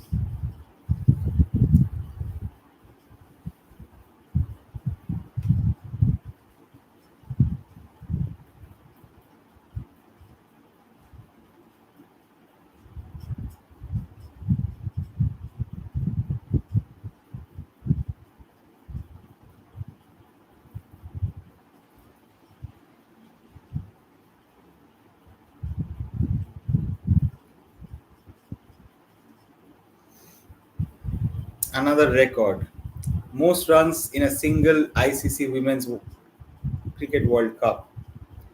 Laura Wolfhard has the most runs, 510 runs, just beating Alisa Healy with her 509 runs.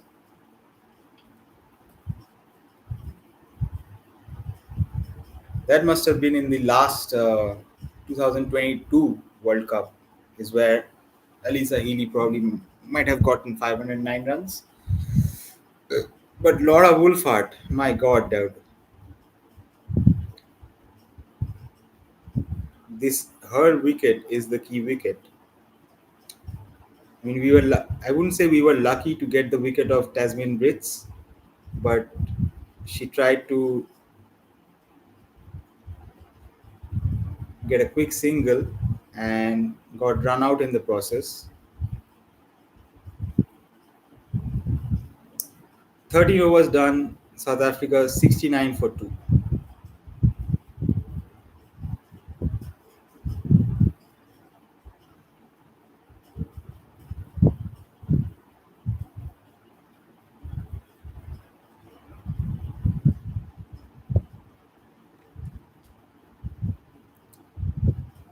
Sri Charani to continue.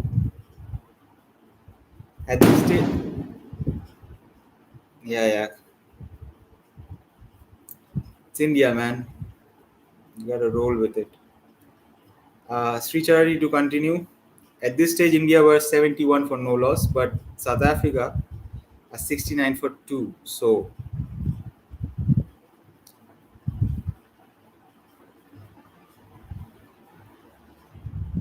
the pressure of a final, man.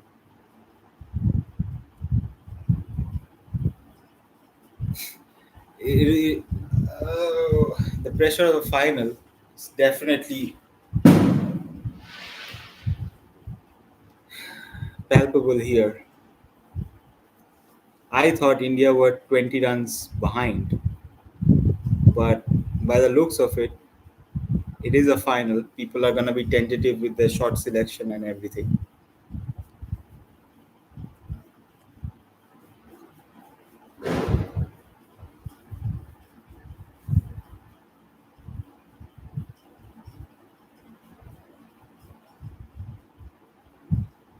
70 for 2, South Africa. This is the 14th over in progress.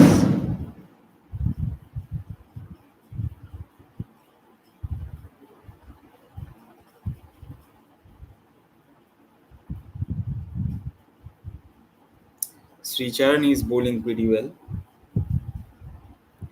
She's not giving away easy runs.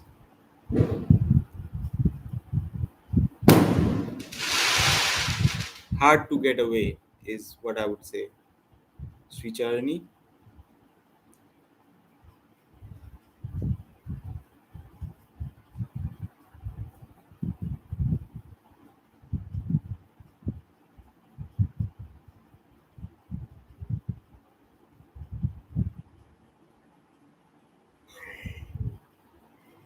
Alright, last ball of the 14th over coming up.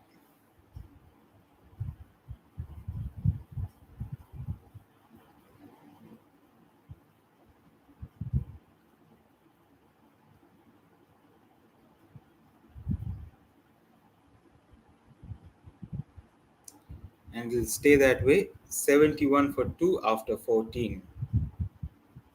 Laura Wolfhard is on 42 of 38. South Africa need 228 more runs from 36 overs. Still very possible. It's still 36 overs, man.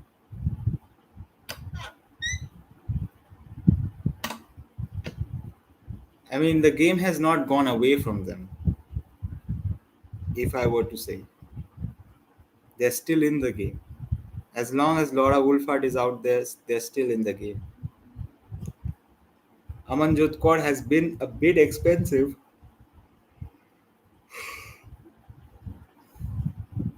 despite her efforts on the field, resulting in a run out.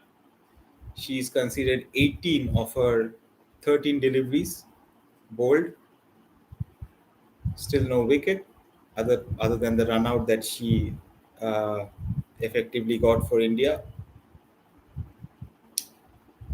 Still, even Stevens, as long as Laura Wolfhard is, oh my god, I don't know how many times I'm going to say it. As long as she's out there, it's anybody's game. And Sune Lewis has come to the party now. She hits her first boundary. That that ought to give her a lot of confidence. Hits it on the offside, pierces the infield.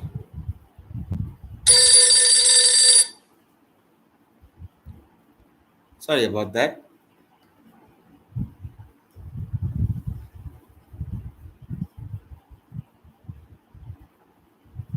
Goddamn cell phone, man.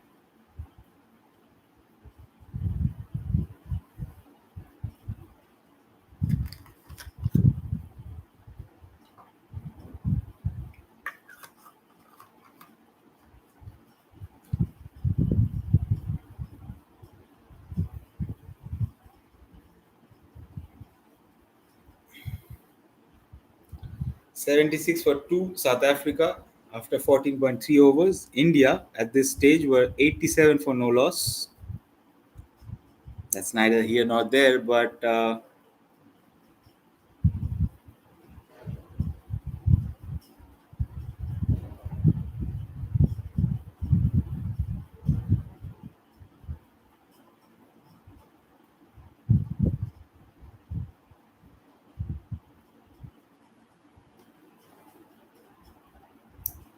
yeah, Amanjot has been a little bit expensive. She's trying a lot of things. She's trying slower balls and all of that. But 3 overs, 28 runs, 24 runs at 8 and over.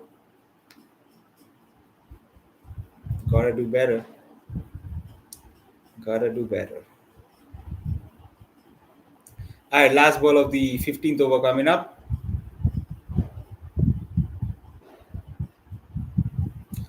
Takes another single. Does Sunil Lewis. The score for South Africa 78 for 2 after 15. And it's time for a little drinks break. Their captain, Laura Wolfhard, is on 43 of 39. Let me check that. I was seeing the score and then it went away to ads. So I'm just going to cross check that. 43 of 39. Sunil Lewis is on 8 of 10 deliveries. South Africa need 221 more runs. It's still within the, you know, so 15 overs are done. So 35 more overs to go. See, for this maths, I have to bring out my calculator. 35 into 6, 210 balls. 210 balls, 221 runs. That's the equation.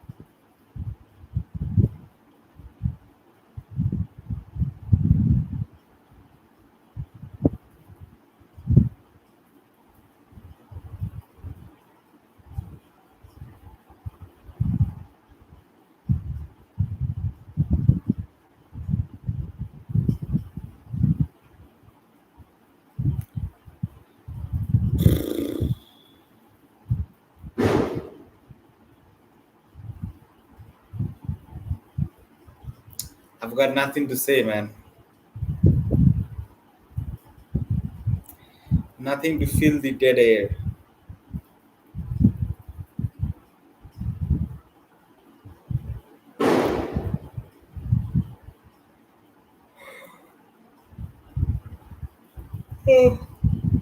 Still to come, Madison Cap, Sinalo Yafta, Annery Derrickson, Chloe Tryon, Nadine de Klerk at number 9, bro. To say that the South African batting lineup is long would be an understatement. Gautam Gambhir would be proud of this lineup. Batting till number 9. Jeez Louise. Jeez fucking Louise, man.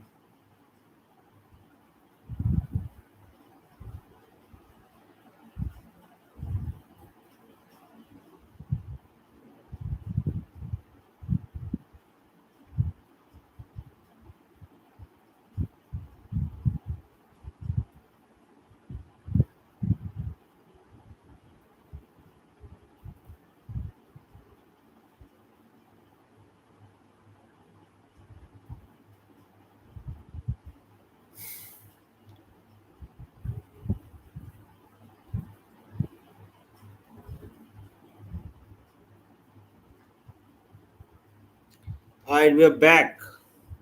Sri Charani to continue.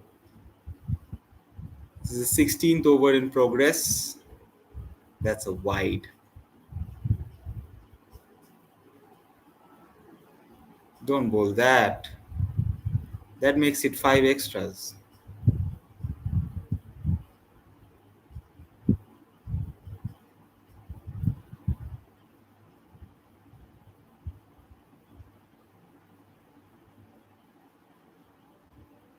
I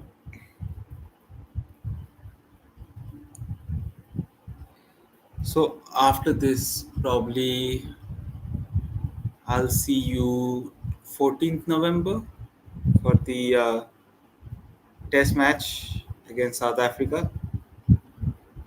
But that's 2 weeks down the line.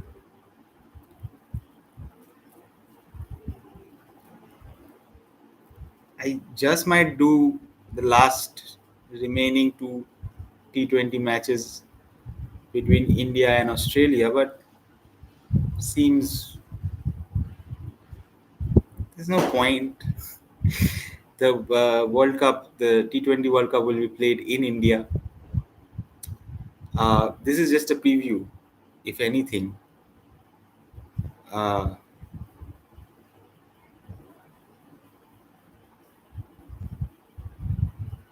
of the two sides that will be favorites to reach the finals of the 2026 World Cup, T20 World Cup, that is. I'm talking about the men's side. Uh, 80 for 2 South Africa, 15.3 overs. Laura Wolfhard is still out there, 43 or 41.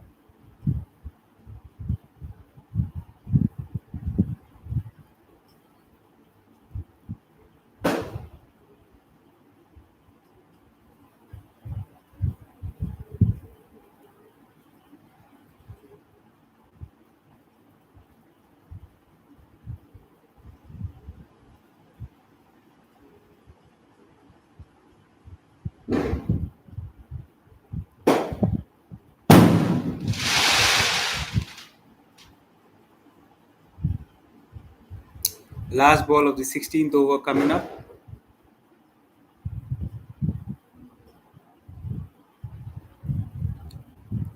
And Laura Wolfhard sweeps it for another boundary.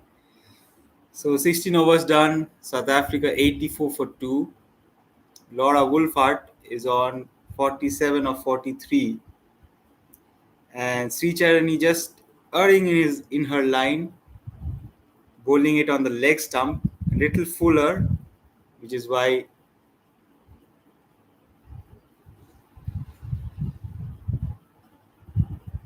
the South African captain could drop down and hit it. towards the deep fine leg region. Alright, Radha Yadav into the attack now. At this stage, after 16 overs, India were 92 for no loss. South Africa are 84 for 2.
That's a lobbed up full toss if I've seen one.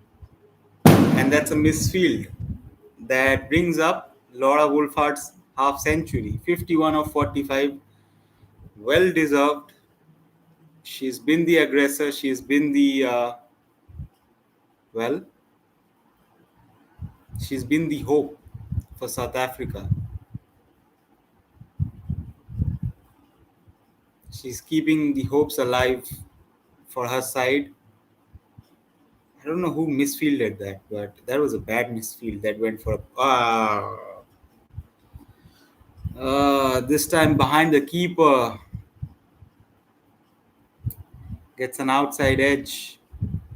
Another four. She moves on to 55 of 46. Does Laura Wolfhard, the Proteas captain.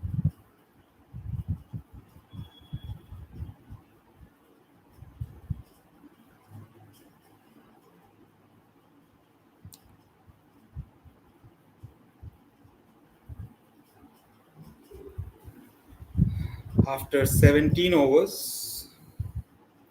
Okay, last ball of the 17th over coming up.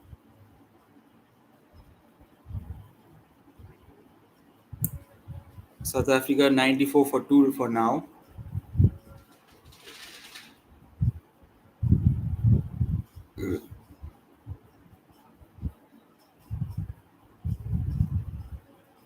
Alright, 17 overs done. South Africa 95 for 2.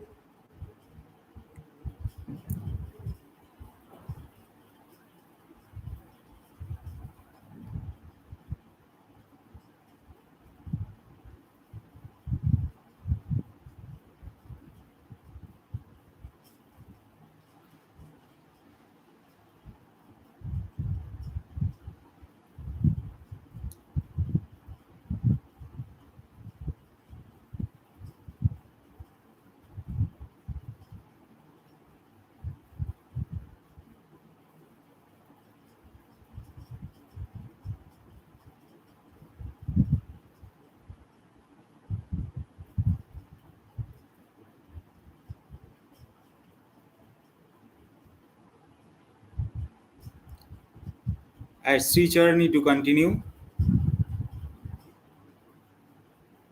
Three overs, 11 runs, and a wicket for her. Going at under 4 runs per over, but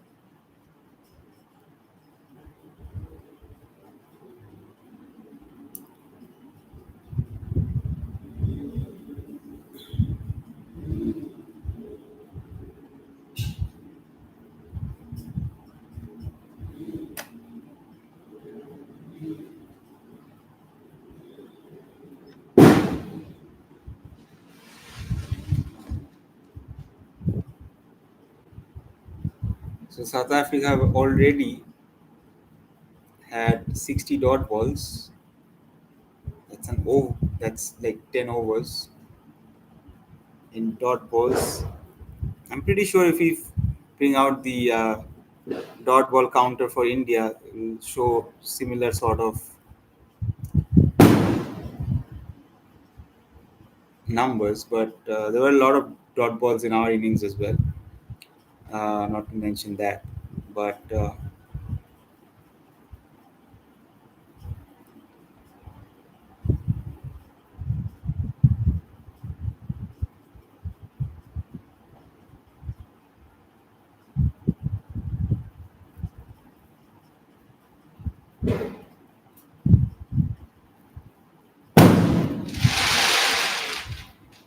if you can hear firecrackers going outside, it's a Sunday, and it's not because of the game. It's because we have idol, Jagadhatri Puja. So the idols are being uh, taken out to for Visarjan. This time, Laura Wolfhard brings up the fucking hell, dude. Brings up the 100 runs for South Africa after 18 overs. South Africa 100 for two, and Sri Sharani, what should have been a good over, ends it with a boundary after 4 overs bowled by her. She's conceded 16, taken one wicket. South Africa 100 for two. Laura Wolfhard 60 of 49. I don't know, bro. I don't know. Somebody get her out. Somebody, dude. Radha Yadav. 1 over 11 runs. Let's go. Let's do something. Fucking hell. Why is it so full, man? Why is it all tossed up?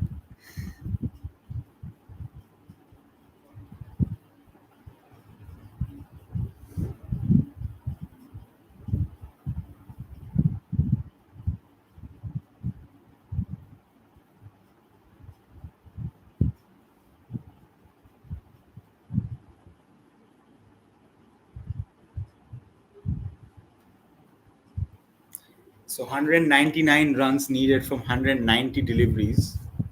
South Africa.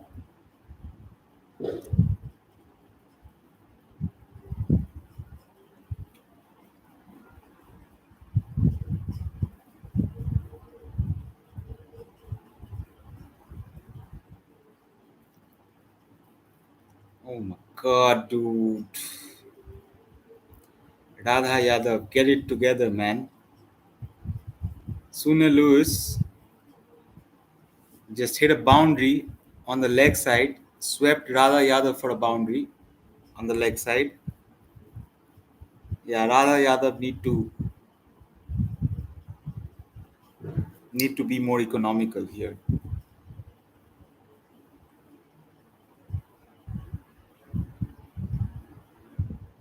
It is a good batting surface.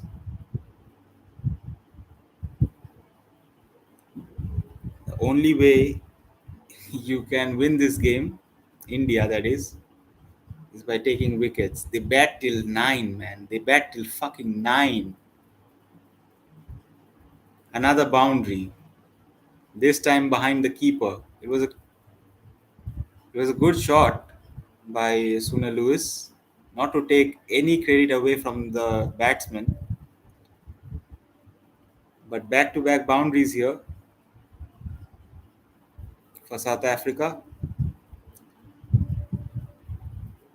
Shit like this takes the momentum towards the batting team. So Radha Yadav here needs to be on it. Yeah, 2 overs, 20 runs. Not good enough. 19 overs done. South Africa 109 for two.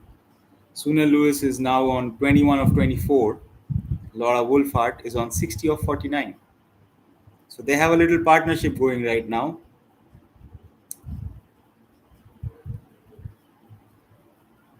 After Anneki Bosch was uh, dismissed cheaply, They bat till 9, man. They bat till number 9. We need wickets. Get Dipti Sharma back on. Do something.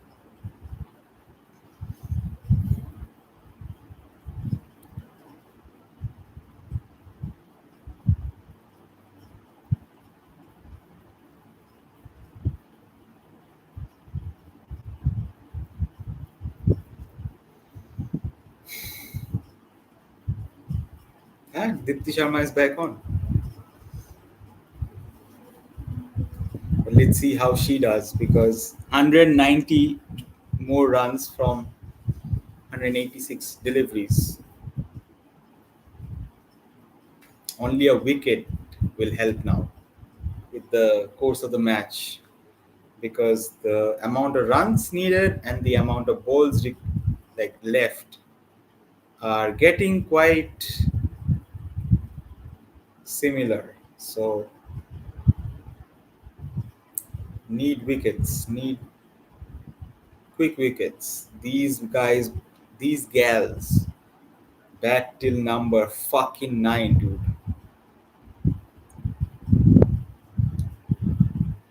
Anyone can come and get it. That sounded very sus. Anyone can come in into the middle and hit it. That also sounds very sus. Like anybody can keep the run rate going, keep the momentum going if all of them are fucking batters. Fucking number 9. The only weak link in that lineup is Sinalo Yafta, and I don't. Fuck me in the asshole. Suna Lewis is here, and she's playing a cracker of a innings. Oh my god, dude! Why are you pitching it so full, man?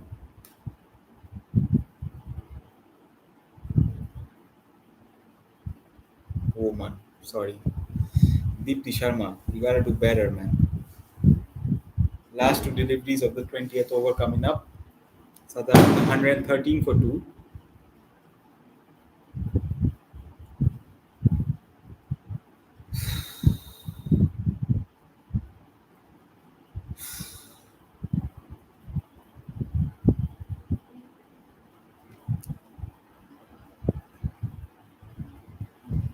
They need 186 runs from 180 deliveries, man. Ah, squeaky bum time, squeaky bum time. Get a wicket, man. I don't know where the next wicket is coming from because bare men are getting hit for boundaries.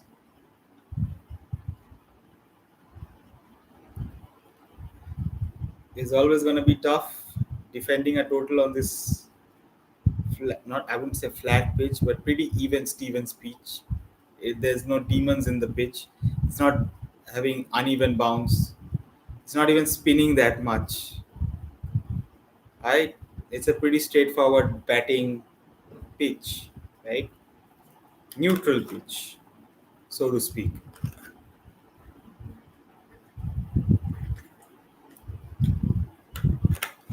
Ah, fuck. Shafali Verma into the attack. Another off spinner. Great. How many runs will she concede?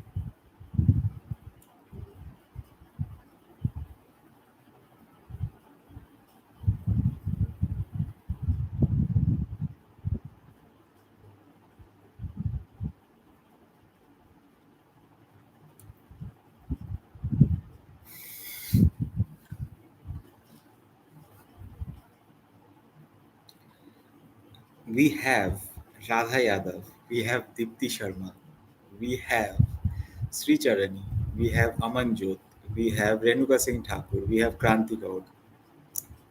After, oh my god,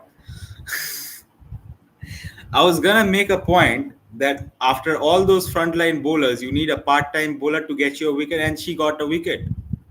A cotton bowled, and it's not Laura Wolfhard, it's Suna Lewis, but whatever it is, It's good for now. 25 of 31 she made before hitting one straight back to the bowler. Pretty soft dismissal there, and India are overjoyed.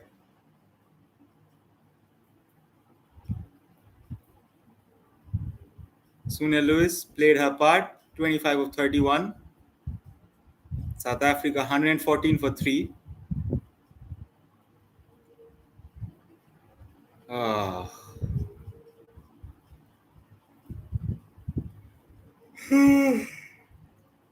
shit. Something different, and something different worked.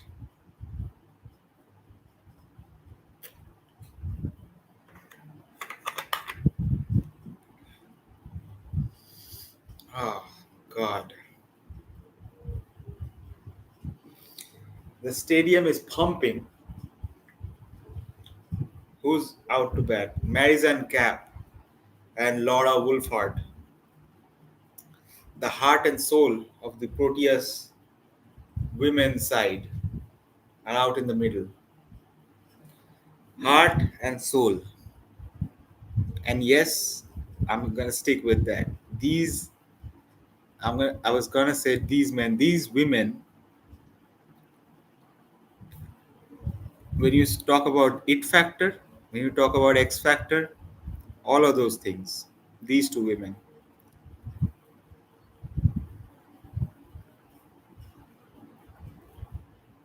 If you let them string a partnership, they will take a game away from you. Definitely heart and soul of South Africa. One thing I would say, the the South African batters who did get dismissed, other than Aniki Bosch, both of them went to like scored like 20s, pretty pretty comfortably.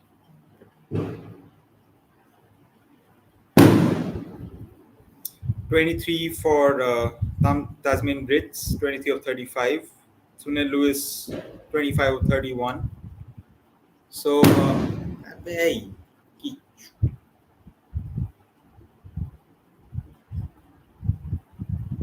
hey, I'm working here. That's a spin on, hey, I'm walking here.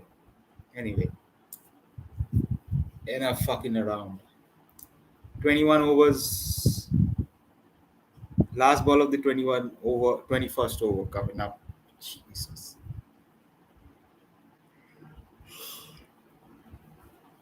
Oh,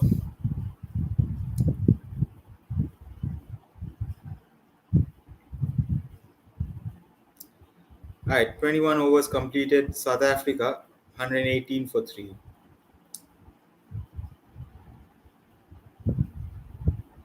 Again, I would say they're still within range. So the danger is never gone.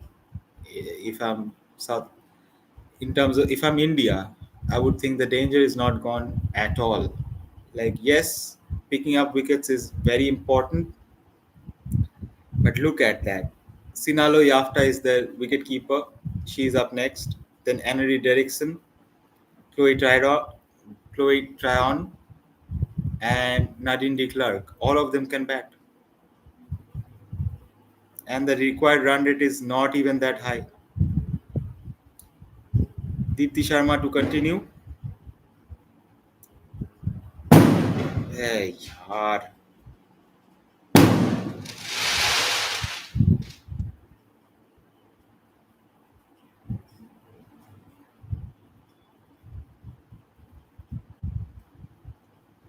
The only way India win this match is by taking wickets. Wow, big brain streamer. How did you figure that one out?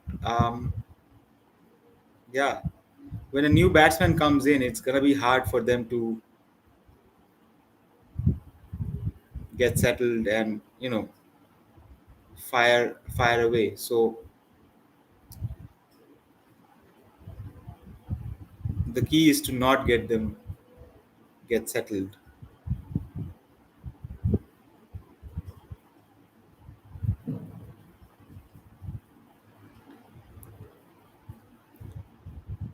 120 for 3, South Africa after 21.4 overs.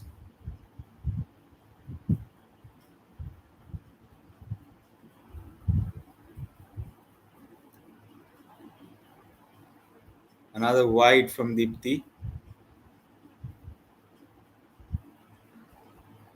Richa thinks there was something. They still have one review left. It is the Captain Harmanpreet Kaur is desperate, man. They are desperate to get Laura Wolfhard out of there. And Richa thinks that she's got something. She's heard something. It was called a wide.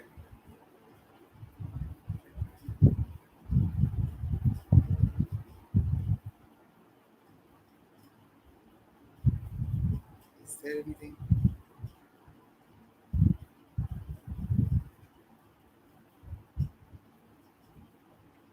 If we lose this review, man, we have no more reviews left.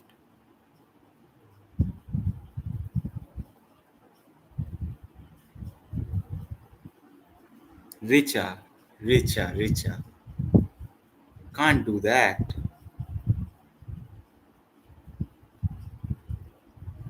No reviews left now. I showered praise on you during the batting innings, Indian batting innings. But that is honking. That is honking. When you have just the one review left, and when the sneako doesn't show what you heard, it doesn't look good for you, bruv.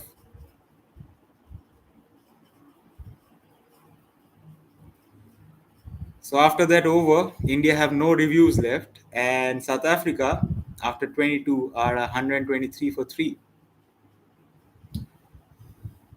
Was it a good decision to go upstairs? It was a desperate decision. It was an emotional decision. It was Laura Wolfhard's wicket. Everybody and their mother would want Laura Wolfhard out of there. So yeah, if you're an Indian fan,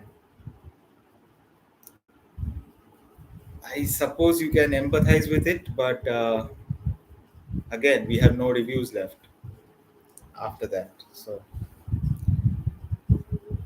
one was taken quite early,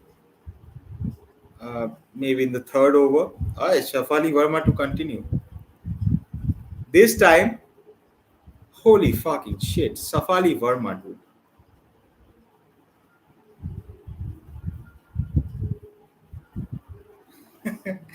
What is going on? Madison Cap has not even contested it. She knows she's nicked it. Shafali Verma, the part timer, she's turning out to be the player of this match, player of the final. 2 wickets with the ball, 87 runs with the bat. This is incredible stuff. Part timer, mind you, a part timer was not even in the World Cup squad, was called up because Pratika Rawal was injured, and now she's back 2 important wickets in a goddamn final. Madison Cap is heading towards the pavilion. She scored only 4. India are not out of the woods yet, but 4 wickets down is certainly confidence inspiring, to say the least. This is incredible stuff. Who would have thought?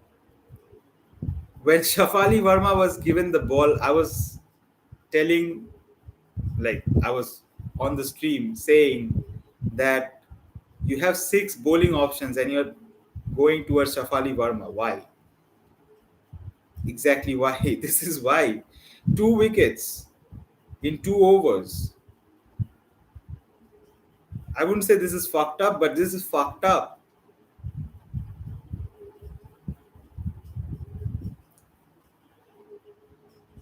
Alright, South Africa's wicketkeeper has come out to bat, Sinalo Yafta.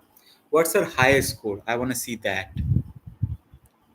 See, 29 is her highest score. That's why I didn't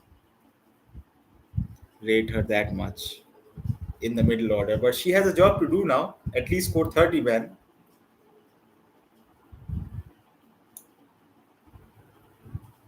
A 30 alongside your captain would do wonders for your team right now.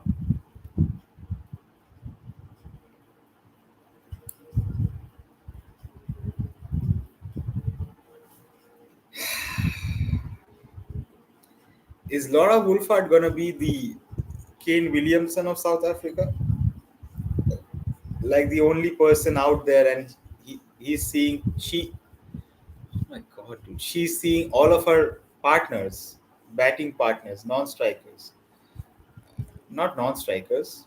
She's on the non-striking end, and she's seeing all of her batting partners come and go while she's still out there, unbeaten on. Let me check. Unbeaten on 65 or 56. 9 fours, 1 6. Radha Yadav is back into the attack. For what? Why? Why, bro? 2 overs 20 for Radha Yadav. She's back into the attack.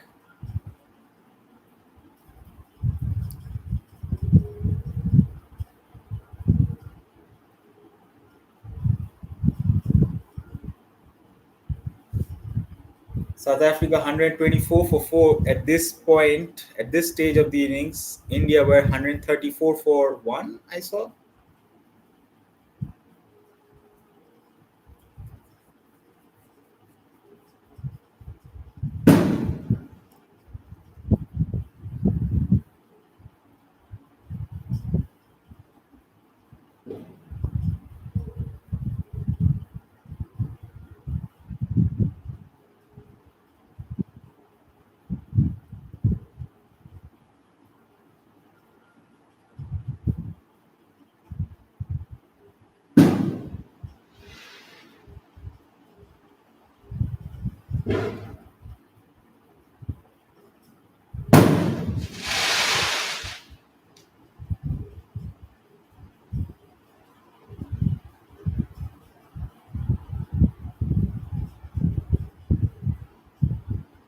Sinalo Yafta is making Radha Yadav look good. 4 deliveries bowled, all dot deliveries. This is the 24th over in progress. South Africa 124 for 4. Will it be a maiden though?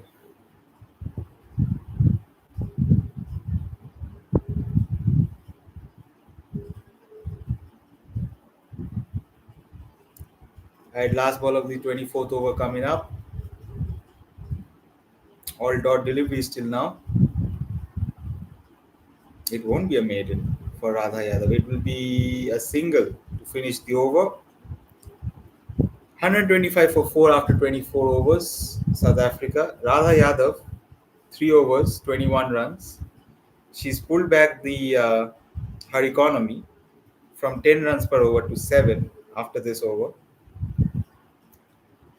But most importantly, Sinalo Yafta is still on strike.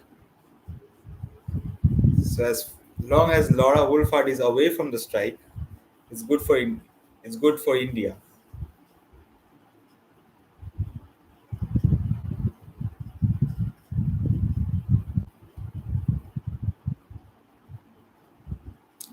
Stadium is obviously buzzing. Shafali to continue.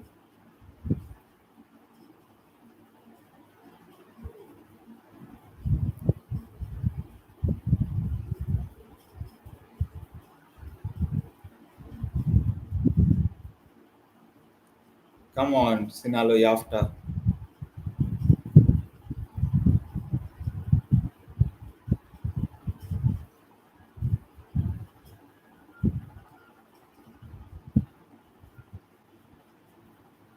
I don't know if it's spelled Yafta or Jafta because it could be either one of those.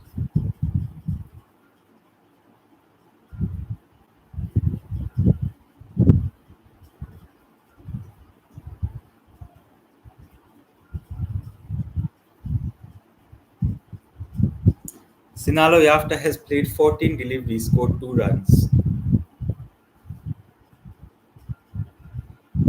It's a final, bro. If you can't play, get out.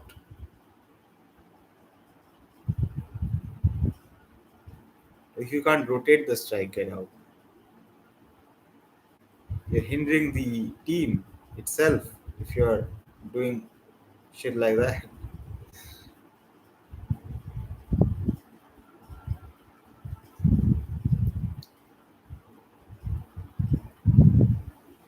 Madison Cap's wicket was just incredible. Going down leg, she got a bit of a bat to it, straight to the keeper.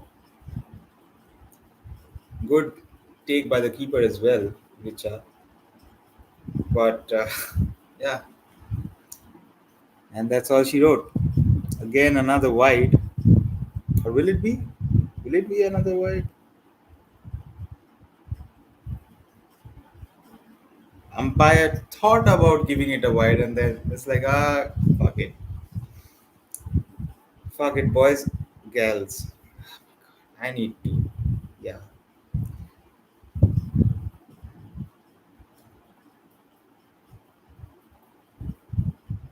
All right, 25 overs done. South Africa 127 for 4. They need 172 more runs from 150 balls.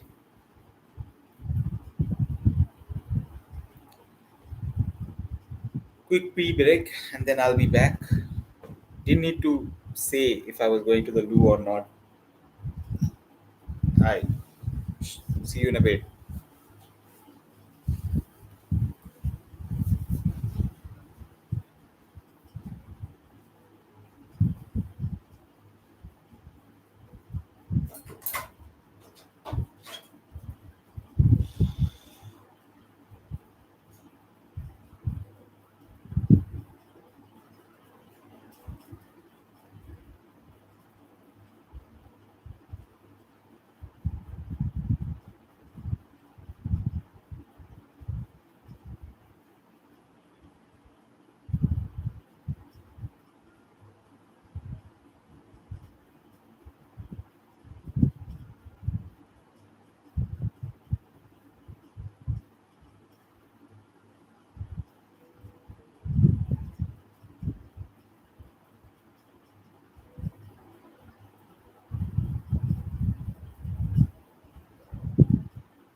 Did I miss an entire over?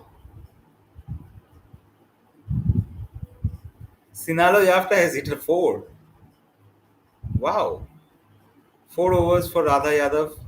28 runs conceded. So she's going at 7 runs per over. Did I miss a fucking entire fucking over? Jesus. Alright. South Africa 134 for 4 after 26. And Sri Charani is back into the attack. Definitely need her rather than Radha Yadav at the moment. The way things are going.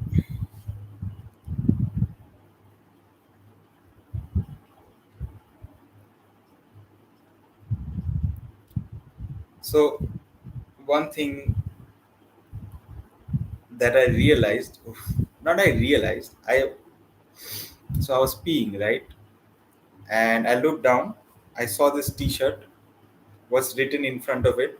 You can't read what's written in the small letters, but in the big letters it's written fused, and in the small letters it is written as the person or thing that is set aside as inferior in quality.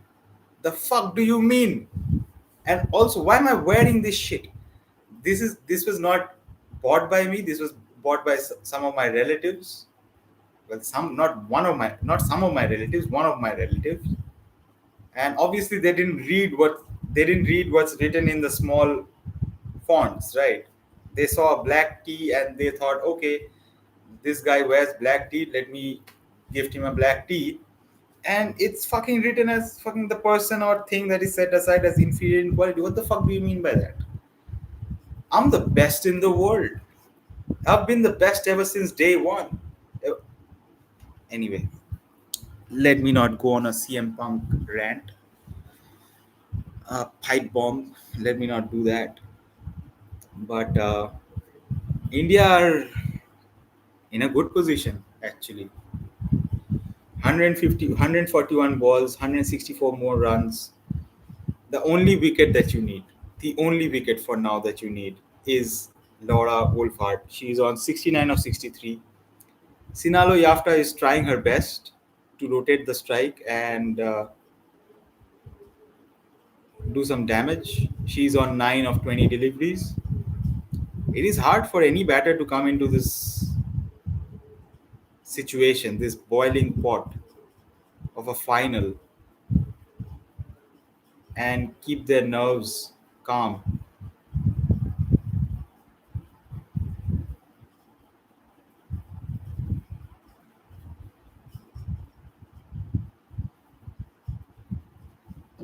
Laura Wolfhard, the captain of the Proteas, you can see it in her face, man. She's not nervous, she's just still calm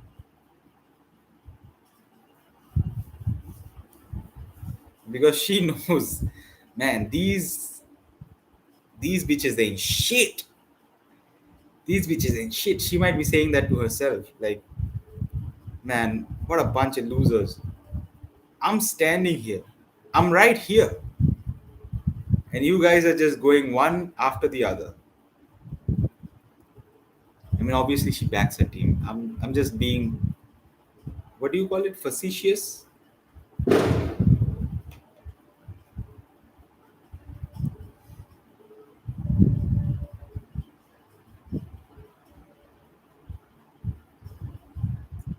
Facetious. Yeah. Trying to be amusing about a subject at a time that is not appropriate so that other people become annoyed. Alright, I'm not trying to annoy anybody, but anyway, 27 overs done. South Africa 138 for 4. It's Dipti Sharma to continue. That's a misfield.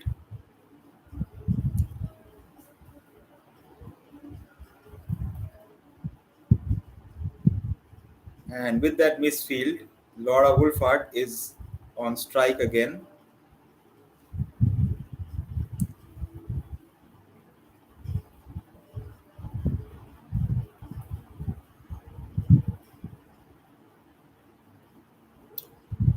I mean, with the wickets falling around her, she herself is getting a bit bogged down by it all. Required run rate has gone up to 7 now.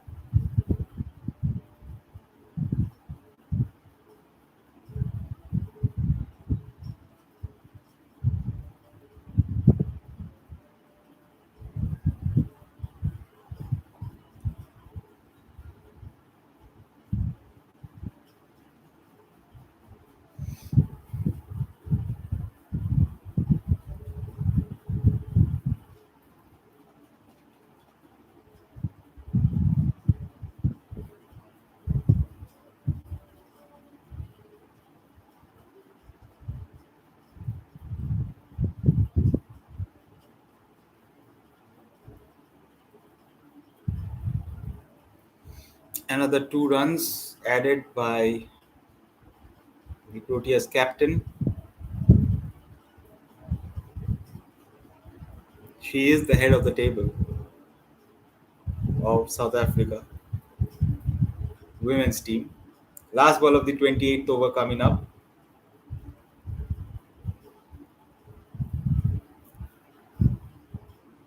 Deepti Sharma comes round the wicket.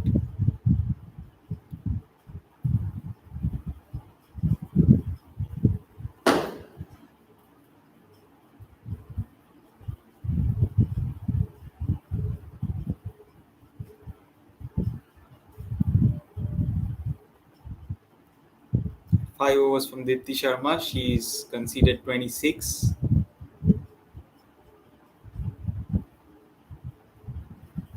Sri Charani to continue. 5 overs, 20 runs conceded, 1 wicket taken by the slow left arm orthodox spinner. She has better figures than Radha Yadav at the moment. It's Shafali to continue. Fucking hell. Why not? She has been successful. 2 wickets, 8 runs in a 3 overs. Something different.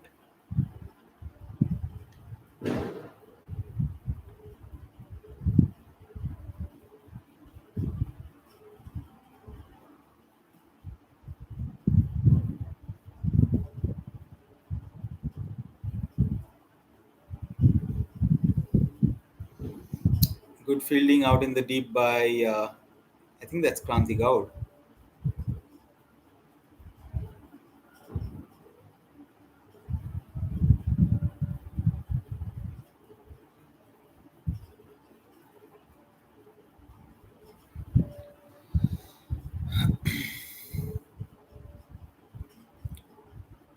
This is the 29th over in progress.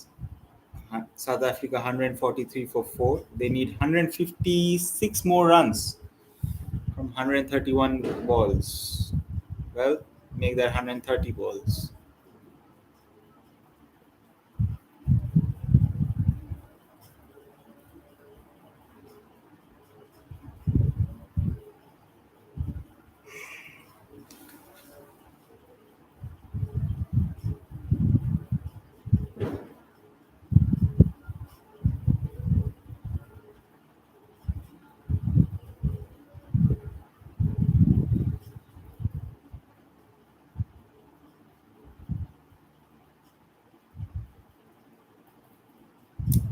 Sinalo Yafta is playing a lot of dot deliveries, man, which is good for India, but it's not good if you're a not West Indies, South African fan watching this. You would want someone like a Nadine de Klerk or a same thing as the thing that I pointed out with Amanjot and Richa Ghosh. Like I get it, they are your, you know, sort of floater batsmen, Sinalo Yafta, both Sinalo Yafta and Amanjot Kaur, who might do bits sometimes. But I would rather, as a coach, depend on people who have done bits before and major bits. Why not keep Sinalo Yafta for later on? Why not bring on Annery Derrickson? Why not bring on Nadine de Klerk? Why not bring on Chloe Tryon? Last ball of the 29th over coming up. South Africa 145 for 4. At this point, India were 171. I don't know for how many wickets lost, but that flashed up in the scorecard.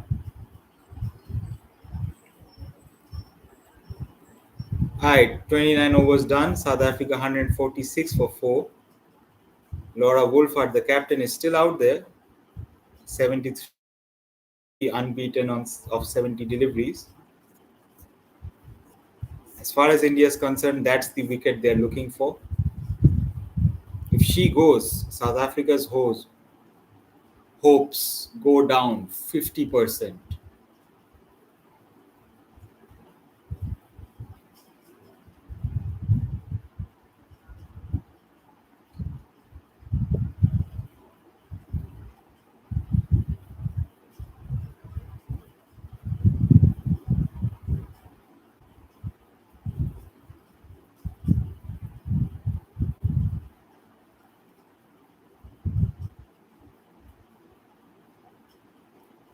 I had Deepti Sharma to continue with a sixth over. Quick run taken there by the captain.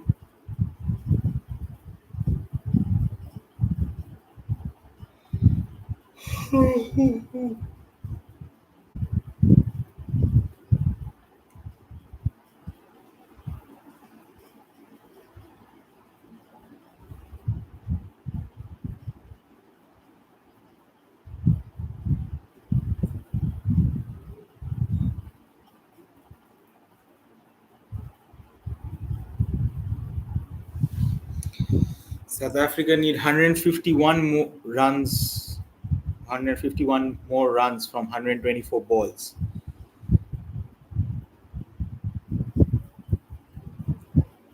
Don't keep South Africa out of the game just yet. Sinalo Yafta, is she out? I think she's out. Caught at mid-on by Radha Yadav of Deepti Sharma's bowling.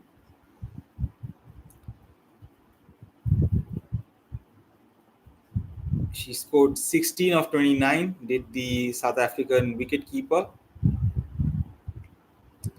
It was a trying innings from her part. She did her best to, rotate the strike on, but a lot of dot deliveries. She played a lot of dot deliveries. So 16 of 29, just the one boundary in her innings.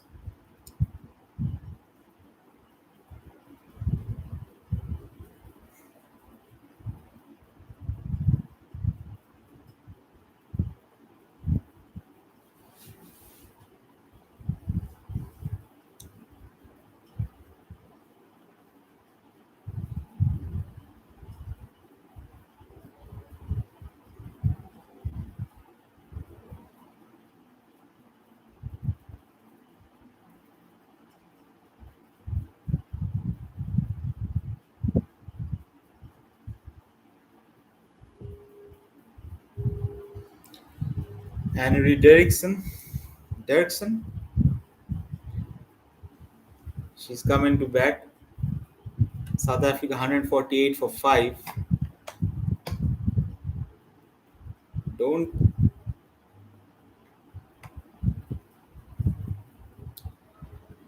don't write them off just yet. The South African side, their lower middle order is dangerous. We hope that India wins, but as long as their captain is out there, and as long as she's supported by other members, 149 runs of how many fucking deliveries? Well, in 20 overs, essentially, 121 balls. Last ball of the 30th over coming up. South Africa have already completed 150, and it'll stay that way. So 30 overs done. South Africa 150 for 5. They need 149 more runs. So it's a T20 game now. Last 20 overs, they need 149. It's not out of the realm of possibility. Obviously, they are 5 wickets down, but they still have Chloe Tryon, Nadine de Klerk. We've seen what they could do with the bat. Don't write them off just yet. Most wickets, Deepti Sharma with 18. Well, she's getting the trophy for that, I suppose. Nobody's even close to that pile, apart from Sri Charani, who's playing today's game. She's on 14 wickets in total. Deepti Sharma's on 18. She's on top.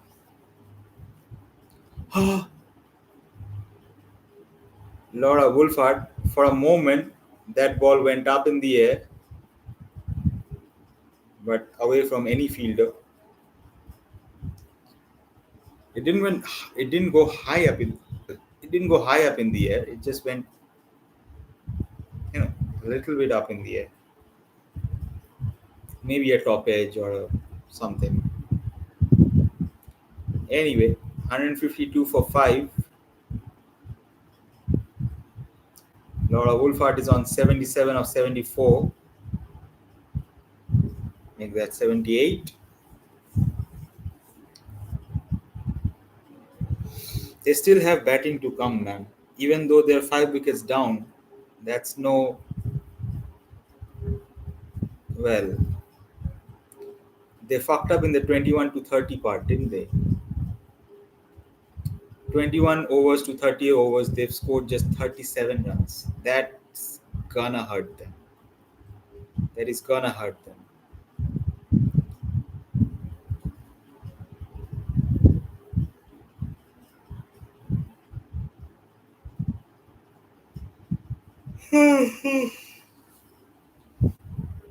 Jeez.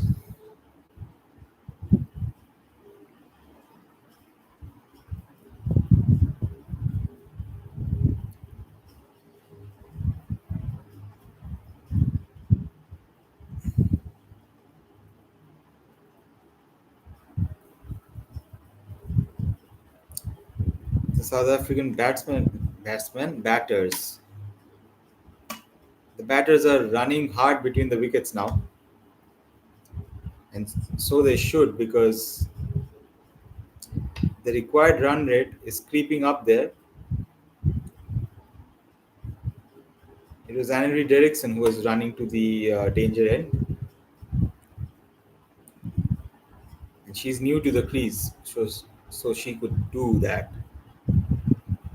I 173 for 3 at this stage, India. South Africa, though, 156 for 5 after 31 overs. Shafali, in her 5 overs, she's conceded 19 runs and picked up 2 wickets. I think that's enough for tonight. Uh,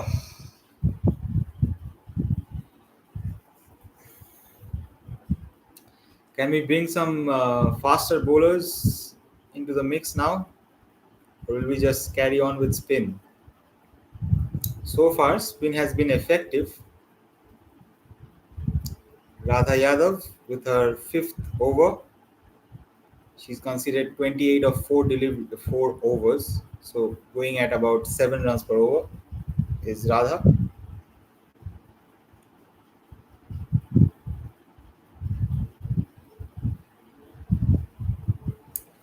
One thing that South Africa can't do now is take up dot balls at will. They need to score runs. They need to score boundaries, in fact.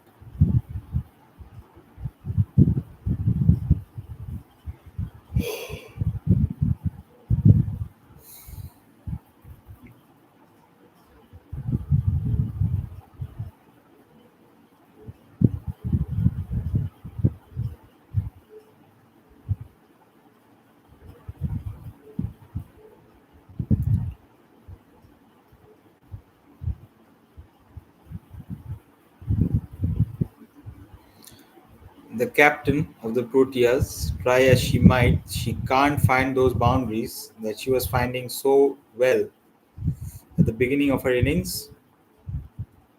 The field has spread out.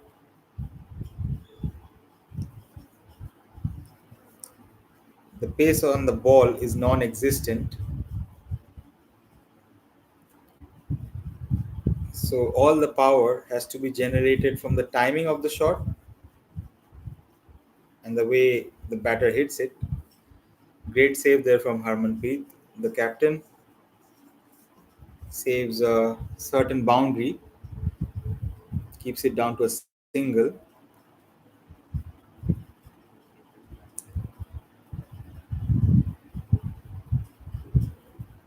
At last ball of the 32nd over coming up, South Africa 160 for 5. At this stage, India were 175 for 3. Jesus, that's a that's a no ball.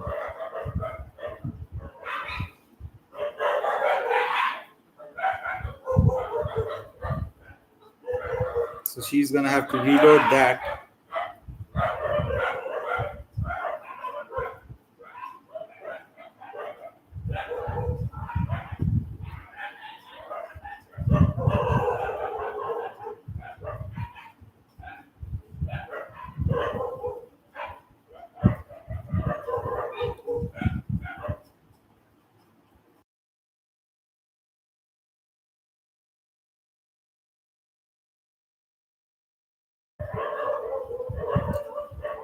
As my dogs are going crazy out there, so is South Africa. Two back-to-back sixes of a no ball, one of a no ball, and then one of the free hit of the next ball. And that certainly shifts the gears for South Africa. 173 for 5 now.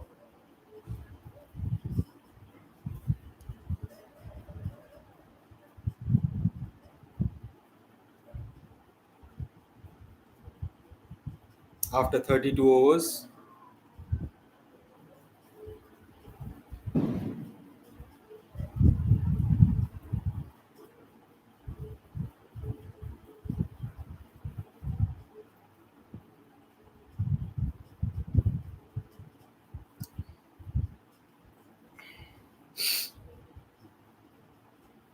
So basically, they need 126 runs of 108 balls.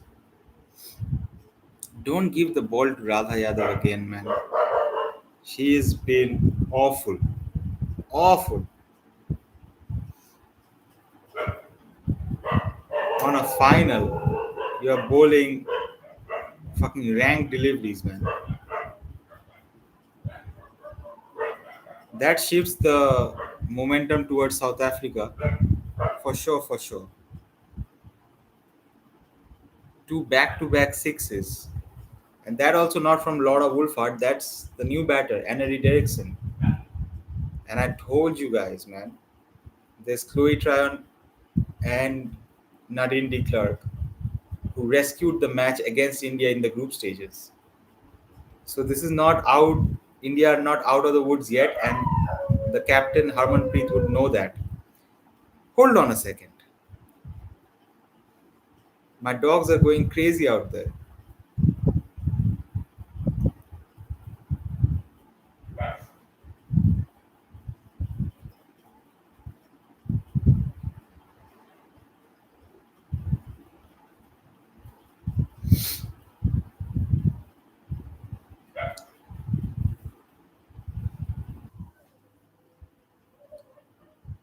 Like I said, we are not out of the woods yet. 125 runs of 107 balls. Unless a few wickets fall, it's hard.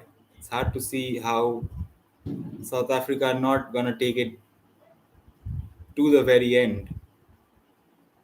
And Laura Wolfhard, she looks determined to take it to the end. She's on 81 of 78.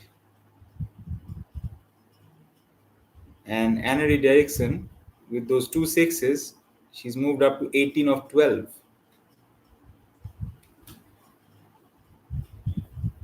Sri Charani is bowling the 33rd over of the innings. Please bowl out Sri Charani for fuck's sake, man. Another misfield gives away a single.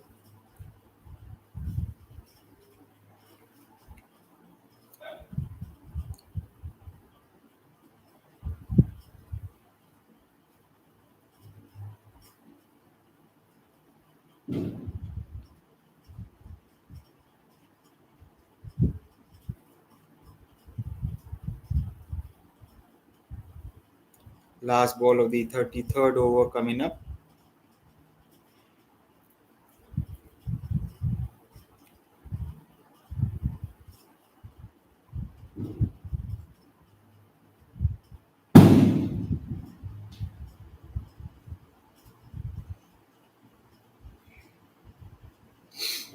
Finishes the over off well, does Sri Charani. 33 overs done, South Africa 175 for 5.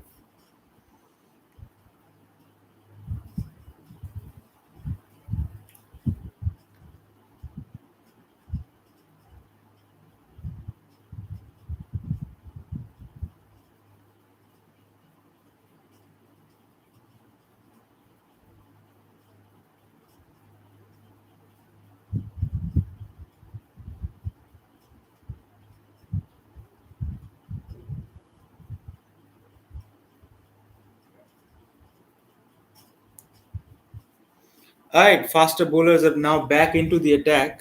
Renuka Singh Thakur, 5 overs, 18 runs.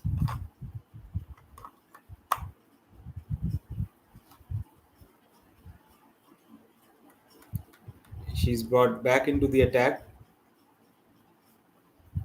by the captain,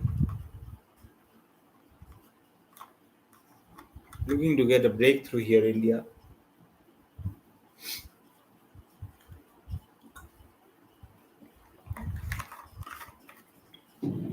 They know the job is not done. They face these same opponents in the group stage, in which South Africa won.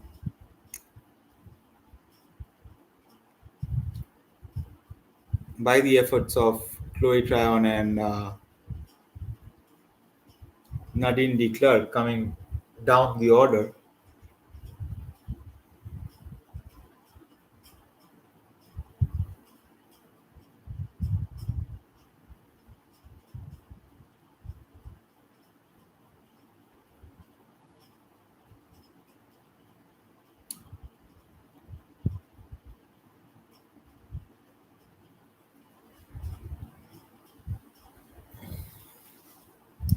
3 runs of 3 deliveries that Thakur has bowled thus far. They're going runner ball of the faster bowlers.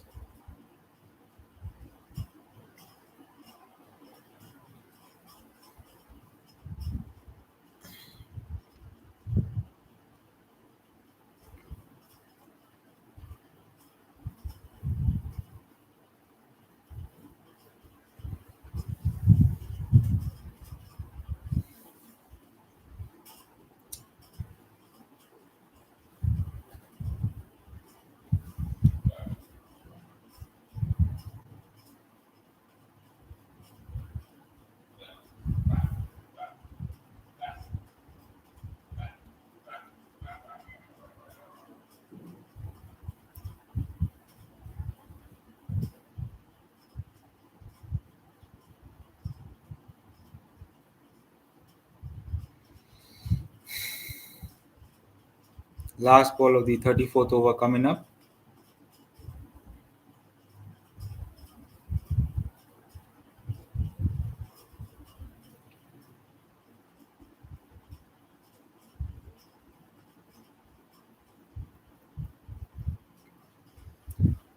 Run saved by Jemima Rodriguez, and the score will remain at 179 for 5 after 34.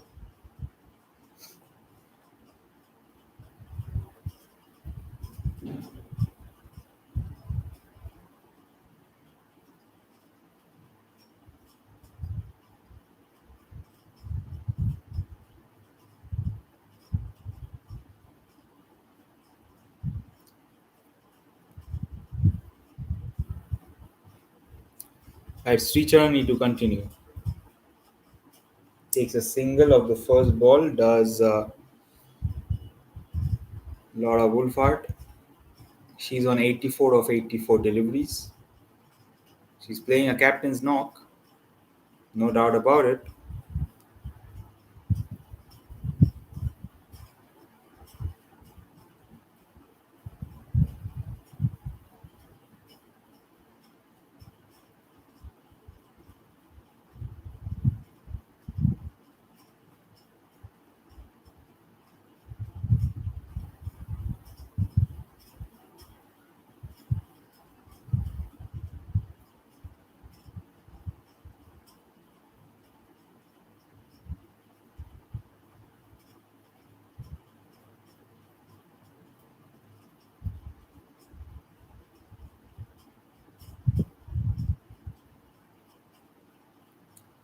The equation 119 from 95 deliveries. South Africa are 180 after 34.1 overs.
Last ball of the 35th over coming up.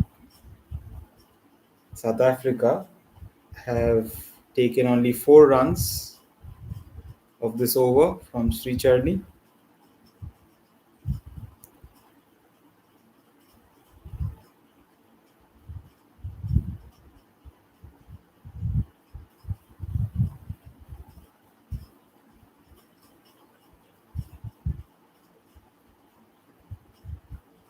At 35 overs done, South Africa 183 for 5.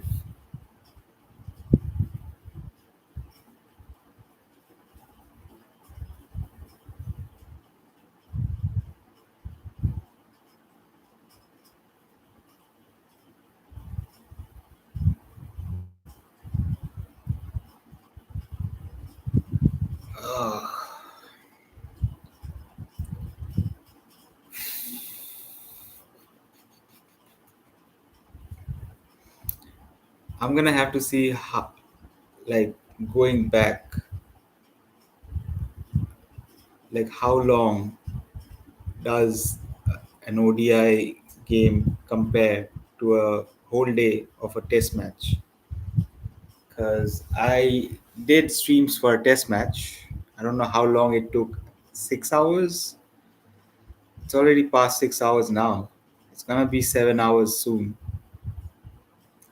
It's gonna be 6.5 hours basically of usable streaming time, like other than the breaks and all that when there were no sound and all.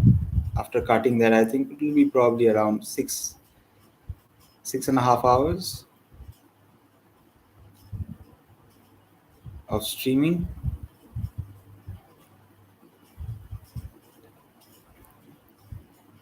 I'll tell you if something interesting happens because for now, South Africa are just happy rotating the strike after those two massive sixes, which swung the momentum in their favor for a bit.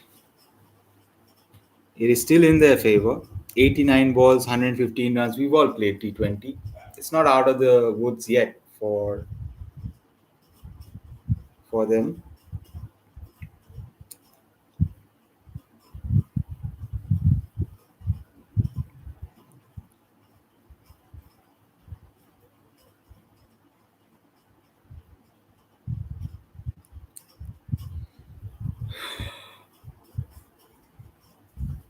Oh, Laura Wolfhard and Annery Derrickson are happy taking the singles, for now at least, even against the faster bowlers. Oh, that's a dropped catch. Deepthi Sharma at mid-on.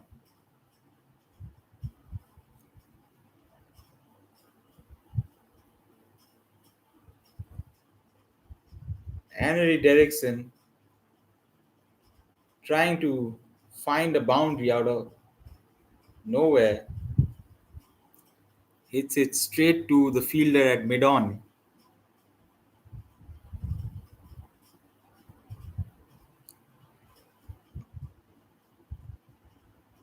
So three drop catches from South Africa, one from India.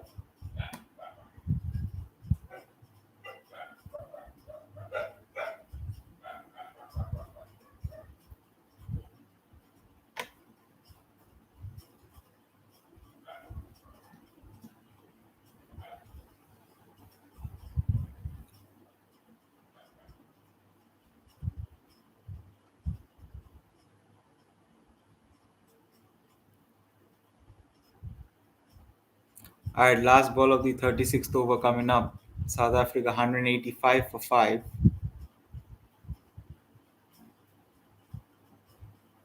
Required run rate is over 8 now.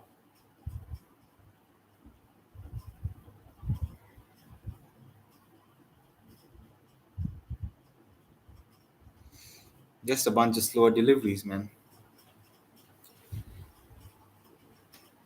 Takes a single, 186 for 5 after 36.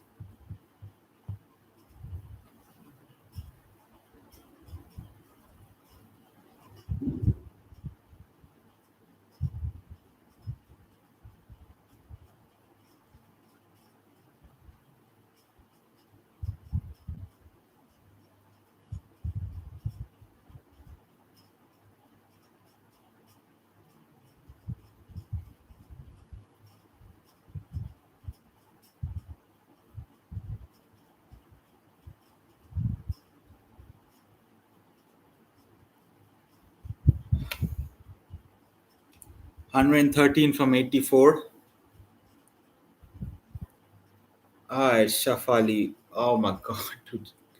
Shafali Verma is having a time of her life. 87 runs with the bat, 2 wickets with the ball, and she's now bowling in the latter half of the South African innings. I consider her a part timer, but she's been good today.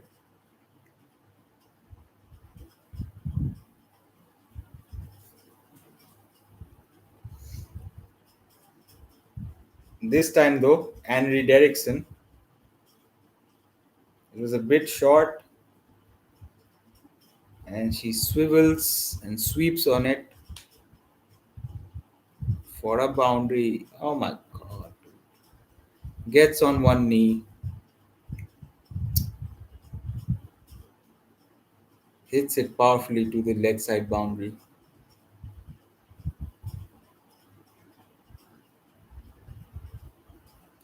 190 comes up for South Africa. 109 runs now required from 83 deliveries. Oh, ho, ho.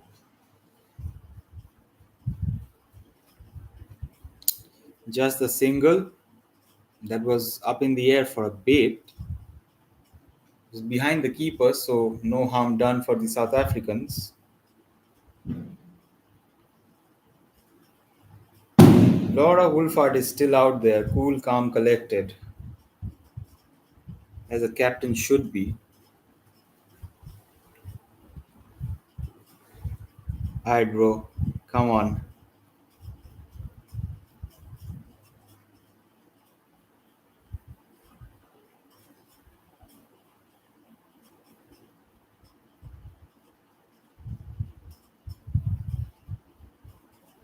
They're happy milking the singles for now. Are the Proteas batters, and obviously dispatching the bad deliveries for boundaries. But other than that, they're trying to take it deep. They're trying to take it to the final overs. And so they should, because blowing your load out, blowing your load off in the beginning rather than going right up till the end would be a bad decision while chasing, at least. Just keep the scoreboard ticking, bring the deficit down. They're still in a position of weakness, having 5 wickets down, but they still have Chloe Tryon and obviously NDK, Nadine D. Clark. Remember the name.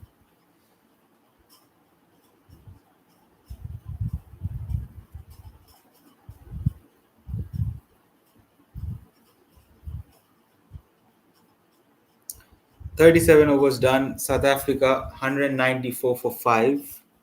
They need 105 runs from 78 deliveries. A wicket here would be like gold dust.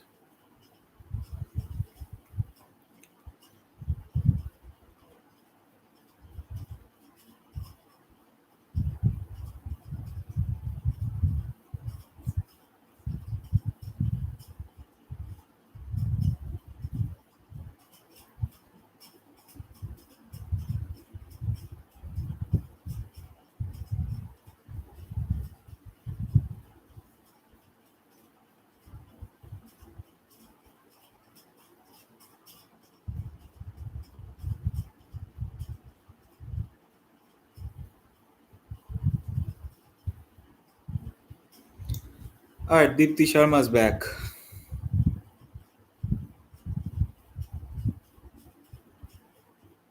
6 overs bowled, 30 runs conceded, 1 wicket taken by Deepti Sharma.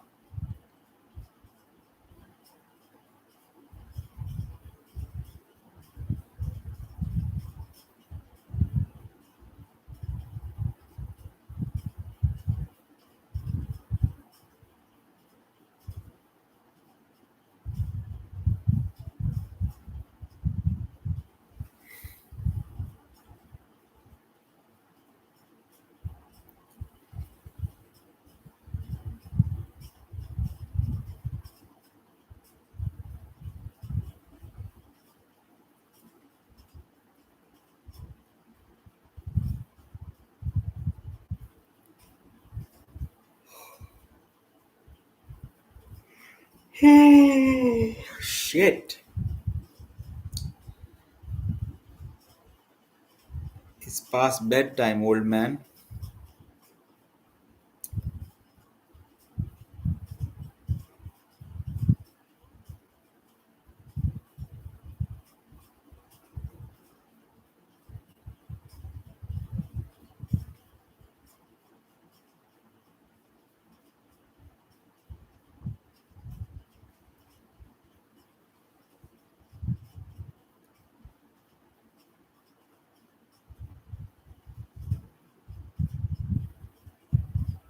Harmanpreet Kaur is praying to all the gods that exist.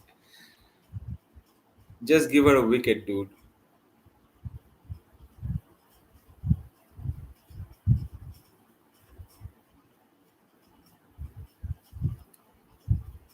My god, how.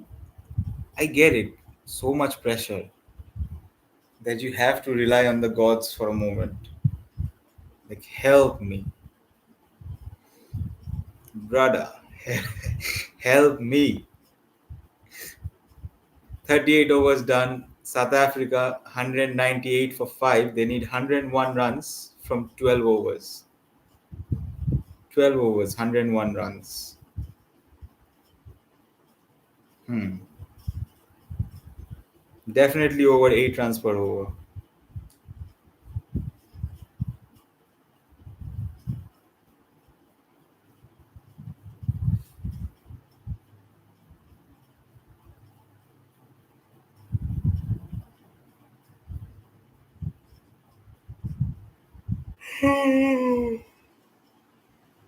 Oh my god, dude. Oh my god, Shafali to continue with a seventh over.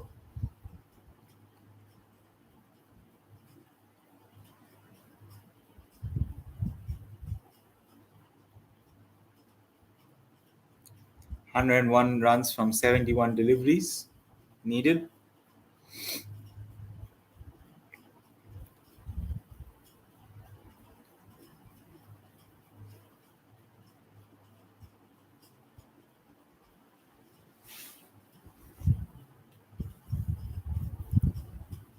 Oh, I'll tell you when they hit a boundary. But for now, they're just rotating the strike.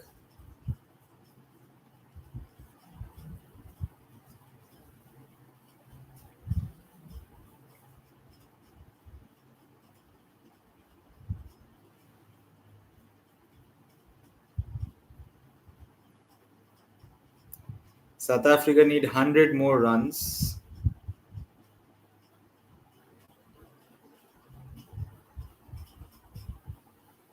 of 68 deliveries.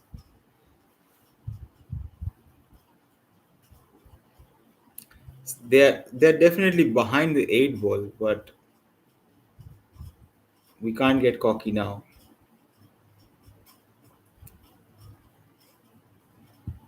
Holy fucking shit. Renuka Singh Thakur. That's a abysmal, abysmal fielding effort. How did that shit go for 4, man? Anyway, it went for 4. It was a misfield by our fast bowler. 203 on the board.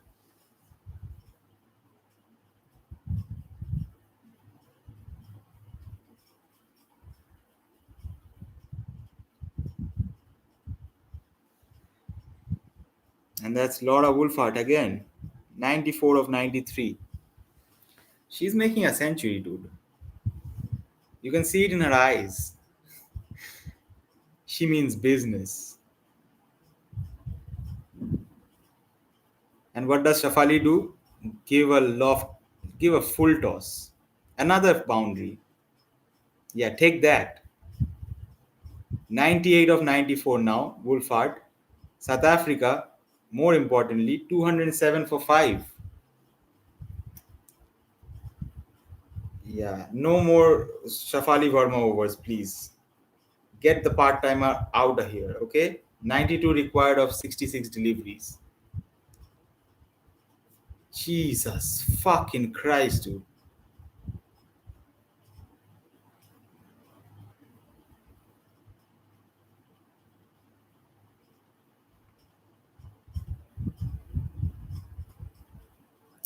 Deepti Sharma to continue.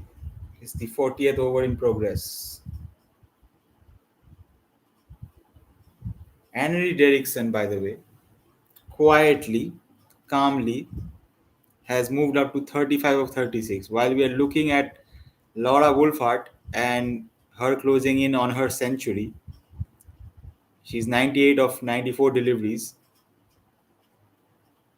Derrickson, Henry Derrickson, is providing good support to her captain at the moment.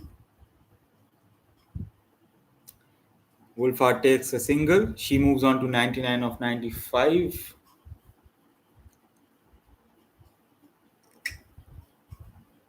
And the game is slipping away from India, to be completely honest. As I say that, Deepti Sharma bowls a cracking Yorker that Derrickson has no chance of defending. It was a well directed Yorker on the off and middle, and that brings the end of Henry Derrickson. Seam up delivery, maybe a bit faster,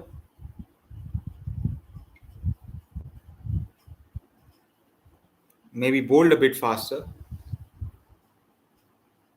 Henry Derrickson had no chance. She's unhappy. She has to go for 35 of 37. She's played a good knock.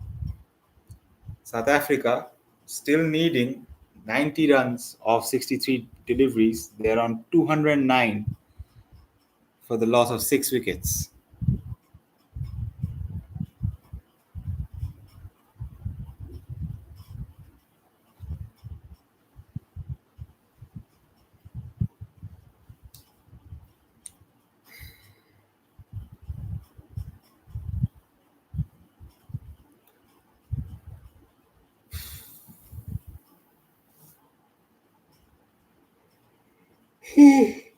Fuck.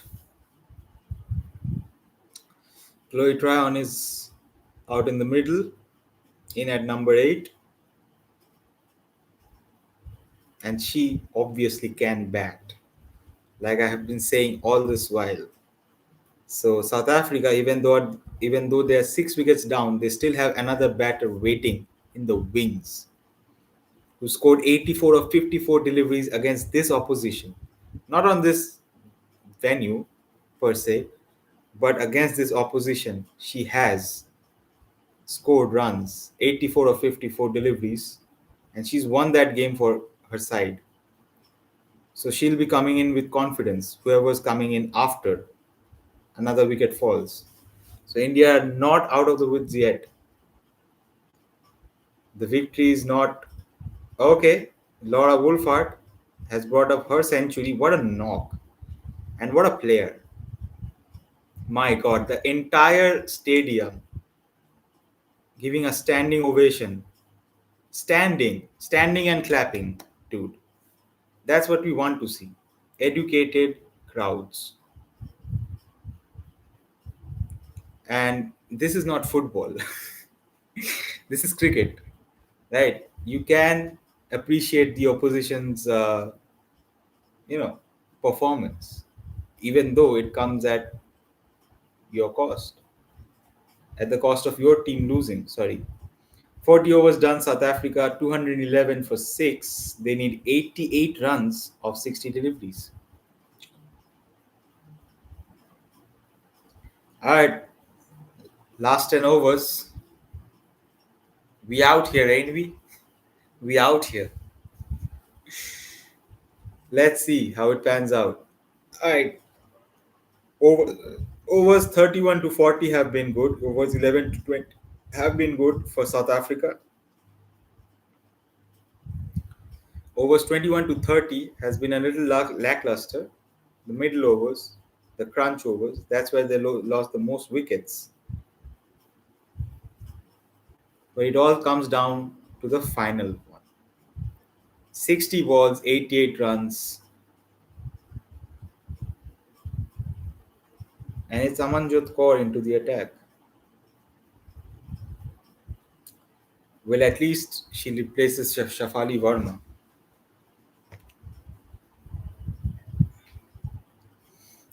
She'll be bowling those slower balls, those off cutters, back at. I don't know if she could bowl the back of the hand, but we'll see. She's for now she's bowling a lot of slower balls.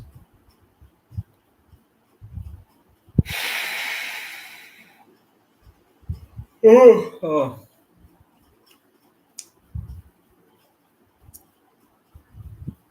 87 of 58 required.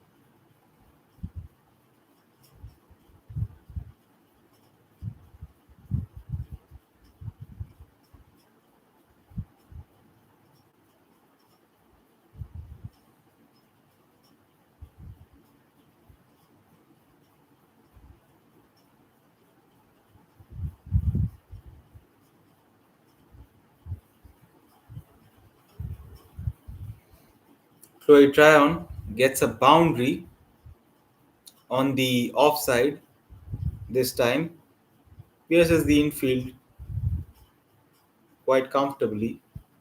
It was an on pace delivery. See, this is the shit, man.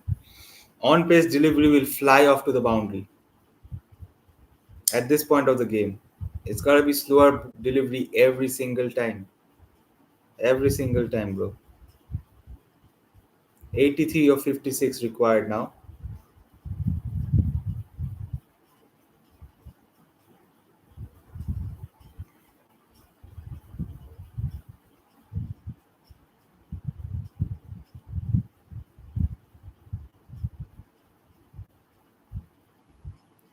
All right, last ball of the 41st over coming up.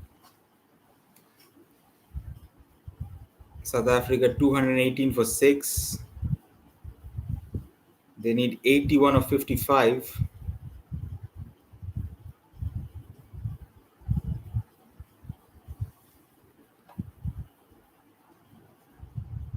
If this ball goes for a dot, that would mean the run rate goes up to 9 runs per over.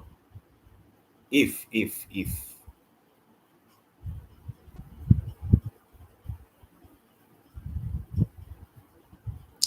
They take 2 runs instead. South Africa 220 for 6 after 41 overs. They need 79 from the last 9 overs.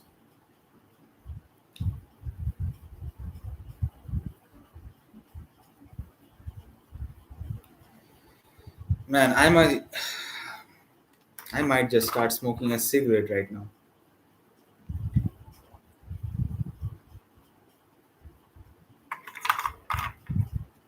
Not might, I will.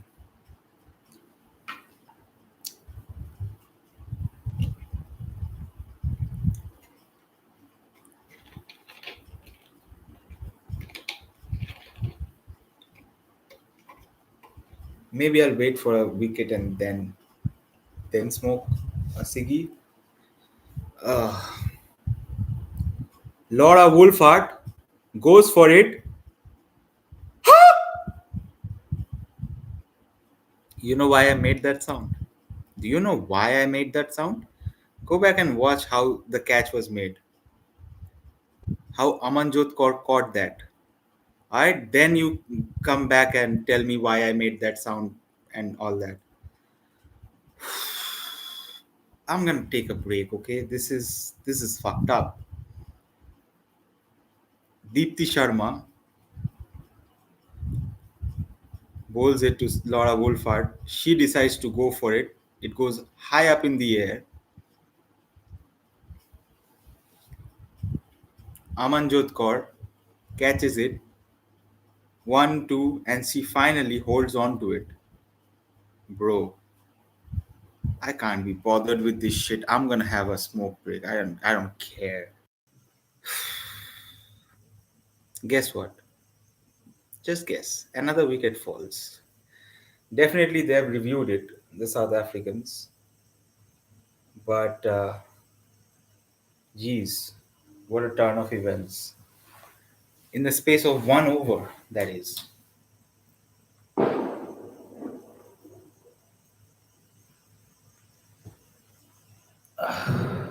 Can't be bothered with this shit, man. Fireworks are going off. Dogs are barking out in outside. Can't be bothered, bro. Let me see if it actually stays as a wicket or not. Pardon me, if there are any kids watching, kids, do not. I do not promote this shit, but I need it for now. Also, kids, if you're watching, why are you watching this shit? Anyway, um, impact in line, wickets, umpire's call, so she has to go. Chloe Tryon is out of there, bro. And now it looks like it's all going India's way. 221 for 8 after the captain departed in the same over. Chloe Tryon also has to go. The equation now reads 78 of 50 deliveries, and India need two more wickets. Nadine de Klerk is still out there, but it's looking grim for South Africa for now. Chloe Tryon goes for 9. South Africa 221 for 8.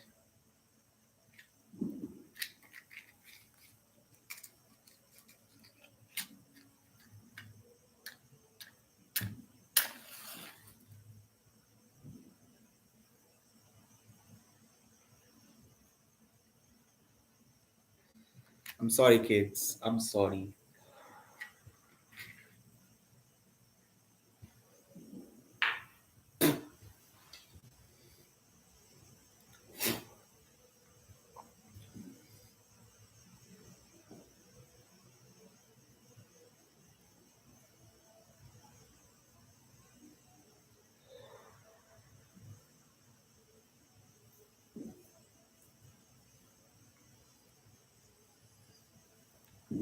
I'll tell you if there's a wicket, if there's a wicket or a boundary or anything that falls. But for now, last ball of the 42nd over coming up.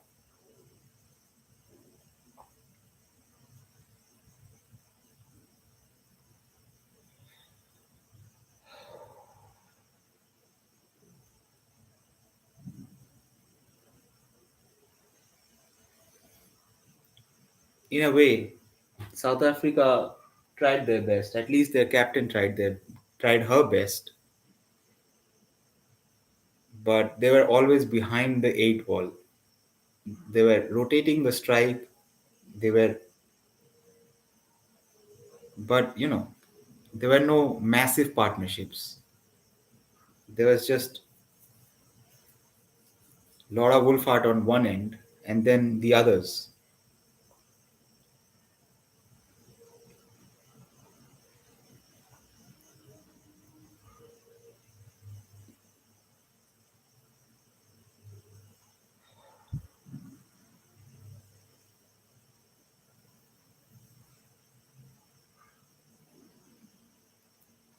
Nadine de Klerk is not going out without a fight, dude. She's moving around the crease. She's trying to find boundaries. She will not stop unless we get her out. So it's all her versus every Indian on the ground right now. She takes 2 runs after lofting it on the leg side. Again, she goes towards the line of the ball, shows all three stumps, goes towards the off stump, and this time she fetches a 4. It's all on her now. Are we about to see a superhuman innings from Nadine de Klerk to take South Africa home? Her team would certainly want it, but she's living dangerously now. 72 required of 46 deliveries.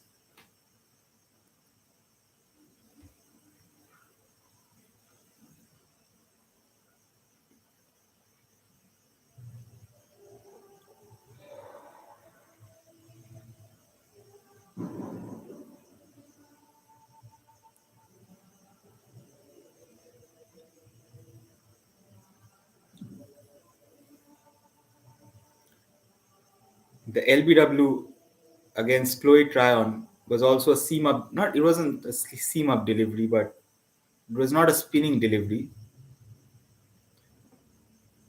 And no ball's been bowled, and Ayobanga Khaka is on strike.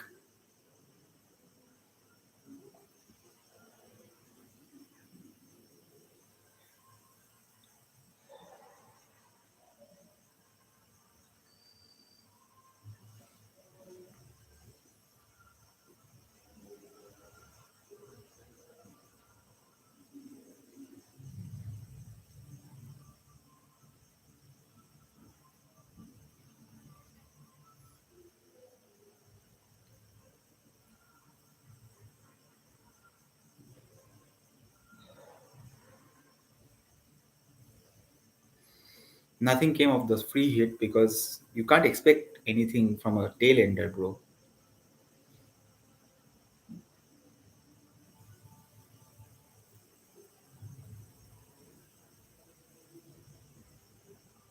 It's all Nadine de Clark now,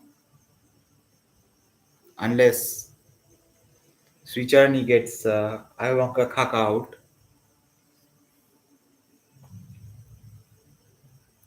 It's not Ayobanga, it's Ayabonga Khaka.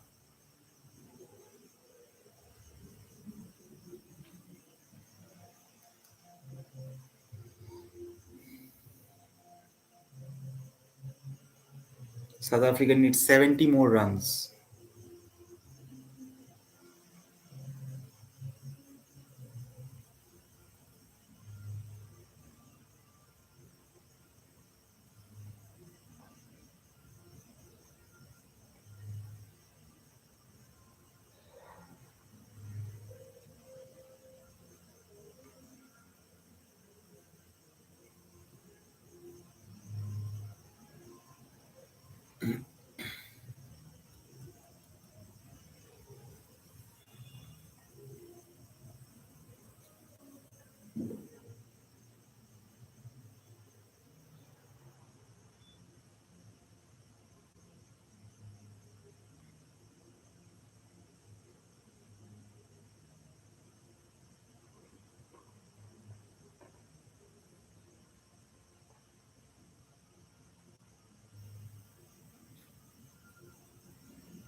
So 70 of the last 7 overs, South Africa.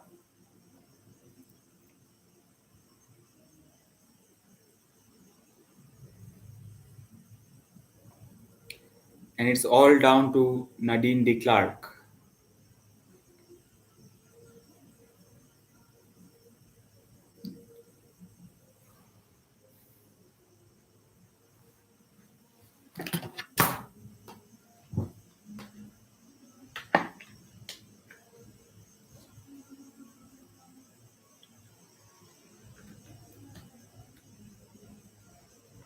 The singles are ain't gonna cut it for now. They need boundaries. Do South Africa.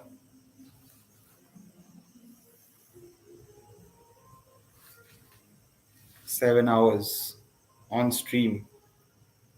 Gang, gang. Hell yeah.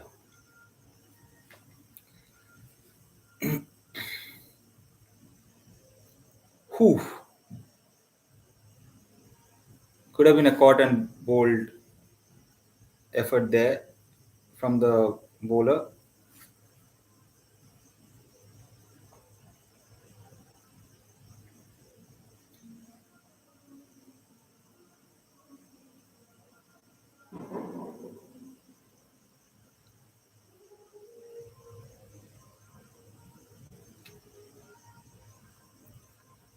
Nadine de Klerk.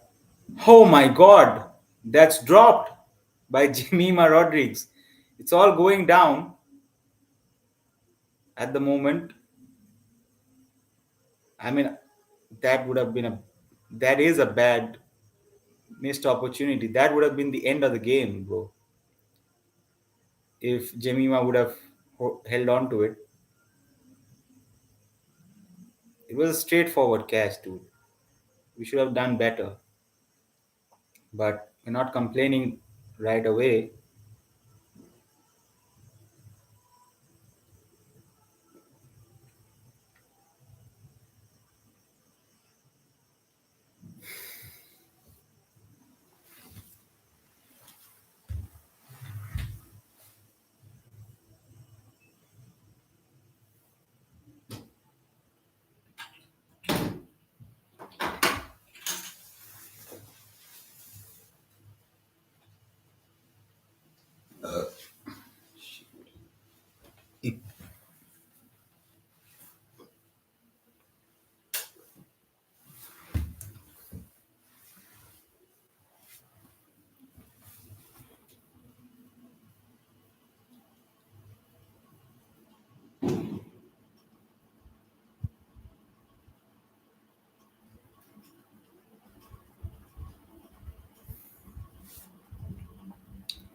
67 required of the last 6 overs.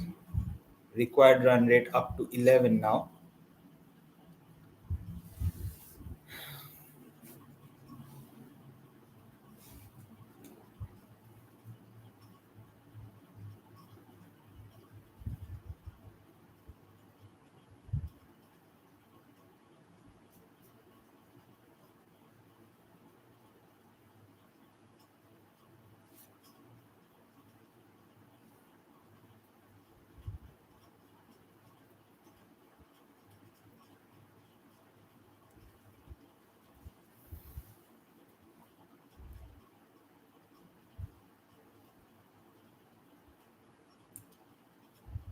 All eyes on Nadine de Klerk now. Can she turn it around for South Africa? She is the only hope for them.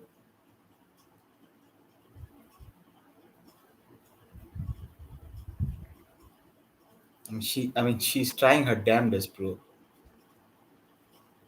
She's moving around the crease. She's trying to find some boundaries for her team.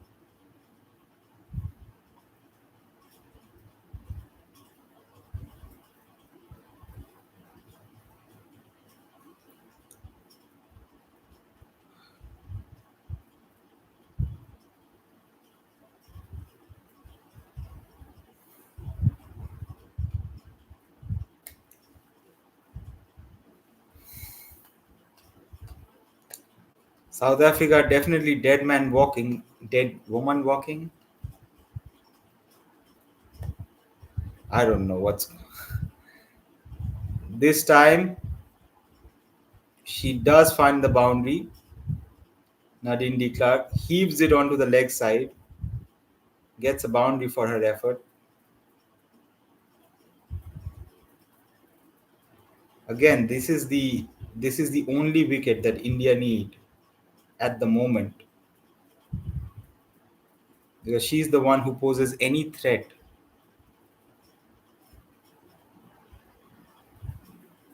She's living dangerously at the moment. She has to. She's the only danger.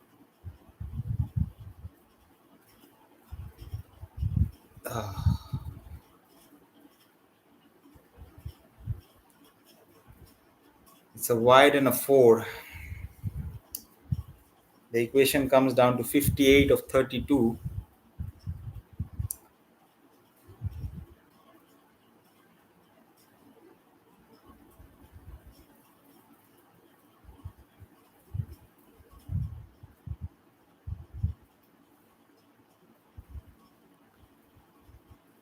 Ah,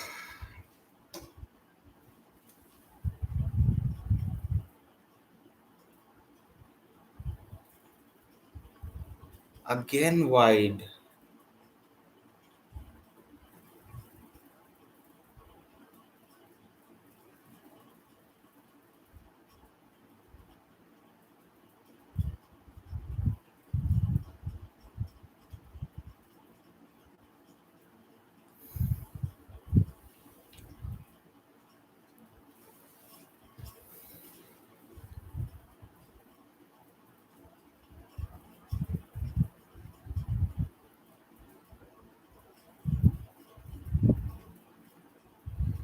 Gets another boundary.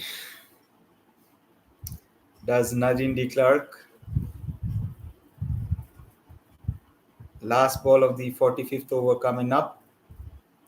The score now, South Africa 246 for 8. Will the drop catch from Jemima Rodriguez turn out to be that costly for India? We'll have to wait and see. As long as she's in there,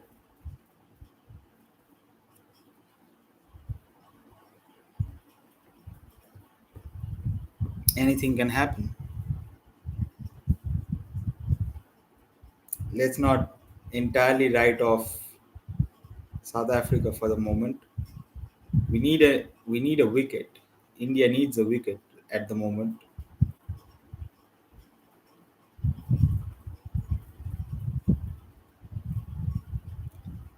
Run out shout. The umpire isn't interested. Have they? Oh, it is an out. It is out. Run out. Ayobonga Kaka. Ayabonga Kaka has been deemed run out by the umpires.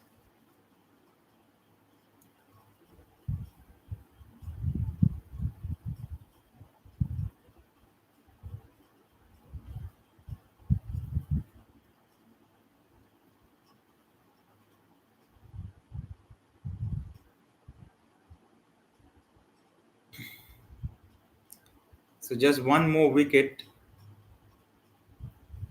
needed by India. Nadine de Klerk has to farm the strike for the entirety of the 5 overs that's remaining. She definitely has. She can't take singles and give the strike on to another tail ender. She has to keep the strike and she has to keep fighting. Take it every ball at a time, at least. Nadine de Klerk. It's 5 overs, Nadine de Klerk, and 50 runs to get, basically. 53 runs needed. Nadine de Klerk is on strike.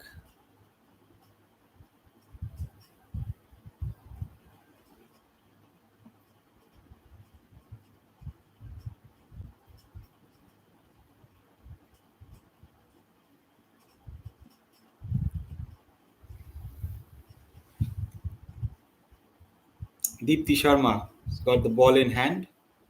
She's coming round the wicket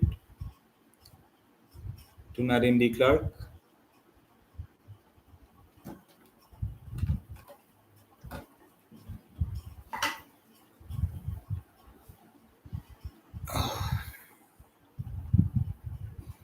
Just one more wicket and it will be India's World Cup.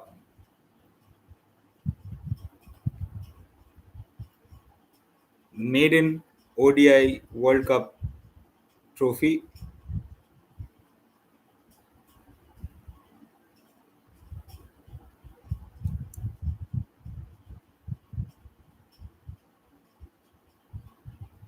Harmanpreet Kaur takes the wicket of Nadine de Klerk and India have won it by 52 runs.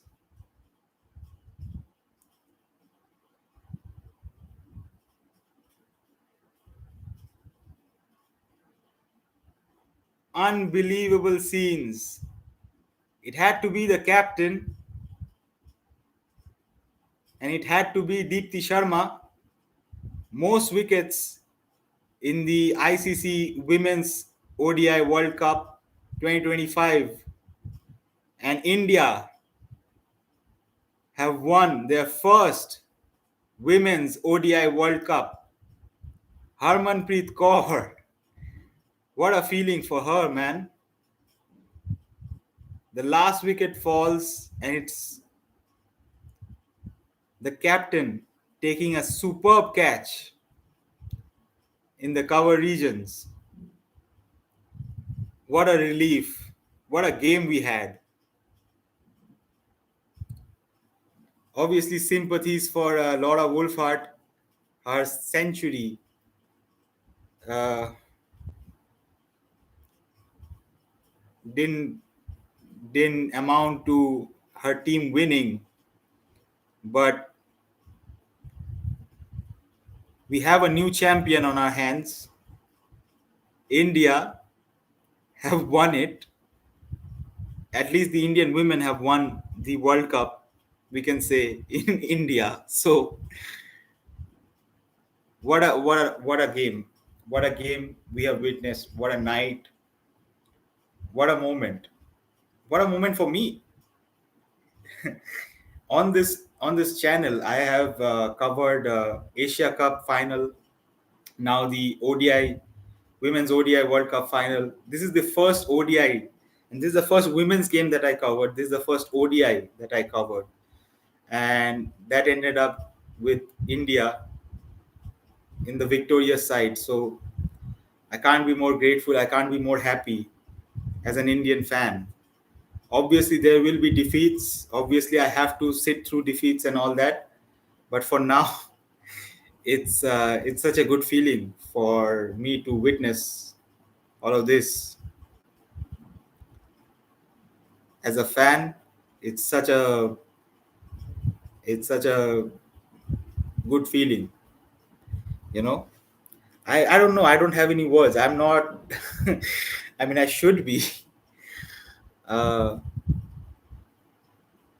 thinking about something creative to say, but all in all, what a game that I've witnessed, uh, and what a match.